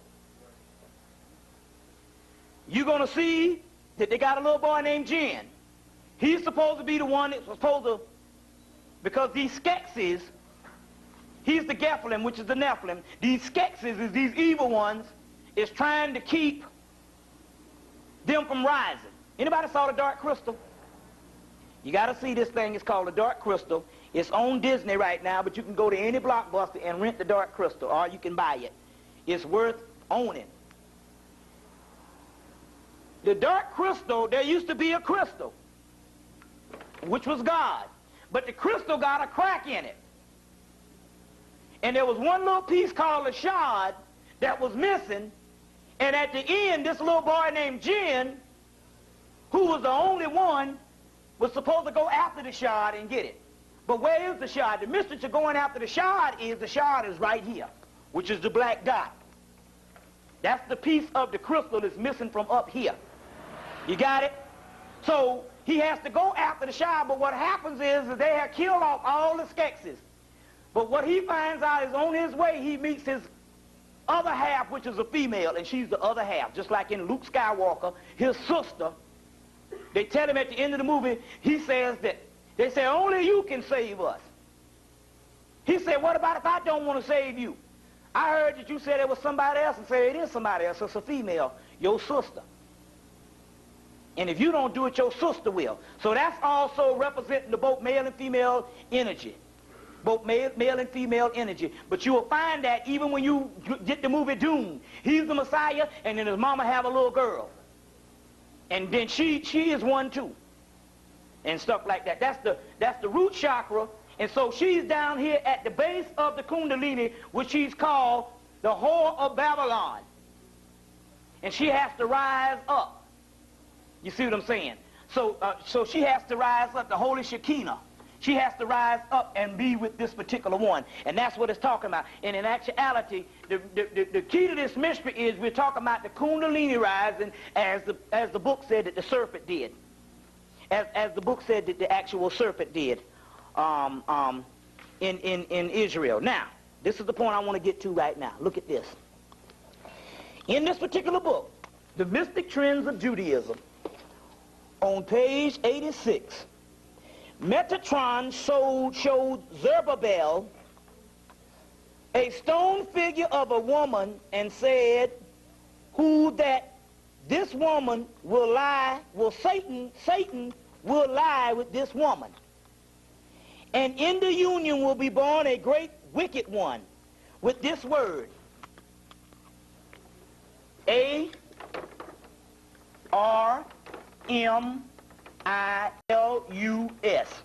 But it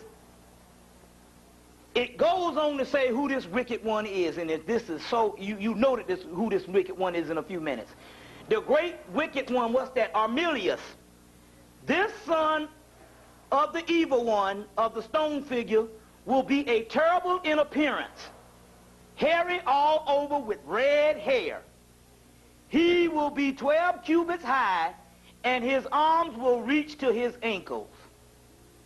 And no one will be able to withstand Armilius. Who the hell is that? The white man. Red hair, hairy all over, red hair, and old long arms like an 8, because he's part 8.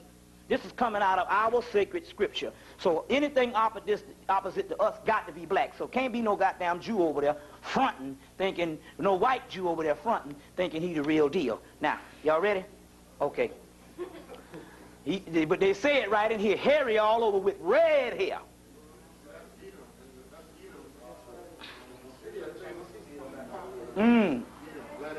Red and hairy. They say he will conquer the whole world. He did. This is prophecy. This is prophecy. This is 1,000, maybe million-year prophecy. This should go all the way back to Atlantis. He will conquer the whole world, and he will slay the Messiah ben Joseph, which is the first Messiah. Which would be represented as also Osiris in Egypt too. Yeah. Yeah. Messiah ben Joseph. See, this is different than regular Torah. This is mystical. But see that, the Old Testament is just a little damn pamphlet. Even when we say Old Testament, that shit in the front part of the Bible is damn near a pamphlet compared to the real deal shit, which the white Jews study. That's what bind them together. See what I'm saying? There's a lot more mystical shit than what they giving us. You see, I'm reading some of it right now. This is mystic trends in Judaism. And all right, it says they will slay Messiah ben Joseph, which is this white boy Armilius, and will again disappear and scatter the sons of Israel all over the earth. That's us. All over the earth. When Messiah ben Joseph is slain, his staff will, by God's command, pass into the hands of Hepzibah. You ever heard of him? H-A-P-H-Z-I-B-A-H.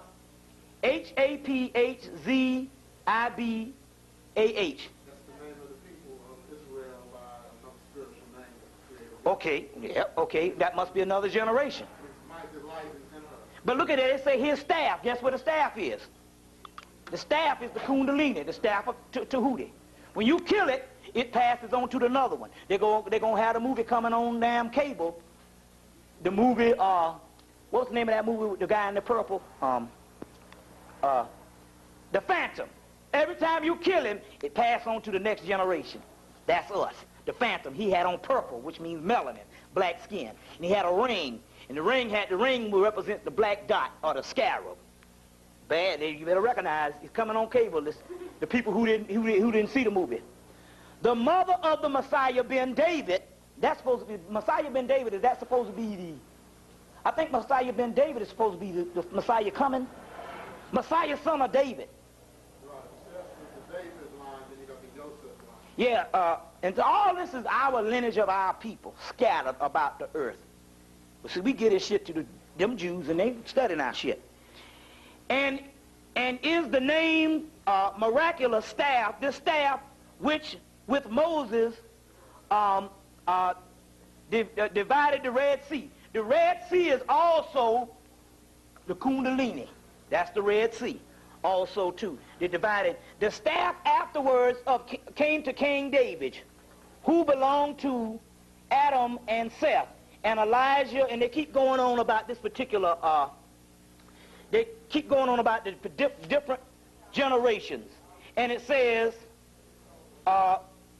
we'll war for her, and she will defeat the powerful kings whose the enemies of Zion.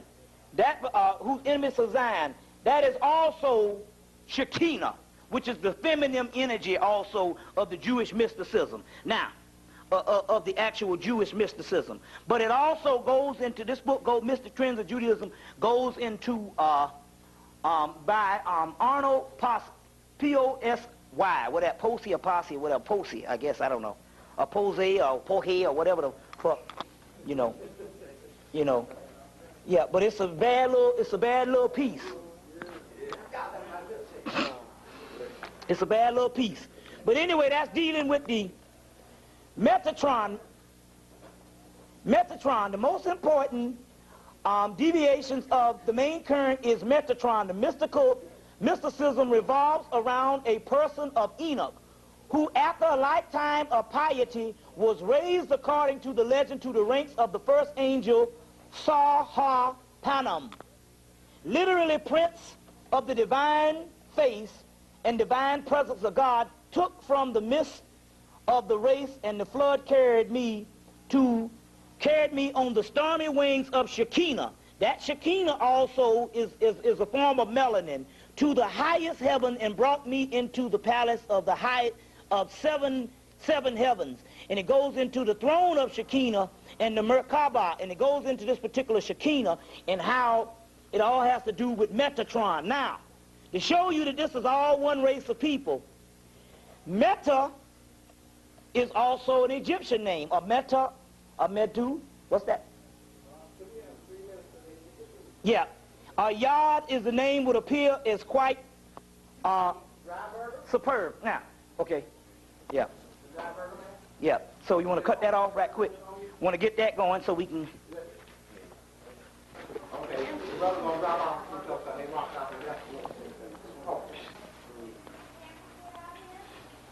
Oh, I still got it on.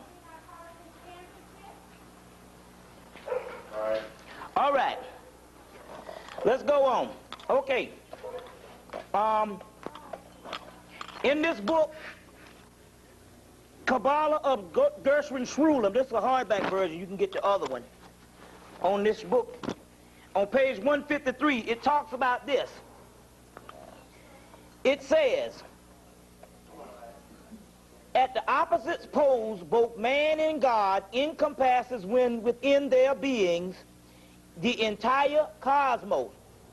So they said both man and God have inside them the entire cosmos. We have it inside of us.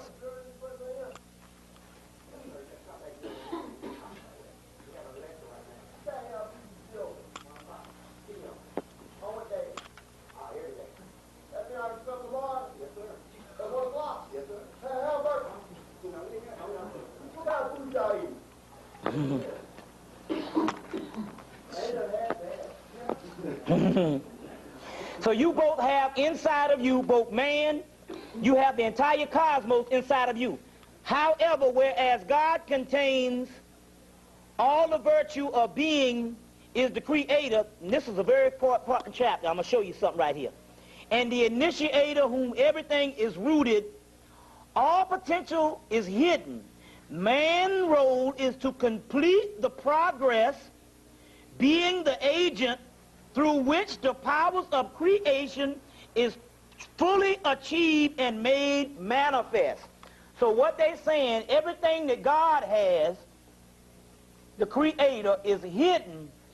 Your goal is to manifest that what God made the creation. You are the agent.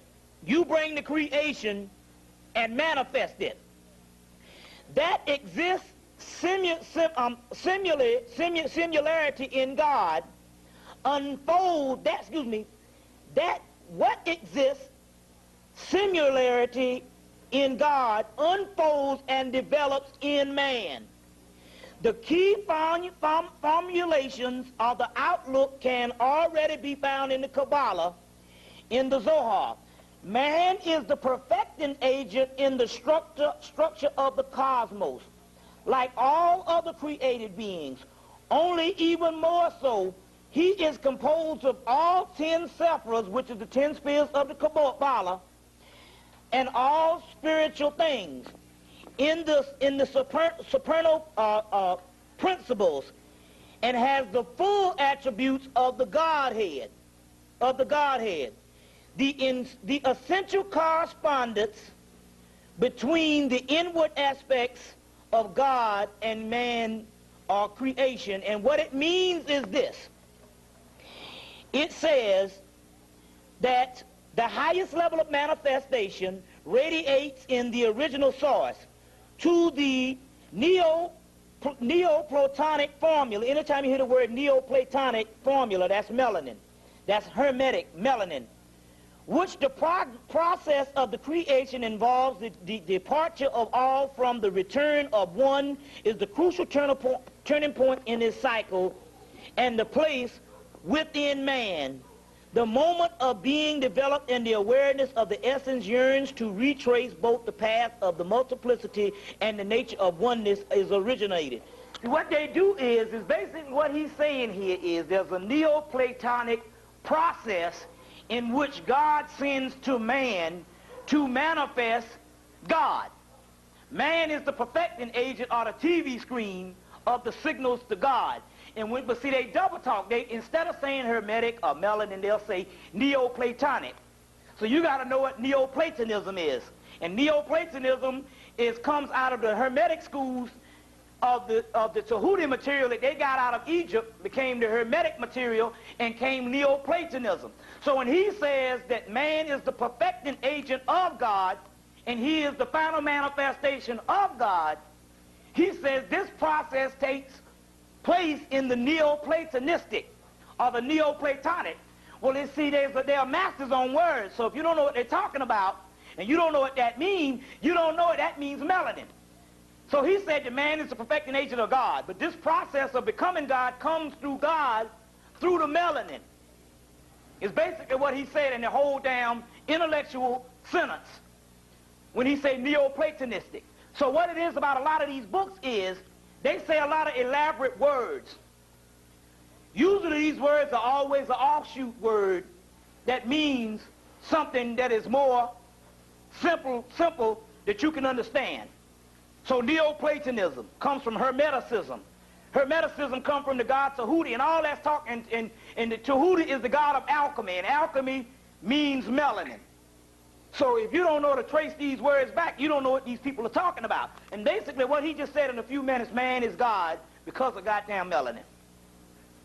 And God sends himself through the melanin, because this little black dot is melanin that's going to make this particular person here radiate into the final manifestation of God. You see, and that's what he's talking about here. But and so they double talk on a lot of stuff what they're dealing with here and all. But I just want to read that particular part because this is in the Kabbalah by Gershom Scholem, which is one of the top scholars in Kabbalistic and Jewish mysticism. He wrote this one, Mystical Spirit, and Major Trends in Jewish Mysticism and all. I had to go steal this the other day and all, but I don't advise you to do that now. But anyway, that's what he's dealing with here. That particular one. He died in 1982, and that was a top scholar. That was a particular top scholar. The white Jews' top scholar that taught them a lot of the shit. He accessed it and all. Gershom Scholem is his name. He got a book called Mystical Spirit of Godhead, but his stuff is very intellectual. I wouldn't really advise his particular work because he's one of those scholarly types and stuff, only if you are into this type of stuff. There's a lot more easier stuff that's actually talking about here. Now, I wish the brother would have stayed around, because he said, what do you mean when you was talking about you starting to hate black people, that concept? And I don't really talk that kind of stuff into people who are not advanced. I wouldn't go to regular meetings and say that kind of stuff. I only say that to people who understand, who can get some type of inkling on what I'm talking about, or when I say that type of stuff. What I meant by that was this. This is a book called The Modern Alchemist.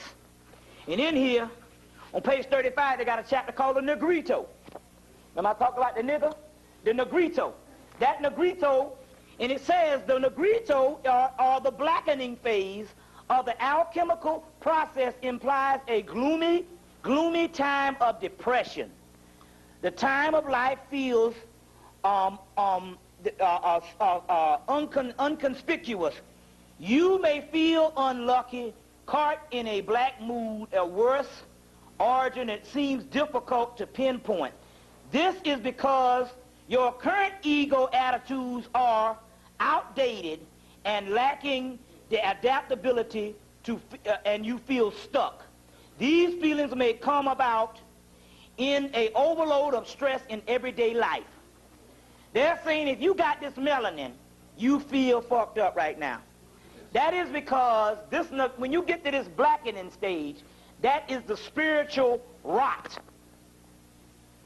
From this can only come light. The light that is hidden, that light that is depressed in the physical realm. But for the mere fact that you are depressed, which means that you are advanced, because that's your light inside of you being depressed. Imagine not feeling this way, which means your light is still dead. So the blackening stage and all the messed up stuff that's going on with black people, even if they don't know they're depressed, their behavior is coming to it's not chaos, it's not anarchy, it's chaos. Now, in a short thing, what I was trying to say was, the book bears witness about the Negrito, the blackening stage. When you get to that particular realm, you start going through trials and tribulations. Just as the Bible talk about the tribulation period. The Bible being, the Revelation being a book of alchemy, the 7-year period of the tribulation is the 7 year that this particular melanin is formulating inside of your body to produce that light. You get it? And all kind of mood swings, low feelings, disinherited feelings is coming about, all with black America, based on that Negrito period, which is the blackening stage, which is that melanin giving birth to a light. When you give birth to a baby, you've got pains, birth pains. You understand what I'm saying? Well, that's what's happening with your soul at the blackening stage. So when I made those statements when I made them statements about black people ain't being about shit, it's good that we making a tape, so when the tape goes out, I can redeem myself so the people can get a greater understanding, because I was coming to this, the Negrito period, which is talking about the gloomy time they're saying, because the old ego, which is the lower ego, is feeling outdated. It wants to stay around, but your higher self is coming and it's birthing. So you feel negative. You feel this particular energy, and some days it's up, some days it's down. What's that? When I was depressed, and I was in that stage, I'm on antidepressants right now. Some of the shit, I was feeling like a poor-ass nigga and felt myself nailed to a cross, kind of like feeling that nigga. So I know exactly what that's talking about. Yeah. Well, you know, try to deal with some spiritual stuff that can balance that out. You know, can balance that out. But this is what this particular stuff is talking about, and that's what black people are going to at this particular time. It's the birth pains, and that's what this melanin is dealing with, and that's the Negrito, and that's the stuff that I was talking about. So when I was downtown around 5 Points and I saw black people acting like unholy hell, just going crazy, I understood, although they didn't have the knowledge of what was going on, they were going through birth pains based on that melanin. It's that sun is lightening up, and you're getting a separation out of the darkness, which is the shadow, coming into that light, and that light is being processed. And this particular point right now, until it's about to burst, because I don't know if I can stand it no damn more. But then again, on the other hand, this is Richard and Iona Miller, The Modern Alchemist, Personal Guide to Transformation, The Modern Alchemist. and it's talking about the Negrito period, the blackening stage. That's the part that we're talking about, and that's the point that we are in right now, that dung, that shit stage, but that's fertilizer. And in through that, you got a putrefaction, a rot. Stuff has to transform. When stuff rots, it separates from the astral body. The astral body separates from that original corpse. And that's what's actually happening. So we are rotting. And so what you have now, because you're in the rotting stage, whatever you do is going to turn into disaster as a race. You got a few people that's so dead that they still so following this white linear line until they can seem like they are successful. But in the long run, this whole shit going to explode. So that's what it's actually talking about here. It's the same, it's this particular science here of, you get the goddess,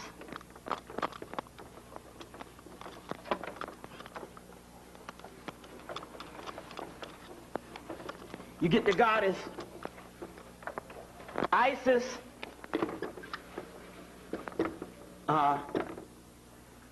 what's that? Isis, Aset, you know,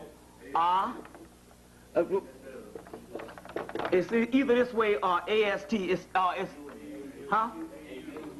A-U-S-E-T. Yeah, that's Aset. Or it's also this word too. It's several words. That's another. Is one too. And then you get the word Nepti. Spell that.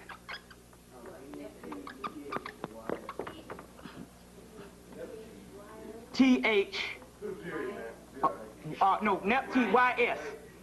Y-S. Neptes are, it's the real word is nebbed, hurt. And so, Chi represents light, and this represents darkness, which is talking about here. This particular darkness here is actually, well, whatever, is actually the light and the black. Now, both of these combined give you Mayat. Remember I was talking about Batman at first? And I said one was the Robin, which represents light, and one was the Bat, which represents the melanated darkness, and from that you get the Mayat. That's what's happening with this particular movie, so I'm interested, because now they're battling Mr. Freeze. Who is Mr. Freeze? That's the fucking Iceman. Poison Ivy. Well, that's what the fucking white woman was in the first place. Yo fucking Poison Ivy. You see what I'm saying? You fuck around, so Robin is fucking with Poison Ivy, and Poison Ivy fucking him up. That's the story of the damn black man fucking with that white woman. All in the mythology, and Mr. Freeze, played by Arnold Schwarzenegger, is the most vicious villain. And so all that's going on, and he killed Mr. Freeze, which is the Iceman, which is the white man. All that mythology is going on. That's why they kept this shit going. They kept this shit going. That's another form of the great apology, too. They know exactly what they're actually doing at this particular time. Don't get no, don't be fooled on what's going on here. Now, same thing with Fifth Element also, too. The stone that slew Goliath. Goliath represents this enormous monster that can't be defeated, which is American government. And little David, which represents us, it's a metaphysical thing, slew him with a pebble or a stone. Right? It's metaphysical because the stone is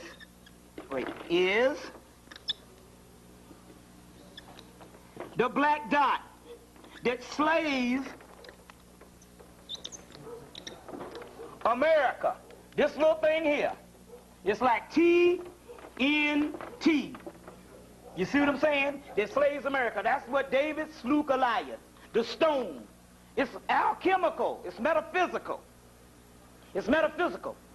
Now, and I'm going to give you some stuff. This stone has all the elements in the universe. We know that the white man's conventional weapons are made of some type of energy. Once this stone is activated, it will have power over this energy in guns, bombs, and all that. So when Honorable Elijah Muhammad said that the guns won't work and all that type of stuff, and nothing won't shoot, because once this energy inside of you comes, it has power over that energy, and it can stop that energy. So the bullets won't shoot. You see what I'm saying? None of that won't kill you. The bullets won't shoot. The bombs won't work.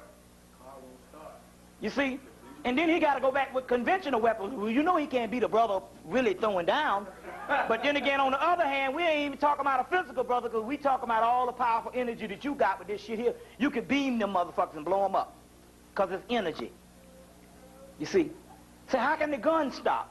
Well, if you got access to the same energy inside that melanin has, I said that man and God consist of the entire universe. So every element that's in gunpowder, in nuclear fusion, and in any kind of stuff he got, is inside of you. But once you activate yours, your own mind power can stop the bullet. Because the same gunpowder is the form of you inside of the gun. So you can tell it to stop. You remember, go back and see Star Wars. The Force is all around you. The Force is all around you. The Force is all around you.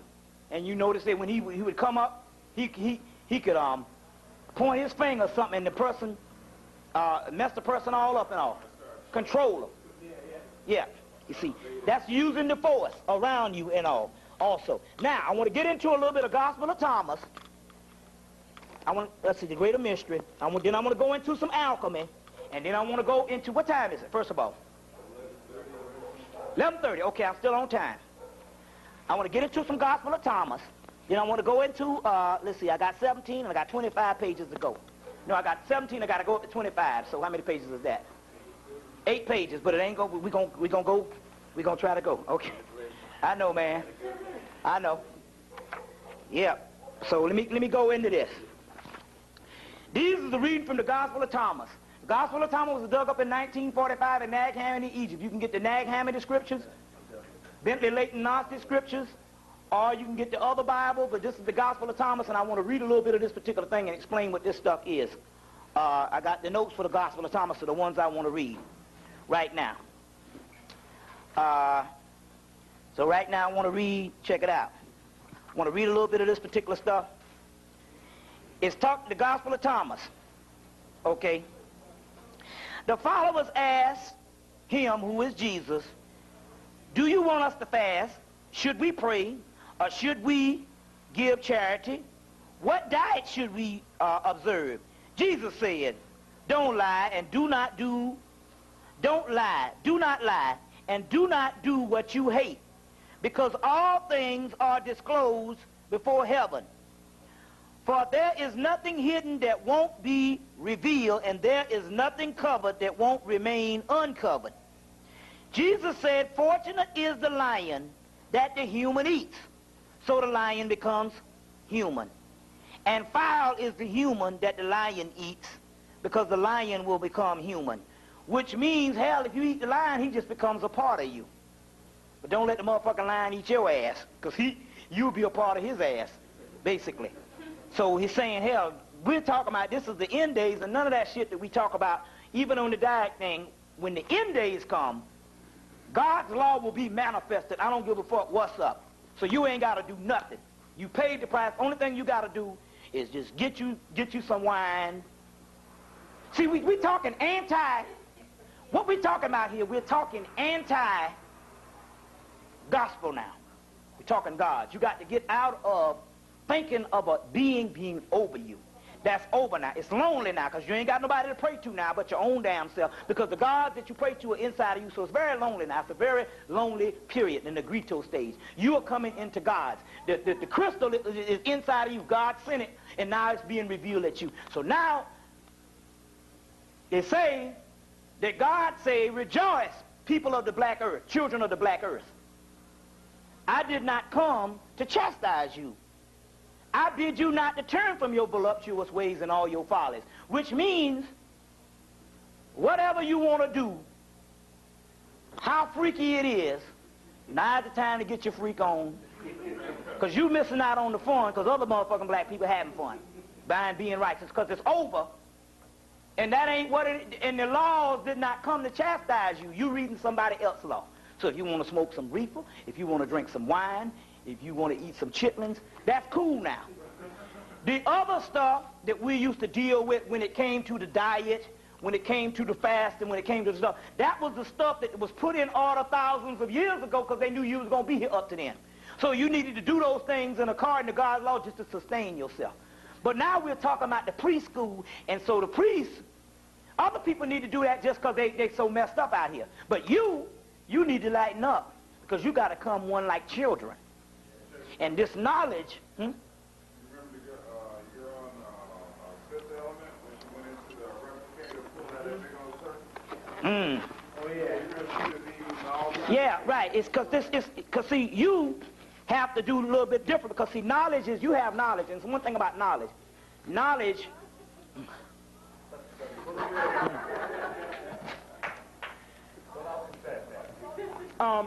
one thing about knowledge, knowledge can boost your ego if you don't lighten up, you see. So, but then again, on the other hand, you got to get out of this chastisement thing that you're going to, if you don't act right, you're going to chastise you. That was not for you. That was not for you. So, this Jesus is saying, hey, I ain't going to hear nothing about all that type stuff about what you should eat, man. This is about the kingdom of God. Now, let's go on. Look. They tell what kind of God is coming in this one. And this one lines right up with the book of law. This is the Gospel of Thomas now, dug up in 1945. He didn't let the shit out to 1997 because he didn't want you to know that this particular God in here ain't talking the same stuff about, you know, everything gonna be beautiful and you pray. No, he ain't saying none of that shit. If you read, Jesus said, perhaps people think that I have come to impose peace upon the world. They do not know that I have come to impose conflicts upon the earth, fire, sword, war. For there will be 5 in the house, and there will be 3 against 2, and 2 against 3, and father against son, and son against father, and they will stand alone. That's what's happening with us. You see, that's all for a particular reason. You see, Jesus said, I shall give you, I don't want to put, Jesus said, I shall give you no eyes, I shall give you what no eyes have seen and what no ears have heard, and what no hands have touched, and what no horizons in the human heart, and what has no horizons in the human hearts. Now, let me see this here. Now, the followers say to Jesus, now this is a total different Jesus. This ain't got nothing to do with the Jesus of 2,000 years ago. These original scripts, the Roman government said, look, these Jews is out here, which is some black Hebrews, is whipping our ass because they are unified. Now, they said, we got our own material too, because we inherited the Gnostic scriptures from the damn Romans, Hermetic scriptures, Egyptian stuff. We got access to all that. So they hired a bunch of people to come in and rewrite the stuff. Although they added a lot of this in the Bible, they wrote it in a way that it can be a government book. You be obedient to the government. So the first thing you do, you get in jail, you think that you're wrong and sinned against heaven. And then the goddamn preacher come up in there and tell you you're a damn sinner. You understand what I'm saying? So it's something to make you fucked up and follow. And that's why you know the American government runs on the same line as the Bible. They say, in God we trust. And the Roman shit started that. This is totally different. This is what they got it from, a Jesus that's coming in the future and made it into a historical Jesus which never happened. Now, so the followers said, Jesus, tell us how the end will be. And Jesus said, have you discovered the beginning? Then so that you are seeking the end.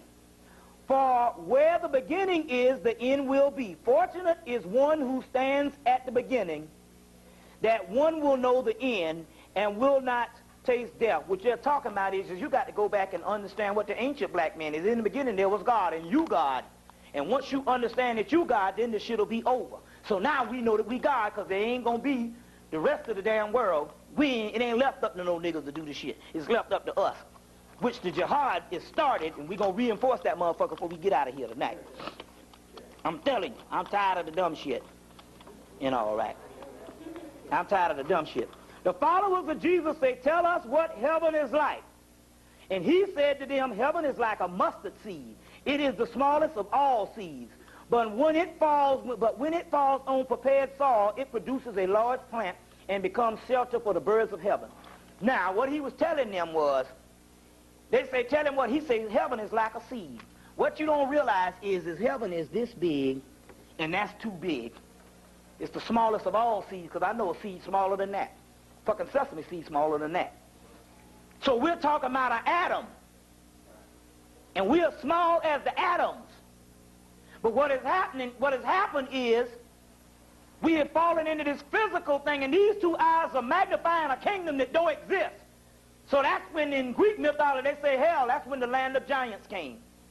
They say before the gods was taken over by the giants. You see, before they were taken over by the giants, when they was talking about a seed, we ain't but this big. Now the cracker got some shit called nanotechnology. You know what this shit is? They suppose it can take some artificial little bugs and shit and put it inside your ass. And it's so damn small, you don't even know. You see what I'm saying? Through a needle. Not only that, my man was talking, and I was up in New York, and the guy named Bill Lilly, he starts talking crazy. But every now and then he'll be going crazy. He be talking to the gods, and they be talking in a chaos sphere. So you got to, it sounds like some crazy shit, but every now and then some shit will come back. He said, hell. He said, that little roach on the wall could be a damn computer watching your ass. God damn it, I got to fuck home and looked on the TV, and they got a damn roach. They could put a roach in your house, and that shit can spy on your ass, and you thinking it's a damn roach.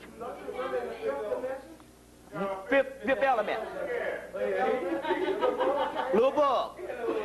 He said that one week, I saw it on the Fifth Element, and the other weekend I saw that shit on TV. That's nanotechnology also too.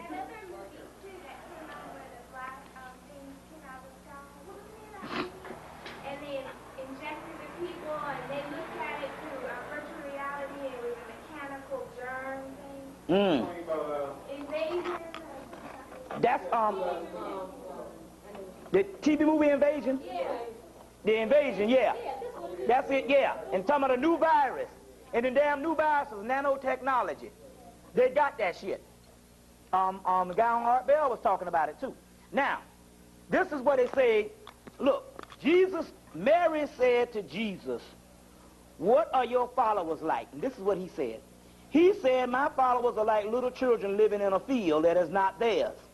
Talking about this earth. When the owners of the field come, to get and give our field back to us, they take off their clothes in front of them in order to give them back to them, and then they return the field to them. For this reason, I say that the owner of the house knows that a thief is coming and will come on the guard before the thief arrives. Will be on the guard before the thief arrives. And it says, and will not let the thief break into his house or his estate and steal his possession. So for you, be on guard in the world and arm yourselves against, with great strength from the robbers that might find a way to get you, to get to you and trouble you, except will come. Now, let there be among you a person who understands. And so it's talking about arming yourself. Now, I want to show you this one other part here on, let's see, on page, this is on page 37. Now, like I said, you can get all of this in this Gospel of Thomas, but I wanted to read a few excerpts and show you that it's a lot different than the Bible because it's a new saying, but it's the original stuff. Now, the follower said, when will you appear to us, and when shall we see you? And Jesus said, when you strip without being ashamed, and when you take off your clothes and put them under your feet as little children and trample them, then you will see the child of the living one, and you will not be afraid. Now, what he mean by that is, they say, when will I see you? When are you coming? He's saying when you take off your clothes and not be ashamed, he's talking about when you get rid of all the little pride and all the ego stuff that makes you feel like a person. Feel like a person. And when you get rid of all that shit and just be pure spirit, then I will come. And it's saying you got to really suppress this particular egos. And all. Now this is the point I want to say. Look at this part right here. This is very key. This little book is the Gospel of Thomas. You can see they got some of these too. The Gospel of Thomas. This is, see if you can see if they got some of these. Now I'm going to show you this part right here. On 39, they got it all numbered. Look at this. Jesus said that the Pharisees and the scribes have taken the keys of knowledge and hidden them. That's the white man.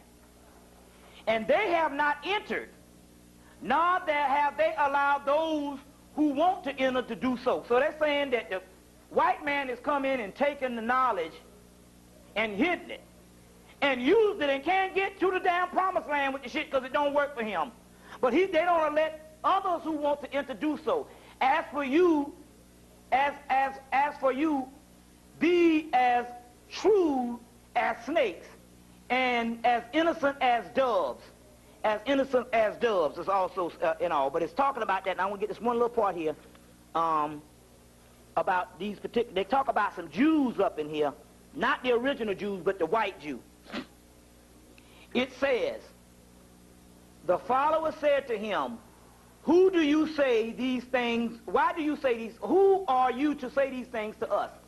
And he says, you do not know who I am and what I say to you. Rather, you have become like Jewish people. I ain't talking about the black Jews. You have become like Jewish people, for they love the tree but hate the fruit. And they love the fruit but hate the tree.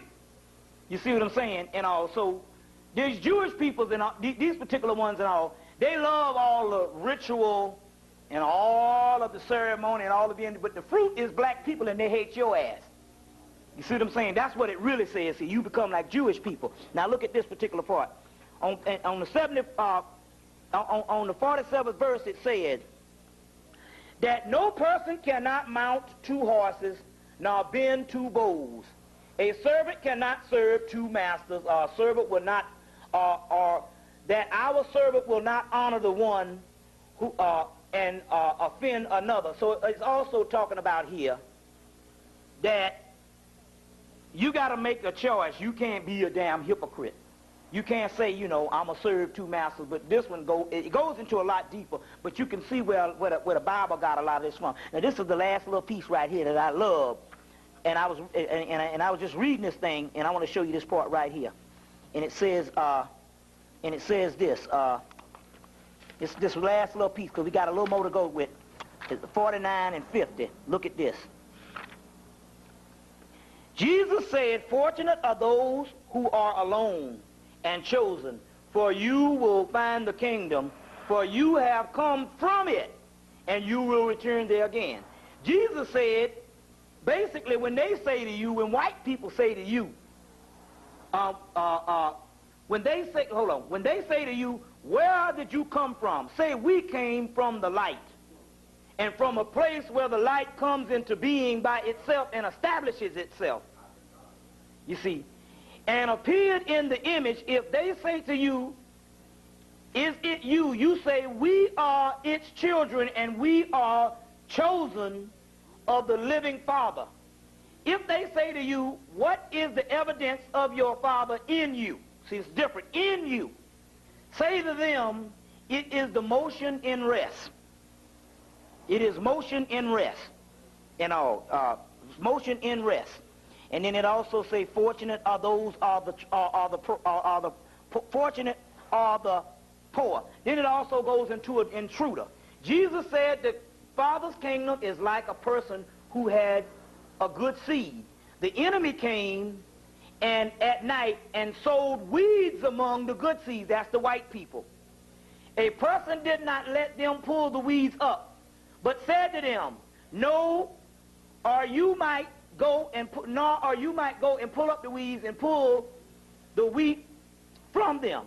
For the day of the harvest, the weeds will be conspicuous and will be pulled up and burned. So he's saying that in the day of the harvest, these weeds will be pulled up and burned. These are simplified sayings, but when you read them, they have multidimensional meaning. And he's saying that the kingdom is it has some good seeds, and during the course of this kingdom, somebody came in and sowed some fucked up weeds around you, which is white people. So this is the Gospel of Thomas, which is a very good book also, and very simple also, but it's got a lot of metaphysical stuff up in there, because they go all up into a lot of different metaphysical stuff. But I wanted to give you that also too. Now I want to get into a couple other things, and I'm gonna go through this stuff real quick for you.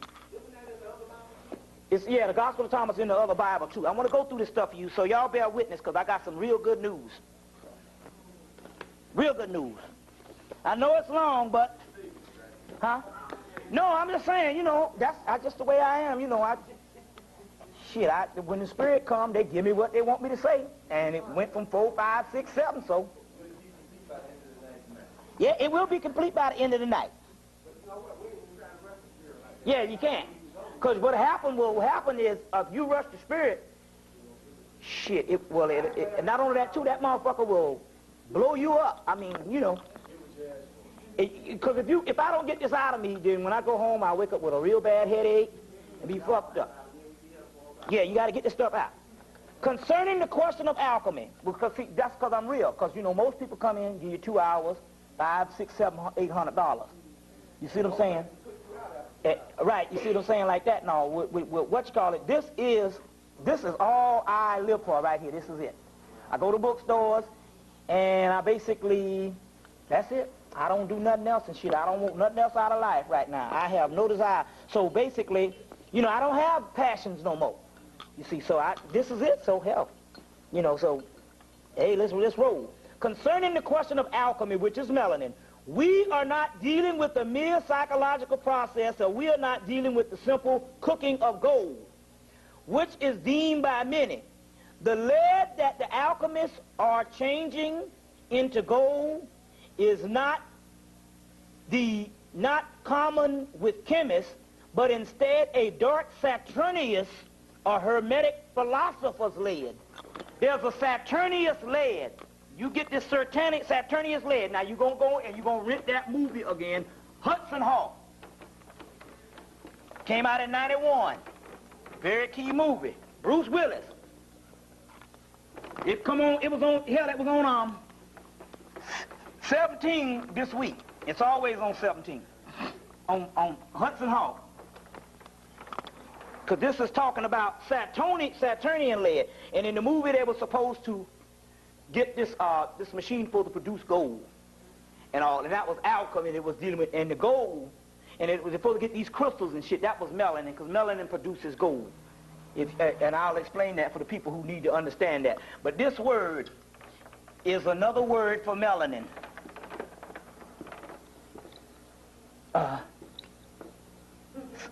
Saturnius lead. Now let's go into what this is. Saturnius lead. There's a book called Saturn, The New Look of the Old Devil. You got them all those still there?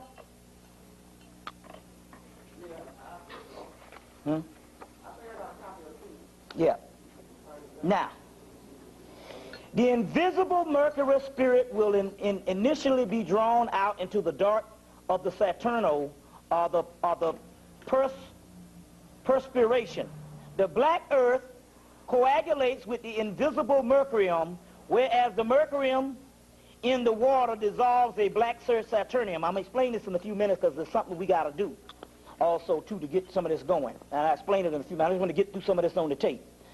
Though frequent, the ascension of the descent of the nature consists of the warmth of the, I'm going too fast, warmth of the black Saturnial and Mateo becomes transparent and pure white salt, out of which the black raven becomes the white swan and new illuminated spiritual body. I'll explain it in a few minutes on what it's talking about here, what this thing is actually talking. I just want to put this on the tape. Through the divine Arista sees the first color of the philosophical work, wherein the tincture is henceforth appears as blackness, the blackest of blackness. We learn that the philosophers call their black crow or their black raven is also based on the blissful blackness and the darkness of blackness and the light of lights concealed of the Saturnian characteristics of quality of the person is called the Mercury and the most exhausted remedy of person. Now, you get this right. I'm going to explain it to you in 1 minute. See, sometimes I read this stuff and I understand it, but when I get it to the lecture, it sounds like a whole lot of words and shit. I have to explain it. Do not despise the blackness or the black color, but endure therein the patience of suffering and in silence until 40 days of temptation has passed, until the day of the suffering is completed. Then the seed of life will arouse itself to life and come life again,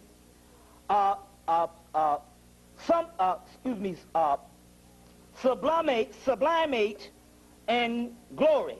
Change it into white and cleanse and sanctify itself and give itself the readiness and the transfigure itself into achieve performance. Now what it just said was what I was also talking about in this passage the whole day. Talking about this particular darkness of this melanin coming into 40 days of this suffering and going into the spirit. Now what they're talking about here is, they're talking about this Saturnian gold, this Saturnian lead, which is this particular blackness, which is melanin. And with us, melanin is talking about this particular part. If we endure these particular times, it's going to turn into a pure salt. That salt represents spirit and represents light. Represents light is what it represents.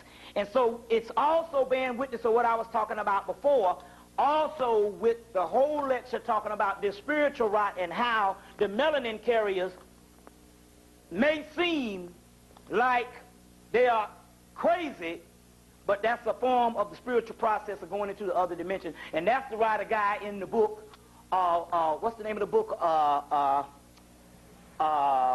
Explorer races say black people know how, no matter how they express themselves, act as a link to the Sirius star system, which we're going to get into right now, so you can understand something. Now, in this particular book, Enochian Physics, I don't know if it's still in print, on page 12, let me show you this particular, let's see if I can find it. On page 12, let's see. Yeah. They show this dot. I think I'm going to have to draw it. I'm going to have to draw it. It's a circle with 1, 2, 3, 4, 5 elements. This is by Gerald Schuster. Yeah, Schuler. You can get it. Enochian Physics. The structure of the magical universe. Enochian physics is nothing but melanin physics. Anytime you hear the word Enochian. Enoch is Tahuti, and Tahuti is Hermes, and Hermes gives you Hermetic science, and Hermetic is alchemy, and alchemy is melanin. So Enochian physics means melanin physics is what it means. You see black, and you see gold. You see the Sphinx. The Sphinx represents the symbol of melanin. You see the sun on the head. Gerald and Betty, Gerald J. Schuler. Now, in here, they got the first realm is spirit. Damn, I'll put up P this. Damn, I'm still fucking a hole.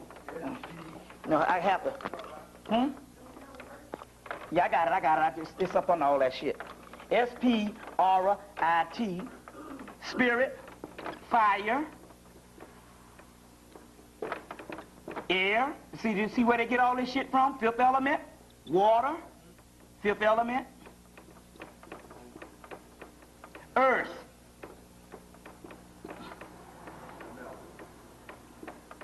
And it's all coming from this particular black dot. But 1, 2, 3, 4, and the last one was the girl, which was spirit 5. That's the fifth element. They explain it right here in this book. So if you get the movie was all about melanin, and this particular book bears witness to what it's actually talking about here. It bears witness to this too. Now, also in here, if you can put this, can you zero in on that? In this book, that's going to be on page 261, They show the sun, but they show in the middle of the sun it says carbon, oxygen, core. That's melanin. Carbon, oxygen, core. That's melanin.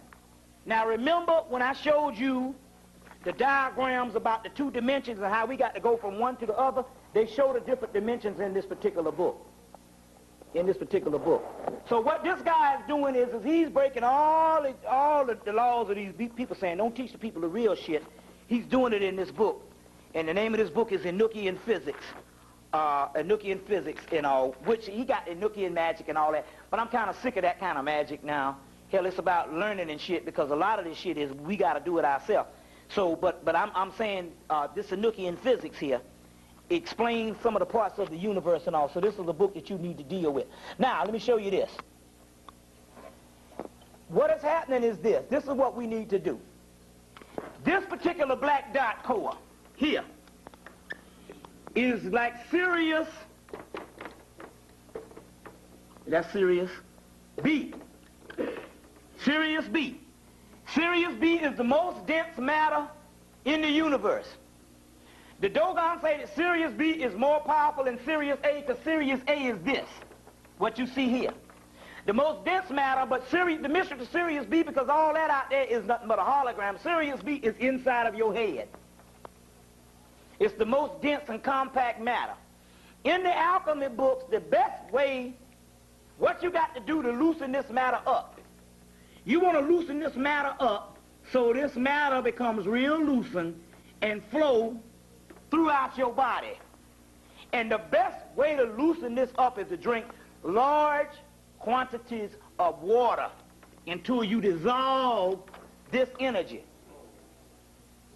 Now the reason why I said that is because when I went on my water thing for a couple of weeks back in '95, at the end I had drunk so much water until when I would drink a lot of water, I would get drunk. And sometimes I drink a lot of water and I still get drunk, and I didn't understand what was going on, but I was actually loosening up that dense, oh shit, what's that? Oh shit, oh that ain't nothing. Oh, that ain't nothing. Oh, I thought it was that goddamn hot dog. Woo. Shit, damn them chips. Shit. Oh. Well, the God's got, well, hell, give him some chips. But hell, fuck that, I'm God too. That hot dog. Now, that vegetarian hot dog. Now, so that's the way to loosen up that stuff now is the large quantities of water. Why now? Because we are in this particular vortex right now of the crossing over, and water now is like gasoline. Large quantities of water, that's the key now. And it's interesting because it's getting kind of hard now because damn you, shit, you go to the store. Man, I went out to Harris Teeter, man, they had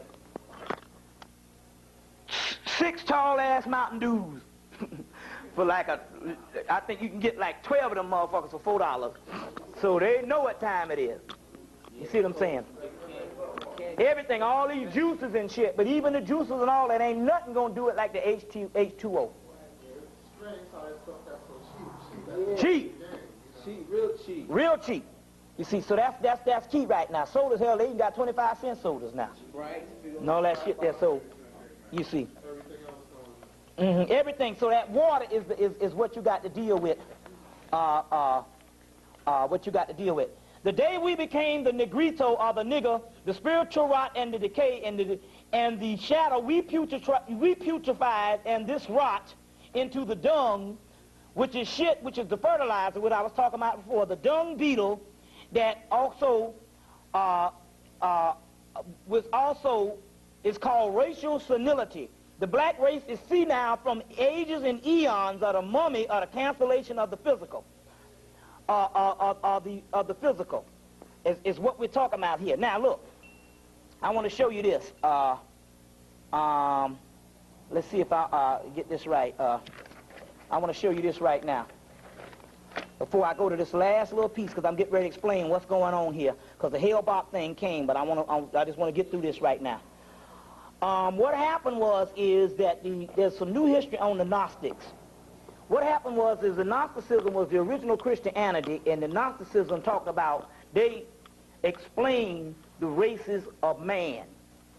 So the original Christians, so they had to take these people, come in and write, and if you notice the book, although the book does explain about the races a little bit, the Bible, it doesn't go into detail. But I'm going to read something to show you how detailed the Gnosticism was and why they had to doggone, why they had to take that out. Why they had to take that out. Now let me show you how racist the cracker is.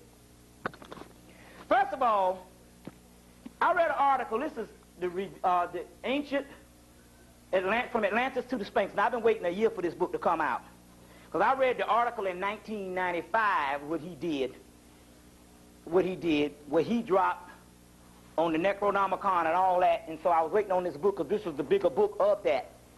In here, he talks about, he goes into the ancient, the Egyptian mysteries and the forbidden races, and he goes into all of that. But I know that I've heard him mention he has read some Gerald Massey, but yet when he wrote his damn book, he don't put him in the bibliography. You see what I'm saying? So they do that. He read Gerald Massey, but see, Gerald Massey is talking about black this, black that, and all come from black African Egyptians was black. So when he write the book, and he put the book out now, which is the book is supposed to be the standard book, he's supposed to be hooked up with Graham Hancock and all them, and Bouval. So this is the third thing, because see, he's been in the occult for years. He wrote the movie Life Force, Colin Wilson. So he's been in the occult for years. So Bouval and them wrote the Orion Mysteries and the Message to the Sphinx. You had the Message of the Sphinx. Bouval and Graham Hancock. So he came up and said, because I know something about the occult, I'm going to bring it on home where you all was leading to, which is a very good book. But I see how he didn't put Gerald Massey up in there. You see, now take for instance, this woman,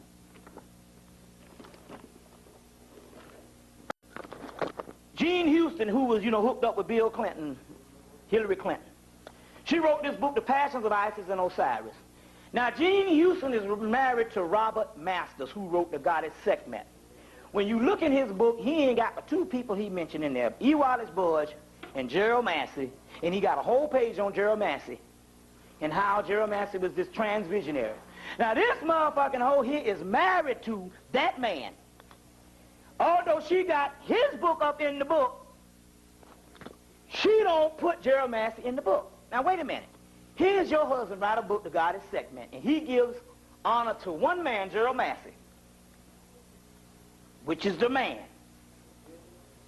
Then he gives honor to this, and this is your husband. When you write your book, you put the husband book up in there, and she has a bibliography that's almost 5 pages long, and she ain't got Gerald Massey up in there. You see? And that goes to show you, even when these crackers even get all this knowledge, they're still racist. So, and every time, and I say this because every time you look up and you see some nigga on TV, they're always trying to doggone justify the white man, saying that the white man is a racist because he's ignorant. Now, how the fuck you say that? How can they be ignorant? The motherfucker standing on the University of Alabama trying to let your ass in was not ignorant. These was college professors saying ain't no niggas going to this damn school. Every cracker that ever affected your life was a major cracker and a wise cracker, because the old dumb slut motherfuckers can't do nothing for you. You see what I'm saying? But every nigga say, oh, that's ignorance. When they look, but then again, on the other hand, we'll love the white man even when he's throwing us up. Even when he's cutting our balls off, we'll be like, well, he got to do this. You understand what I'm saying? They're too big anyway and all. And the white man got to do this and all this kind of thing here because the black race, we'll make some excuse and he cutting our balls off and sticking a pipe up our ass. It'll be the same old bullshit. Now, I want to deal with the races right now on what this thing is dealing with. In the Gnostic scripture, it says that there are 3 essential types of races: the spiritual, the psychic, the material, or the material. Now, it says in actuality that the spiritual is us. They will be the ones that will see redemption. The psychic is somewhere in between. That's like a group of people, some people in Asia, some people in Arabia, and some people in Latin America that they got to sift out. They got to go among them and get the real deal ones out of there. And then there's a physical, total physical.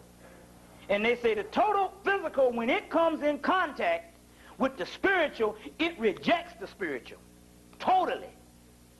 Which bears witness in the doggone Gnostic scripture on what I was saying, that they can't take our energy, you see. And it makes no bones about it. They say this particular spiritual rejects the physical. The spiritual race will receive the complete salvation in every way. The material will receive the destruction in every way, just as one who resists him. The psychic race will be somewhere in the middle, brought forth, and also it is created. The double is the double according to the determination of both good and evil, which means they got to separate. Which they got to separate. But they're saying this material race, they will not be able to take this particular energy. They will not be able to take this particular energy, which they can't take our energy now. So these Negroes are still saying it's based on ignorance and all. Now, I want to show you, okay, now. In the Gnosticism, what happened was, where this Gnosticism came from, Gnosticism came out of the Temple of Isis, and they got it from the Temple of Isis, and and when they closed that down, and from that they wrote it into Coptic, which is later-day Egyptian. So the Temple of Isis is where they got this particular stuff from that they dug up in 1945. I just want to put that there. Now, this is the point I want to deal with, the last little part called the message of the Sphinx. The message of the Sphinx. First of all, the first part of the message of the Sphinx is they went in and they took the DNA from Ramesses and a whole bunch of pharaohs and a whole bunch of mummies, and they cloned them. And they brought these pharaohs back. And they brought these pharaohs back, and these pharaohs gave them a whole bunch of information on ancient Egypt. Unfortunately, the pharaoh don't really know shit because he was a king. And you ain't never heard of no priest mummifying himself. They ain't got no mummies or no damn priests. They got statues, they ain't got no mummies. Because the priests were sinning, they wasn't stupid enough to mummify themselves because they saw the future and they know that these particular ones would be able to, with this cloning. So they mummified the and so the Jurassic part, that shit about the dinosaur, it was about the cloning of the ancient pharaohs, and that's what the goddamn shit was about. And they brought them back to try to find out more about it. And they brought back Ramesses and all of them. They got a bunch of them. They brought back, they went, because remember they had a battle on about these particular museums was fighting over the damn mummies recently. Not too long ago, who could do for research. So they done came in and then got back all the stuff. And so the Hall of Records that Boo Ball and all of them is talking about is the fucking damn pharaohs and shit. And they have gone in, and since they got this cloning, you better recognize, go see Multiplicity of Fifth Element. And they clone these doggone, because they clone these particular pharaohs, and they brought these ancient people back, these mummies. But what happens is also, too, they don't even need a mummy. They can go into your casket, and you can be totally rotten. And they can go into the deep part of your spinal cord, down at the last part of your spine, and they can take the DNA from that and clone a new one of you. You see, so they can bring Mars back. So they done brought back all kind of people and shit to learn stuff. So they done brought back the doggone pharaohs. And some of these movies are written on based on what these people have told them. But the key is they got limited knowledge because they couldn't bring back no high priest. The high priest got the hell on and ascended. You see what I'm saying? And got the hell on. And they, and they don't know what's what. You see what I'm saying? So, but that's what the deal is. That's what the deal is. They have brought those particular ones back. And now it's interesting because it's key to go see the movie Multiplicity. You can go rent it, but we got it here on video. When they first brought the guy back, they cloned the guy and they put the guy to sleep. He's sitting in the chair. When he woke up, he said, "Hey, is that the clone?" And the same guy said, "No, you the clone." The clone don't suspect it's a clone, but the clone, they say, no, he said, "You got memory all the way up to the point when we put you to sleep." So now, we talk about complete duplication, and that's the most profound thing in the movie. Except when the clones made another clone, and this shit was straight up stupid. That's why they say they can't clone themselves for so many times, but what they do now is basically how they clone themselves. They just basically go in and either keep the blood of the original person, or they basically keep that person alive or whatever kind of host or whatever. But that movie, Multiplicity, even though they put it in a comedy, they always put the shit in the comedy. Just like the Mars Attack, which was a badass movie. The Duat, the D-U-A-T, the Duat, or the Twat, D-U-A-T, the Duat or the Twat, whatever. Huh? Oh yeah, oh shit. The Duat, oh yeah. But they call it the Twat, yeah. I've heard that too. This word is also called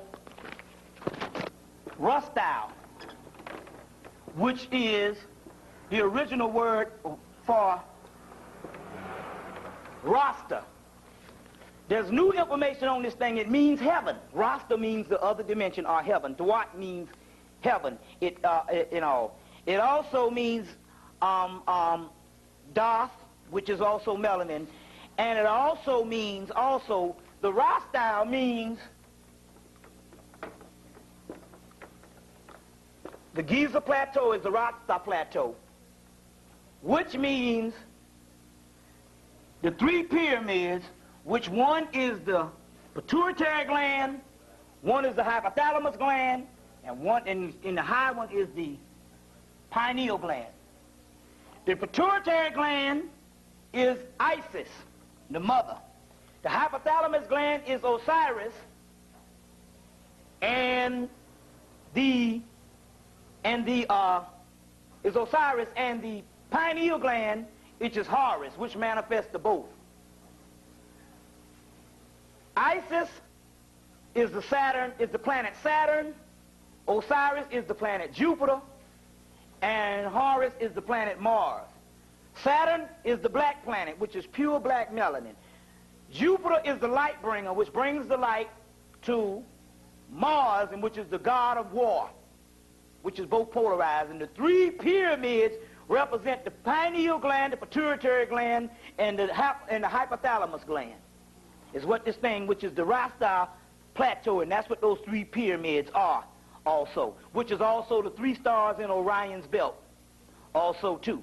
The Haile Selassie. Huh?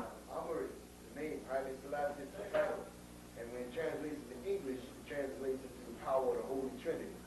Which? Holy Trinity, Isis, Osiris, and Horus. The Horus is bigger because he's the one that's got to manifest the biggest on the earth. The other ones are in the semi-other dimension. They're in the other world. Waiting on Horus, that they sent their son Horus to bring this shit down. You see what I'm saying? So that's what those three pyramids are also.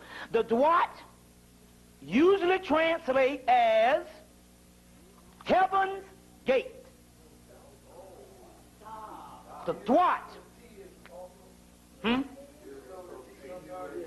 Yeah.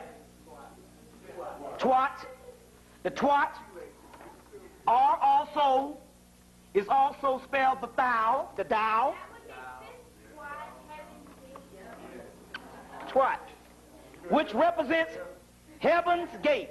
Doth, dat, the black dot, in the area where Orion and the three stars of the Hero horizon is the question of the gate. The question is Heaven's Gate, and we're talking about the 39 motherfuckers that died. Is that a sign? So the first thing we got to do is look up 39 in the 777 Kabbalistic Dictionary. Another one you need to get is a big thick one called the Goldwyn's Kabbalistic Dictionary. It's about this thick. It costs $24. This is Crawley's. The Goldwyn has the complete numerical Kabbalah plus the Crawley. The tunnels are set. It's got everything in one damn book. It used to just have it was big enough when I first got the first book. And it had everything. He done went back and put some more shit up in there. And for every number you need to access, if this can't help you, the goddamn Goldwyn's could. The Goldwyn's, but this is showing up. Goldwyn's Kabbalistic Dictionary, a big purple book this thick. It's like $20-something. It was $19, now it's like $24, $25. Updated, got every number you need, especially with what you're dealing with, because the first part is, the middle part goes, and these numbers go from like 1 to damn near 9,000. To 9,000 and shit. Godwyn, Godwyn, yeah. Godwyn, I'm not reading it here, I'm thinking at home. Godwyn, Kabbalistic Dictionary. Now, what I said, 39. Let's look up 39 and let's see what this thing is. So we can try to break some keys here. 39, to abide, to dwell, do. Remember I said that in the Kabbalah, the last time we did the lecture, that the Kabbalah, that melanin was called a crystalline dew. It says, the eternal is one. It also says, he cursed, whatever that means. But it says the eternal is one. So I don't know, I just gave that out and stuff. Isn't it funny that they talk about this particular Heaven's Gate? Now let's go into some science and see can we break this Heaven's Gate thing. Has something to do with the Nile. The Nile Valley is the Kundalini. The flood of the Nile is the rising of the Kundalini. Every year, let me put this on here. This is the Kundalini, right? Now let's break this down. Check this shit out. Maybe I put this over a little bit so you can see this. This is the Kundalini. Every year the Nile floods. This is the Kundalini, which is the Nile. Every year the Nile floods, and what does it do? It deposits black soot up into Egypt, because it's the only one that goes upstream, this one in the St. John's River. And it deposits black soot up into Egypt, Hemmitt, which you see that the black dot is the part. But it says that it deposits black black soot or smut to up into the main part of Egypt. Upstream, Egypt Nile banks during the summer solstice, which also represents the deposit of melanin from the root chakra, which is back here, to the top. So that's why the summer solstice, the Kundalini rises. But yes, they could deter it with bad diet and all that other stuff before, but now this is the end, so what rises, rises, because it ain't got nothing to do with the physical body. So, this is why they put out the two movies last year, Independence Day, to fight that energy which is in black people, because you the invader, because something invading in your body, as well as this new one, Men in Black. They had to go put some black on this time. You see what I'm saying? But this melanin from the root chakra to the pineal brain or the pineal gland, which is the Dwat or the Twat, Heaven's Gate. Heaven's Gate. Annually, the Nile in the Kundalini carries the black soot, Kim, melanin, onto the city of the root chakra, which is the city of On, because it goes all the way down, the Nile goes all the way, which is the city of On, to the Giza Plateau, which is the three pyramids, which is the three pyramids, and which represents Isis, Osiris, and Horus, which is the pituitary gland, hypothalamus gland, and pineal gland. Baptism means Kundalini rising. Jesus being baptized in the Jordan, in the river Jordan, is the same as the river Nile. Is the Kundalini. Jesus baptized by John. John is in Egypt is Tahuti. In Greek is Hermes, which means Hermetic, which means alchemy, which means melanin. So Jesus baptized in the Jordan River. This is the Jordan right here. Right here. You see, Jesus being baptized by John, which is Hermes, which is Tahuti,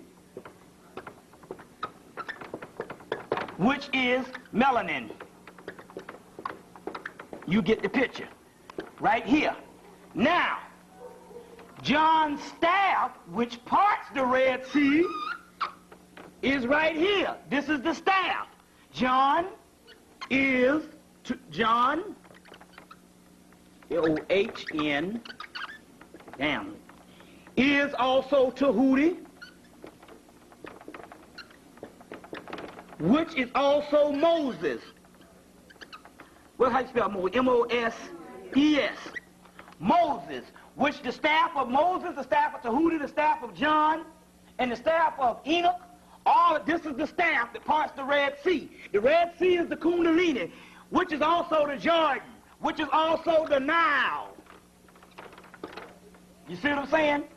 To the promised land, Jerusalem, the black dot. You get it?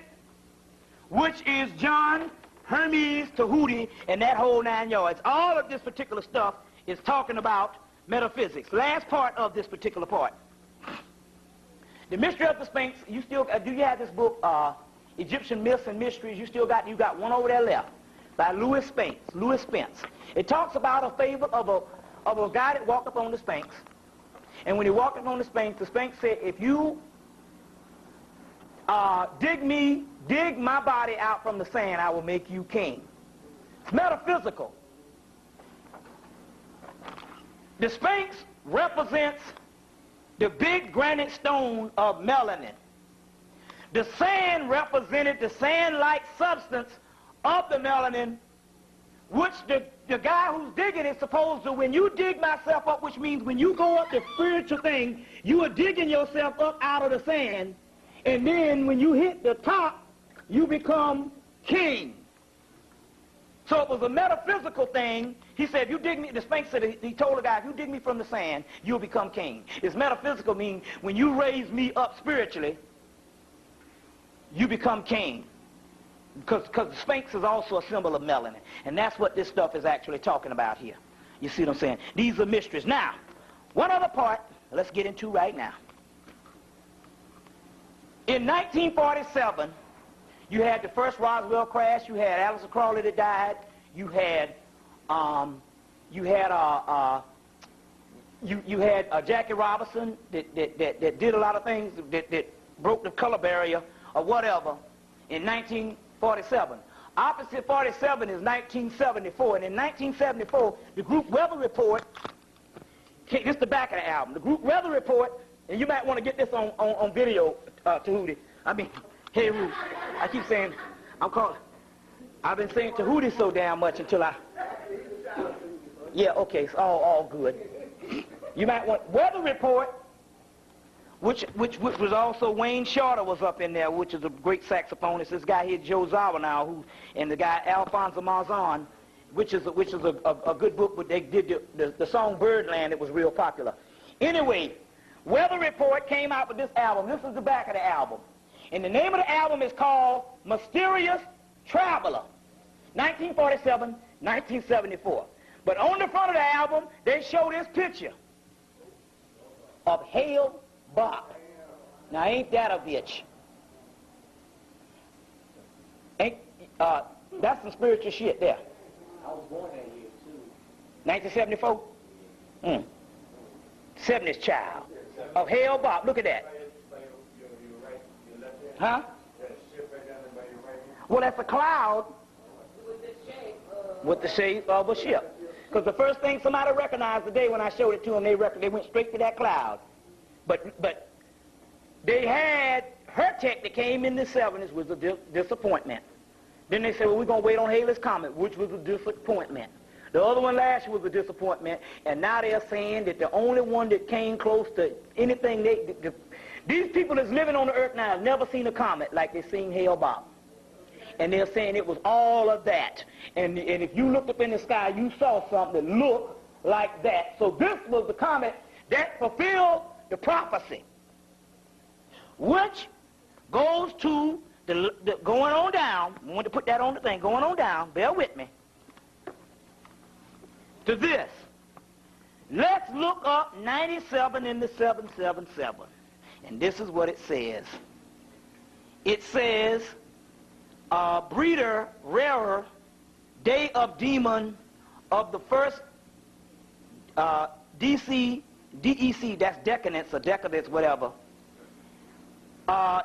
Changeless content, changeless, constant, the god Amen, chief god of the Egyptians, which is the spiritual, Amen, which is the spiritual sun. Now look.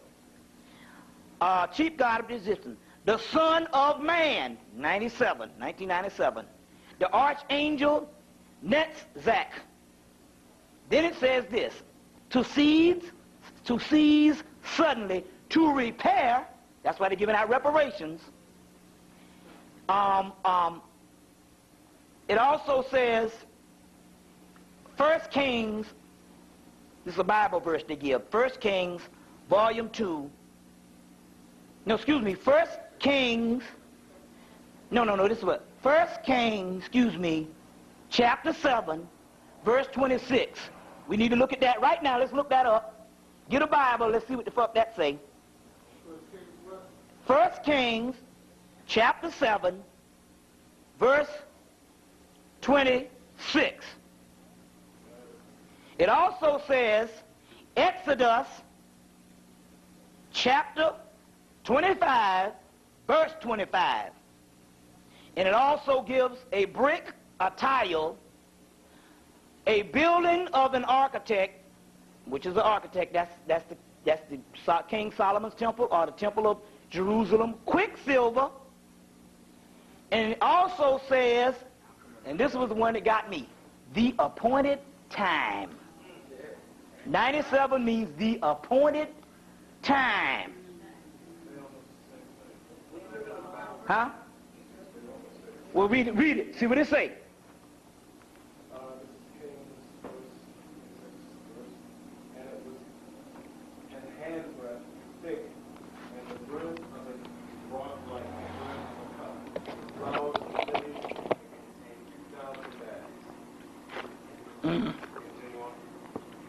Yeah, is that all?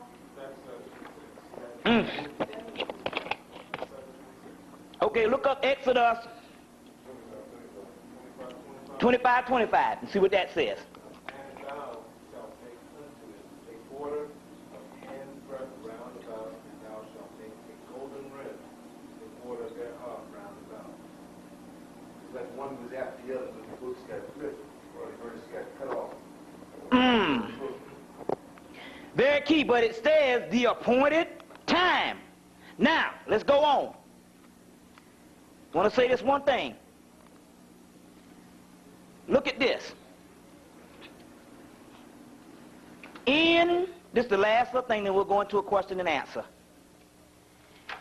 The people from Heaven's Gate said that they were killing themselves because of the companion behind Sirius B. Right? I said the last time that this energy was a bunch of energy that the white man killed over the course of the years, that because of the reincarnation cycle is gone now, it's going midway point and stopping and gathering up in this thick mass of cloud, and that's what that shit is. Black, melanated energy. The sister that was in here that day, who was that sister that gave that prophecy? She was in here that day, she said she saw this black sand-like substance, and she saw 3 black women, very authoritative, that told her to hang on because it was over. That's what she saw in the Hale-Bach thing. But we talking about this mass cloud of spirits, which is talking about a ship or a New Jerusalem. My point is this, because it's also going on inside of your head. But the key is, based on Graham Hancock and based on every other book I understood, that the Twat is Heaven's Gate. But the Twat rises during the summer solstice. And the summer solstice is July 23rd. But also we got some conflicting evidence. I even got a date of June 19th and 20th. Which is also a spiritual date, because wasn't June 19th when slavery officially ended in Texas? You see what I'm saying? So my point is, the Heaven's Gate that they're talking about is the rising of Sirius on the summer solstice.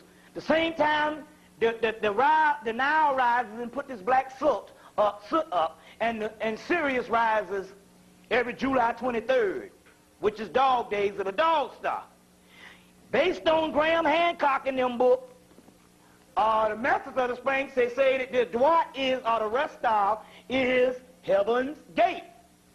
Then we got these crackers call themselves Heaven's Gate, be conspiracy or whatever, that kill themselves or whatever the deal is, it's always a spiritual sign. So whatever the government does, it's still a spiritual sign to us, you see. I forgot to tell you that one of it was a reporter at the journal asked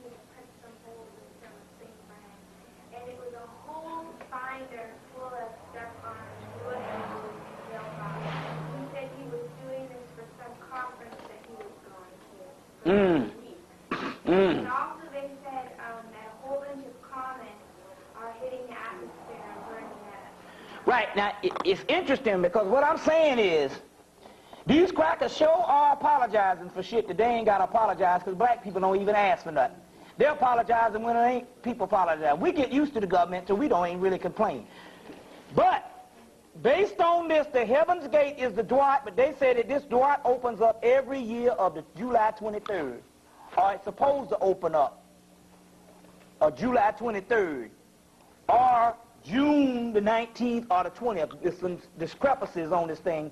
Because what I believe is, if you look at the two calendars, the Gregorian calendar, which was late, would be July. And June 19th and 20th would actually be July if you're talking about an earlier calendar. So whatever the deal is, we right on this shit. But the Heaven's Gate is opening up inside of your head. Now, the last thing before we go into the question and answer is, we need to holler out the word jihad, which reinforces that we are in the jihad. Fuck the dumb shit. We got to go after the cracker ass. And what spiritual is going to happen, it's going to happen. So 1, 2, 3, say jihad. 1, 2, 3, jihad. Right. So now, right, jihad. Now, let's go into a question and answer right quick. So we can go into a question and answer right quick. And so we can get some further input. What time is it? 12:30, okay, yeah, go ahead. What is the message? What is that? The message, the symbolism of it? This is what it is. The message of Sphinx is they're trying to access these Hall of Records. They had people, they say, well, fuck it. They say, well, they had about 10 or 12 groups trying to get into the Hall of Records. So the Egyptian government said, well, fuck it, let's make some money off this bitch. The motherfucker come up with the highest amount of money, you groups, you get it. So the Edgar Cayce Society bid the highest. Recently, they got their money together and they bid the highest. They won. As a result, they supposed to go into this thing in January. The message of the Sphinx is they're trying to access these Hall of Records for some kind of reason, to find some kind of secret to save the crackers because they know their time is up. But in actuality, they can't do it because the Hall of Records is inside of us, the melanin, which is a cosmic computer, which is called the Akashic Records.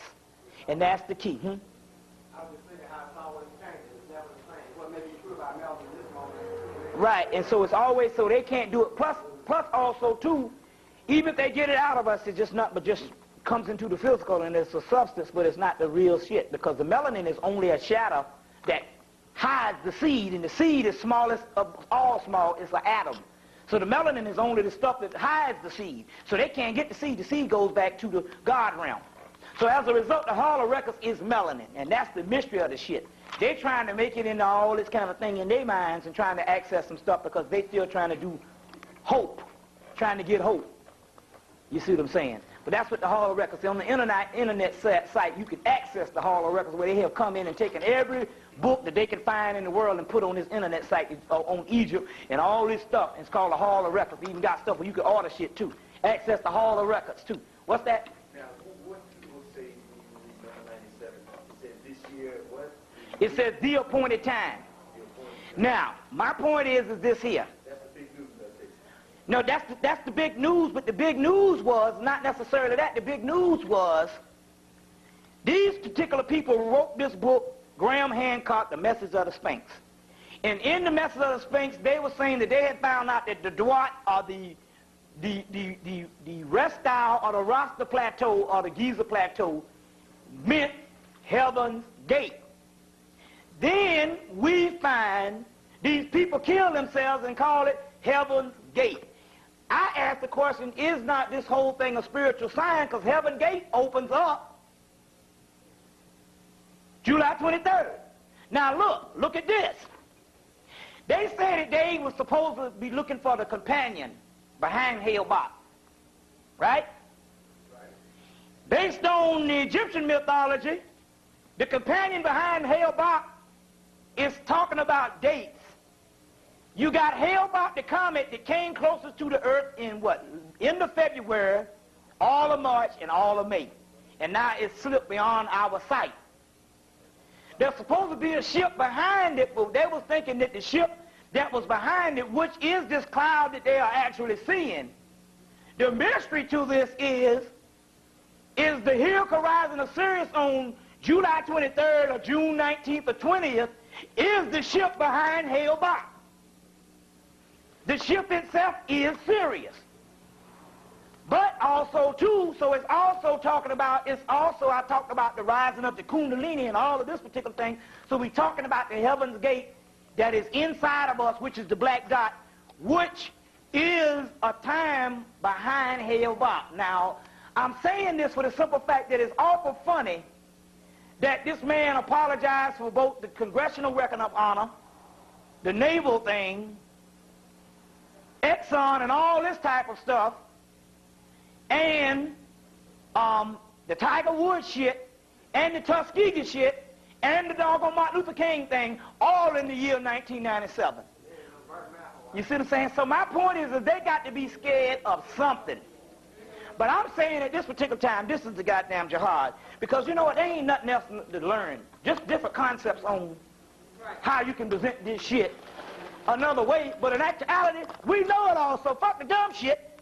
If something got to go down, if something going to go down, because I'm going to make the motherfucker go down. Because if there's a God on the inside of me, this bastard coming out. If I got to cuss this motherfucker out every day, you coming the fuck out of me. But I'm tired of this shit. So I call jihad, if not for black people, for my motherfucking self. Which, if one of us do it, it's a spark. And the divine spark, if it explodes, all of us got the damn black dot. So whatever the deal is, y'all look for the jihad, but look for your jihad, this particular God, to come out inside of you. Because this shit is got to get some relief. Fuck the dumb shit. You know what I'm saying? I mean, I'm up to damn near almost 100 videos. Damn near 100 videos. And I ain't talking about that. This shit is like, my shit is like 7 hours long. Telling you. Right, I'm just saying, but I'm just talking about all the other people. But I'm saying, you know, damn near 100 videos and stuff like that. No, you see what I'm saying? So my point is, but the stuff is all here. The Honorable Elijah Muhammad said these pamphlets will come and then they will stop. Hell, bookstores is closing down. Barnes & Nobles has decided, the woman that Spinks Barnes & Noble said they're going to run every motherfucker out of business. You see what I'm saying? They say the Barnes & Noble say Barnes & Noble say they trying to corner the market. Between them and Borders Bookstore, they say they going to run every damn store out of business. Huh? That was Oxford. But they just got to buy you Friday. But hell, we don't know. The shit still might last, because Barnes & Noble is sweet up in that motherfucker. They got a damn Starbucks coffee. You can go up in there and you can study all damn night and nobody fucks with you with that may I help you shit. Now I'm just saying, I'm just talking about how white people do this shit. I'm just talking about, but I'm saying, the way they got it and stuff, like, it's a dreamboat for white people and black people and Borders the same way. And they got them up, and the guy said, hell, Barnes & Noble was one store in New York. Now they got them in every damn city. So they're cornering them all. But my point, huh? Hell, it might be. I don't know. But my point is what the deal is I'm calling for the jihad. I'm calling for the jihad. The reason why I say that is we got a lot of spiritual people that's claiming to be Christ, and the people just following them, but they ain't producing no results. Nothing. But we teach that we are the gods and we are the ones that's got to do it. You see what I'm saying? So therefore, I say the best place to call is on Potential Vibes, because Potential Vibes is the only radio station that the government has got into, that motherfucker is damn worldwide. That shit is in damn China, everywhere, because that shit is beamed up through a satellite. So that shit, when we be on that motherfucker, they can hear us in damn China. Don't let nobody bullshit you. So I call...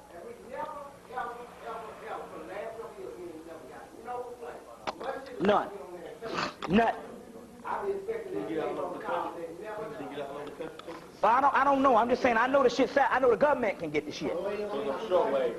Might be. My power was always stronger than everybody was on call me. I started noticing. Hey. So I said, hey, the spirit, when I was there, the spirit say, Do the job. See, it's been a long time. I started out, and it was a long time before I listened to the Spirit. And the Spirit kept saying, man, it's you. You need to listen to your own damn spirit and stuff. And the Spirit said, man, you better do the job. Call for that jihad. Because the damn Hopi Indians said that there was a spiritual war that's going to come. There's going to be some spiritual elements that's going to tear up these physical people. And I said, based on that chronology of doom, I said, they said the jihad's supposed to start at any time from 96 to the year 2000. I said, damn it, this shit's starting right now, and we call for the doggone jihad. Jihad. So, hell, it's on. The redemption. So it's on and all. I don't want to hear, so every day, I don't know when it's going to happen, but I'm just saying, I ain't saying no July, I'm just saying this is it, and up until that time, that's what I'm focusing on. Getting the hell up out of Dodge. Ain't no more knowledge coming down the pipe no more than we already know, and people, we can't give this shit away. We can't give this shit away.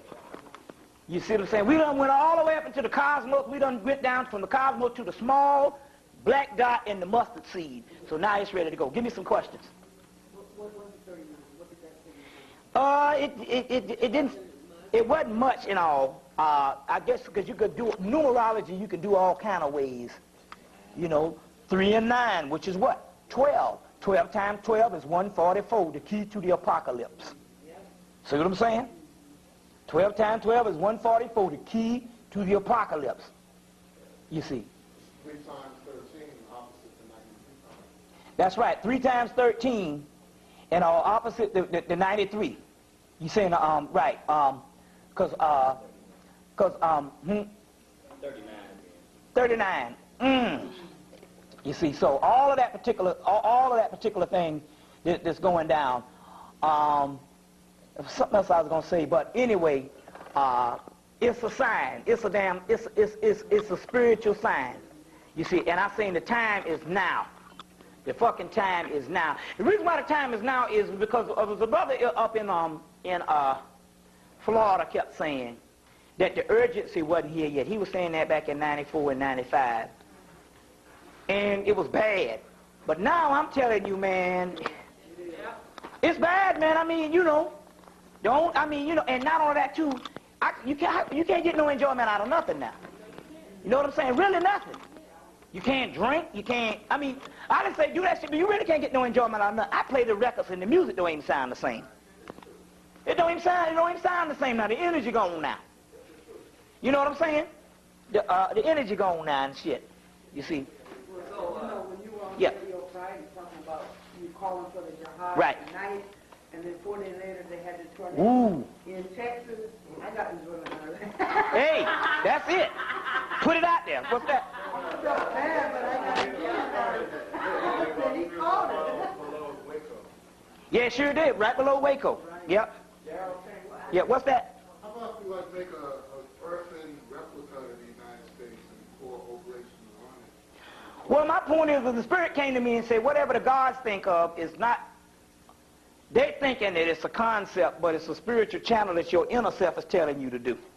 So your thoughts are actually the God thoughts telling you what to do.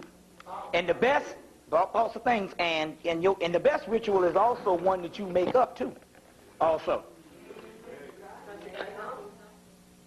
Just like North Dakota, South Dakota, and we seeing this shit happening now. Man, and it's just starting. And they start, California ain't started, they burn up, period. Hey.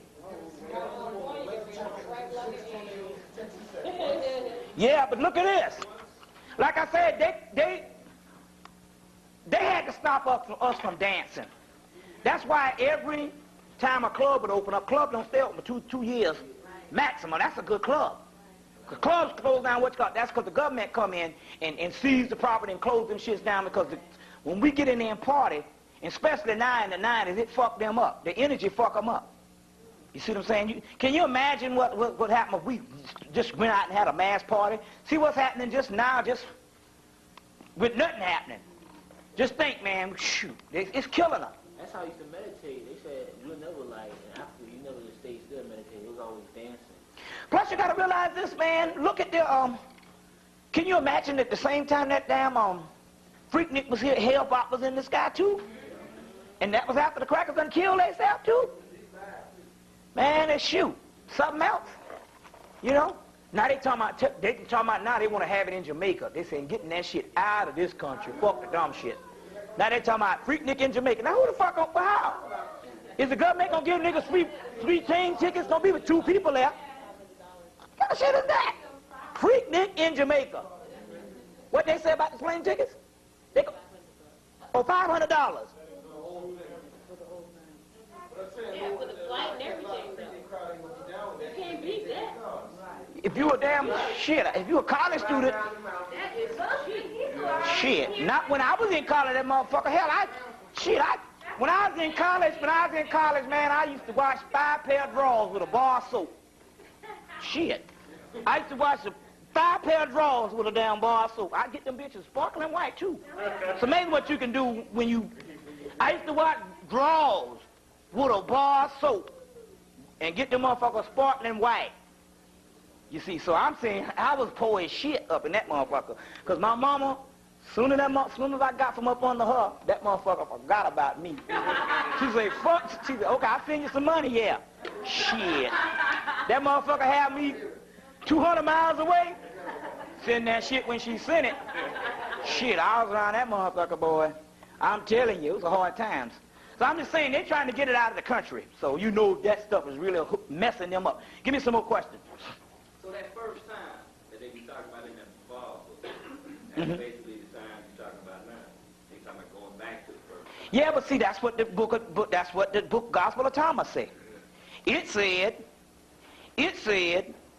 you will know the end when you understand the beginning. Now, if you look at the TV show Millennium, on the beginning of the TV show, on the actual emblem, you will see this: a snake,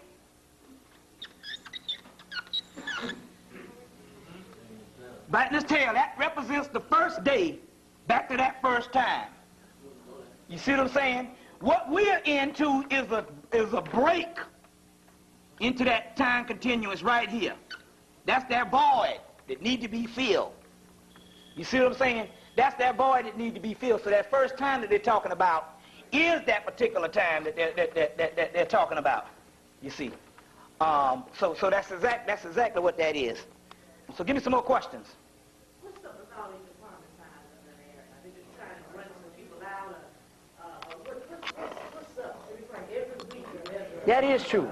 So because I live in an apartment and sometimes I think about that, but I say, hell, I cool mine out so none of that shit won't happen. But that is something to take into account. That is something to take into account. Yeah. You're right. Yeah. Take into account. You know. I don't know, but that's something to consider. Yeah. Give me some more questions. What's that? Okay, you said in 1914 the white man got an extension. Yeah. I'm trying to figure out why would he get an extension if we're a spiritual being, so if you drop at that instant. You weren't ready yet. Well, you know what though, but there's such, well, let's put it this way, but then again, on the other hand, we had to fulfill a lot of prophecy. It was the beginning of the 20th century, and the 20th century was supposed to be the prophecy of the moment of decision. Let me show you what I mean by that. We had to go through a period of thinking that the white man was giving us something and finding out 20 years later that he didn't give us nothing at all. It's like my mama said back in 1988. She said, man, it's because the crack was out there. She said, you know, it's kind of fucked up. We thought that after the 60s, he fooled us. We thought that we was really getting something. And we turned around and find out that we worse. So in actuality, it had to go through all of that. It had to go through all of that. It also had to produce the people that we are now. Can you understand them Negroes back then? See, there's certain things, a certain producing. And I think that we put this in the law that it's supposed to do this particular part. The Africans say, well, we'll get out of this shit in 2,000 seasons. Now, give or take, we understand the calendar fucked up. This is 2,000 seasons. You see what I'm saying? So it was a spiritual law that had to go, and we weren't ready yet for the simple fact we had to go through all what we went through up until this time. We had to go through this. We also had to go through like I said, we had to go through him teaching us, and we becoming total white. And it hurt me bad. I remember in the 1980, when I first went to college in 1980, and I was seeing black guys walk around in them goddamn penny loafers. I was like, wait a minute. And they just start, you know, doing all kind of shit like white boys. And I ain't never seen, cause I came out of the 70s with froze, and then I started seeing that shit, and it started disturbing me. You see what I'm saying? And so we had to, and up to now and all, we had to become totally white. We had to become totally white. You see what I'm saying? And basically that's what's happened. We turned inside out and stuff. You see, inside out and all. And so basically it was a lot of stuff. So the extension, Honorable Elijah Muhammad said the extension because we wasn't ready. We was ignorant, deaf, dumb, and blind. But in actuality, the extension was in actuality like a cycle, because they knew that this was going to happen long before. So the prophet, that's just one little way they talk about that. You see what I'm saying? You know. So give me some more questions. If just say if blacks we do get the reparations and do accepted, what's going to happen on these jobs? I mean, how they going to fill all these job vacancies? Well, my point is that they might as well accept it any damn way. I'm gonna tell you something. They might as well accept it anyway, because they're gonna get rid of the jobs anyway from black people.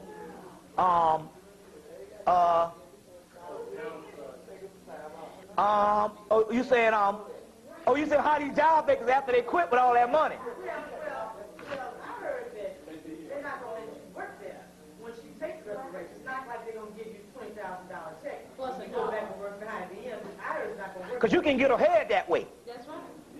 See, the thing is, if you got $20,000 a year and they're breaking it up in checks, you can't get ahead. But if you got a $25,000 head start and some checks, you can really do some wheeling and dealing there. You know what I'm saying? You can do some shit. You can buy 10 carts and have motherfuckers working for you. If you can find a motherfucker to work for you, maybe find the Mexicans or somebody. Because the nigga ain't doing shit after that money. Huh? No, but they saying that was a part of the plan was if you get the 10,000, you can't work there.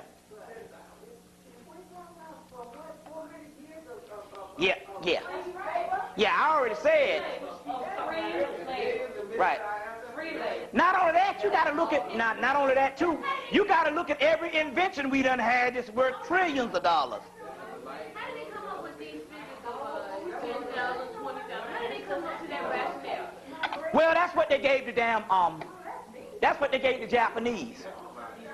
They did a hell of a lot more than us, and they actually. But they love the Japanese. They don't like you. Shit, you do good to get fired.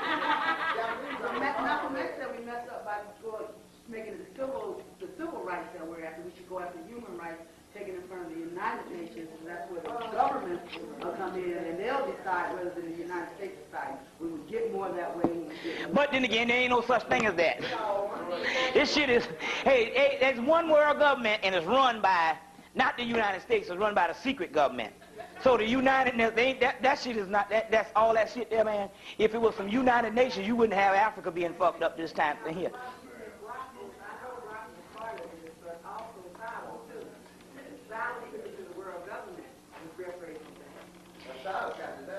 Huh?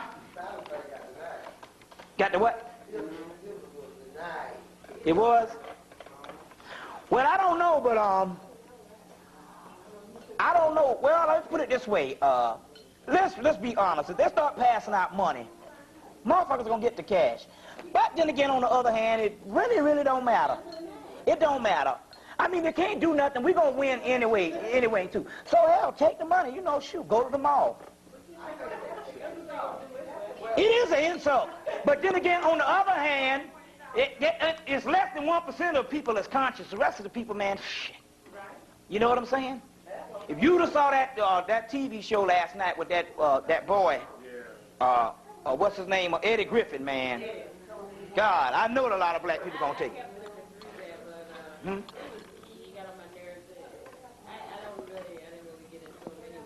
It was horrible. Yeah, like James Brown. I think they must have did something to this guy, cloned him and all. So give me.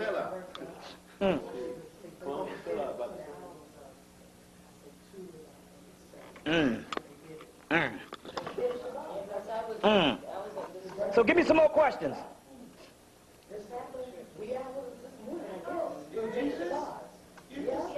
Yeah, I heard about that today, yeah. That's some shit.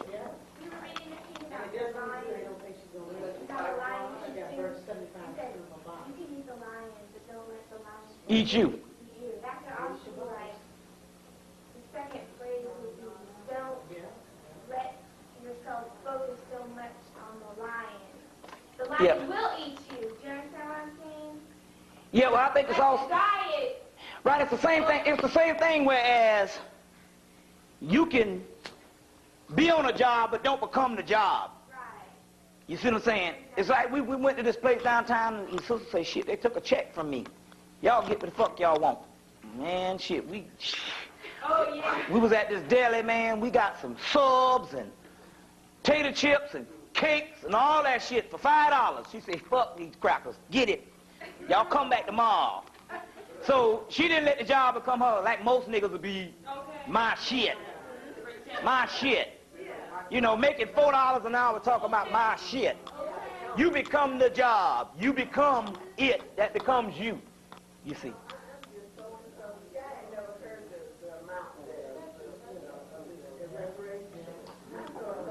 Hey, you know what though? I'm just saying. Hey, I'm just saying this here. Hey, let me tell you something. Honestly, I just said $20,000. Hell, they might have enough. They might give a... We talk about us, them begging us to live. They might give niggas $100,000 a piece. But my point is, they might give a niggas $100 a piece. In 2 days. But then again, on the other hand, if I got $100,000, I couldn't do nothing but get that motherfucker back. What the hell? Oh, yeah. You do what the white man do. That's how the white man do shit. That's some good shit do like the white man do. They spend up your money and still kill your ass. Shit like that. Yeah, but, it's something. Give me some more questions. Yeah. I think it was on your Serious Gnostic Doctor Yeah. video. You remember you were showing some sigils on the overhead? Mm-hmm. Well, one of them was like the Mercedes symbol. You know, you have a circle separated by three equal parts. Yeah. That was on the beginning of Fifth Element. When they were matching up, looked like a Stargate or something.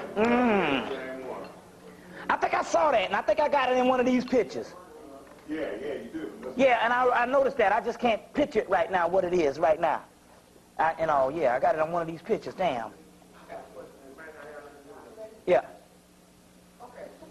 For years, I've been reading about this blues race. I never could figure out what that means.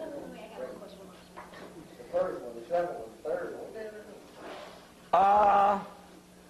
I think when they're talking about it, I think they're talking about different consciousness dimensions where we fell, each time we fell into another plateau.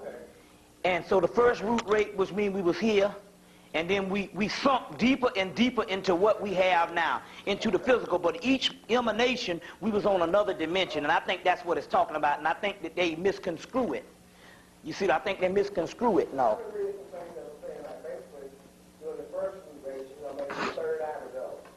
Right. Yeah, it's got a lot to do with that. But it's emanations and stuff. I think that what's his name synthesized it the best, Rudolf Steiner, because he was a theosophist also too. It's just that sometimes Rudolf Steiner is hard to read, but he's like you say that cosmic memory and different things like that also too. Yeah, huh? Yeah, I love the cosmic memory and all. If you could ever get that universe, earth, and man, they should be coming back out with it now. I know he had the Egyptian myths and mysteries, Rudolf Steiner. They went out of print, but now they got it back, and it's hardback now. And all also, too. Well, there's a lot of white people up in that stuff, and most of the ones who access Barnes and... Well, a lot of access to Barnes and Nobles is a lot of college people, also too. What's that? A lot of college students also. What's that?